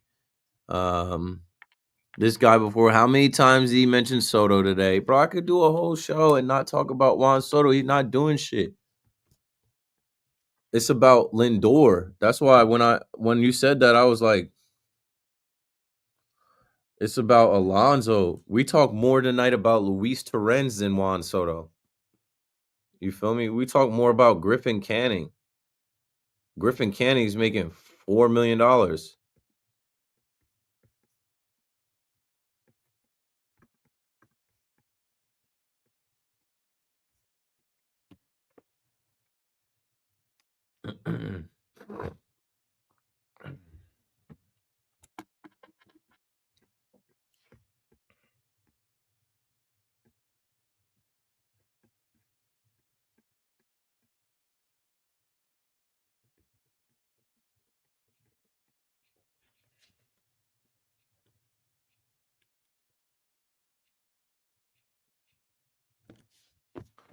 In the city, in the towns, borough to borough. I'm ready for the summer for real.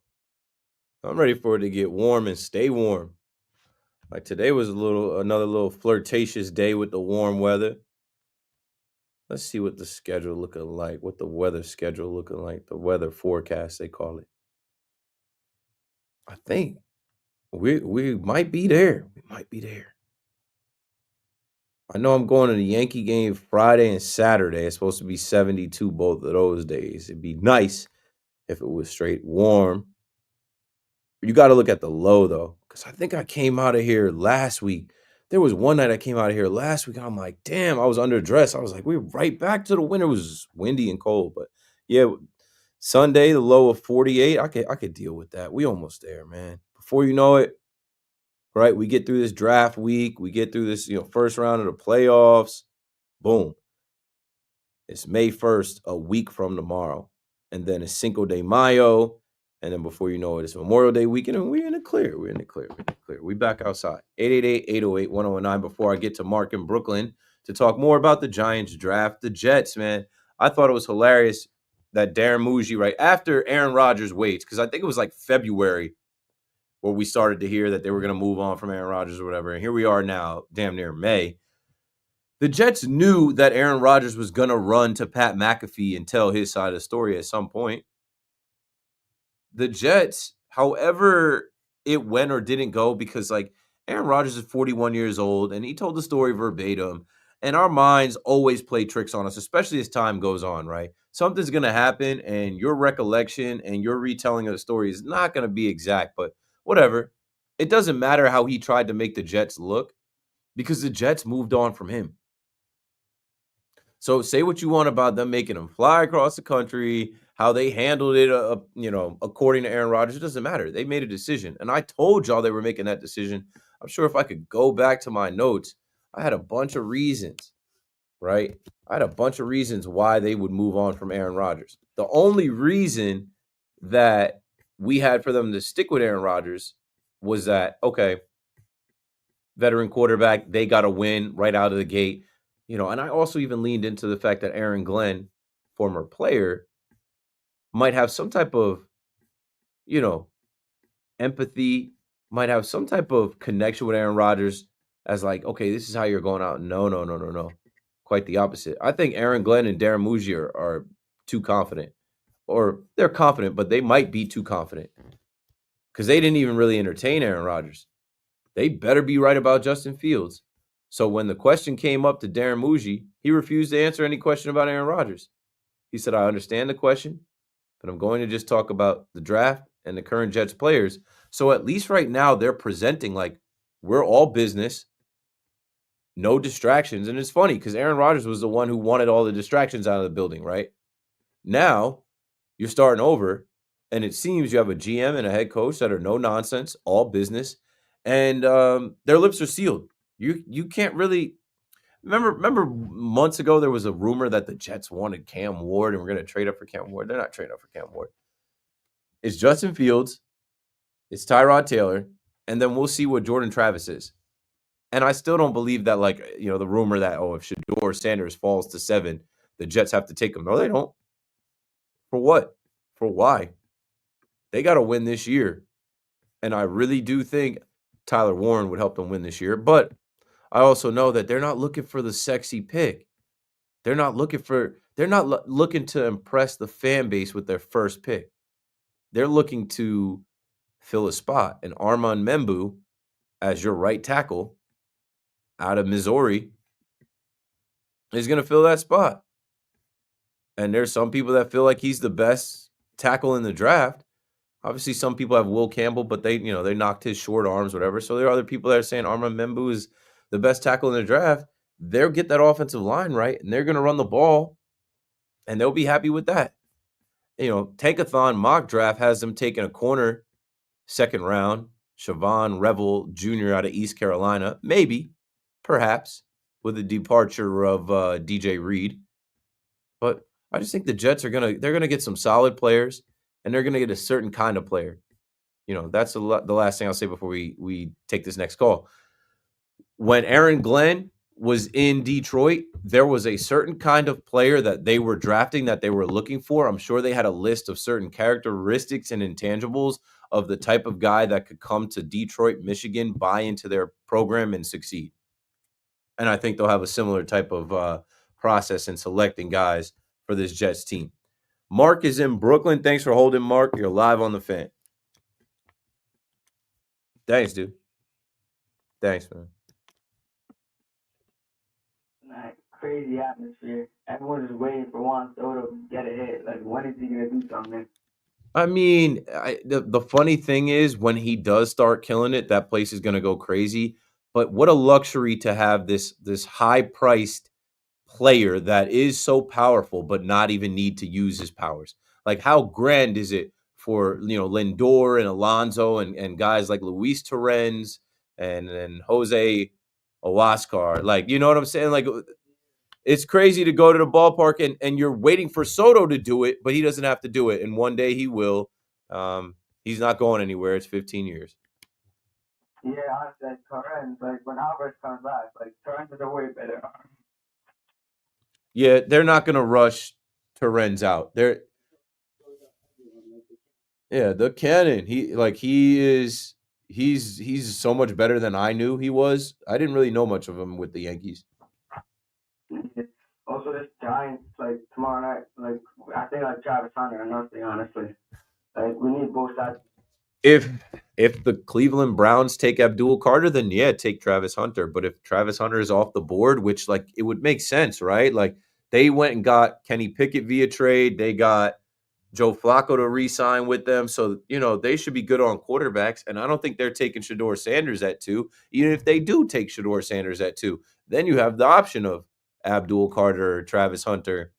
I just think that Travis, like, and I've said this, and I could be completely wrong, but Travis being so hard pressed on I'm gonna play corner, I'm gonna play receiver, I'm gonna do both. I know Joe Shane has been vocal about being open to it, but I just think anybody that takes it on, it's like you got to take this kid on as what he wants to be, and I think that works out better elsewhere than the Giants. If it works out, then he got both sides of the ball. Both need. I mean, the Giants really need to work out well.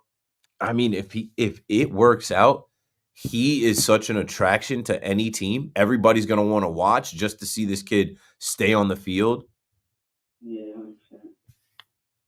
I don't think he's going to be able to do it. And I don't mean to be a hater. It's never been done for a reason. Yeah, it's crazy. Thanks for the call, Mark. Appreciate you, bro. 888-808-1019. Let's talk about that for a second. Like, for anybody that played football growing up listening, when you start playing Pop Warner, you play both sides. The best players play both sides, but your kids, one of these nerds on Reddit are about to write a little thread about me bragging about playing football, or like, did you know Keith played football? But when I started playing football, I actually was a tight end DN. It made no sense. It was just like junior Pee Wee football. I was number 85. I had the birdcage face mask, and I played both sides. Then, literally the next year, I played football. Shout out to Coach Williamson. He was smart. He's like, you should play quarterback. We got a good running back. We got a couple other guys.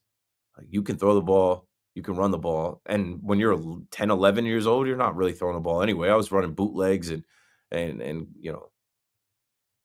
waggles and like, I don't know. We had stupid like wing T type plays. But you never came off the field. I also played corner. Okay, I did that through Pop Warner. And then when I got to high school, I remember my coach, shout out to Matt Hoyle, my freshman year was like, yo, we got enough guys. You're going to just play quarterback. And I thought that was weird. I'm like, I want to play both ways. But now I'm getting in a high school level where he's like, no, we're going to protect you. We can't have you tackling a guy getting hurt. And like my freshman football team, I think we were 7-1. So then I got to play at the end of the year with the junior varsity. I played one junior varsity game my freshman year, then never played JV again. But my sophomore year, I came in, and the first action that I got was at Todd Frazier's high school, Toms River South. I remember being so scared. I remember being shooketh because they had a good running back. I remember, almost tackling this kid, and I don't even know how I did it. I remember just knocking him out of bounds. But the first action I got was playing corner, and I was still a quarterback, but there was an older quarterback ahead of me. But everybody played two positions, offense, defense. But as you get older, you can't do that. The game gets faster. It gets more physical, right? So, like, it got to a point where my sophomore year, the starting quarterback goes down, and now I'm the starting quarterback. I can't play defense. You got to just play quarterback. And then I never played defense again for 3 years. Started varsity, sophomore, junior, senior year at quarterback. And then you get recruited. And Travis Hunter was recruited by Nick Saban. He was recruited by everyone. He was supposed to go to Alabama, and then he had the decommit and switched and threw, the Jackson State hat on. And I just think about, like, how do you even get recruited as a two-way player? We're going to offer you a scholarship. We're going to play both ways.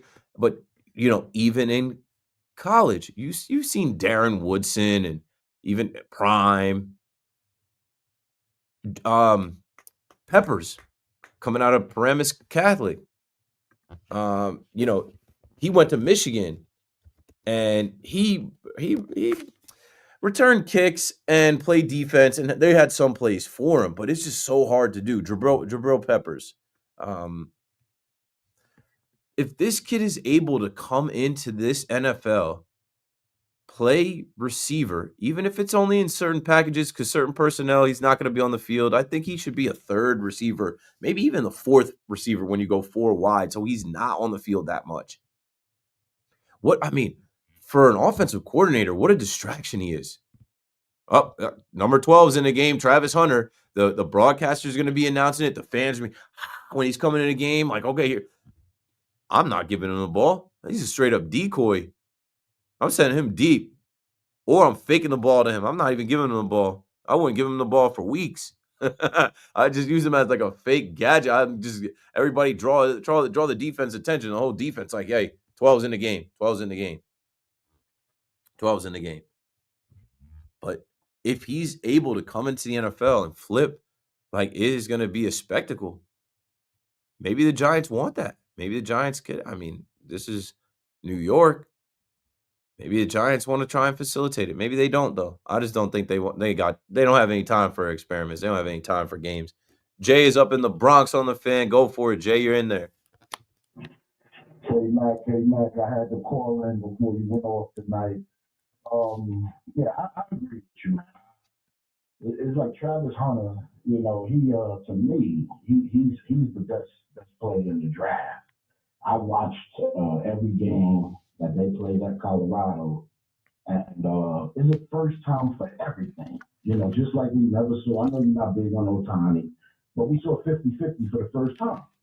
Same thing with Hunter. These athletes now, they're more evolved.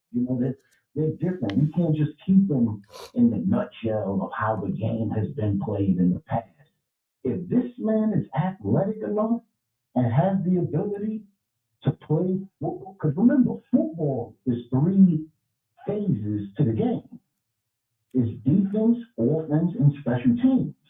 So a true football player plays all 3. Right. And like you said, some individuals have dabbled in all 3. Deion Sanders, Jabril Peppers, there's a few, Charles Woodson. But this guy... I said Darren Woodson before. You knew I meant Charles Woodson. Right. Come on, man. We're on the same page. Yeah. You inspired me to put the brand after my name. Shout out to the Johnson brand. Hell yeah. Jay from the Bronx, that first night we spoke the other night when I was bidding you up about Jackson King, Appreciate you, bro. Yeah, you being a role model and all that. For real, man. You holding it down for the brothers, man, on WFAN. 1,000. And you holding it down for the Yankee fans, man. To say it's WFAN Yankee radio, it's like WFAN Mets radio. Because, I keep my radio on WFAN. So I hear all the shows when I can, But anyway, like I was saying, you and Nick Monaco, man, thank God for y'all. For the Yankees. And you come on right after you, so it's like, boom. But, I Travis Hunter, if he's not there at 3, because I don't think they're going to think about it. If you was a GM, K-Mac, would you take Travis Hunter over Abdul Carter? I would, just because of the upside. I feel like you can't go wrong. He's going to be able to do something productive. If he does both, then you hit a lottery ticket that nobody else in the history of the NFL ever has. If he's just good at one, he is explosive when he gets the ball in his hands. That's what I'll give him. As a corner, I thought he could have had a couple more picks, but they didn't throw his way. But as a receiver, when he catches the ball and he puts his foot in the ground, he is out of there. And then he also has just like great hands to make contested catches.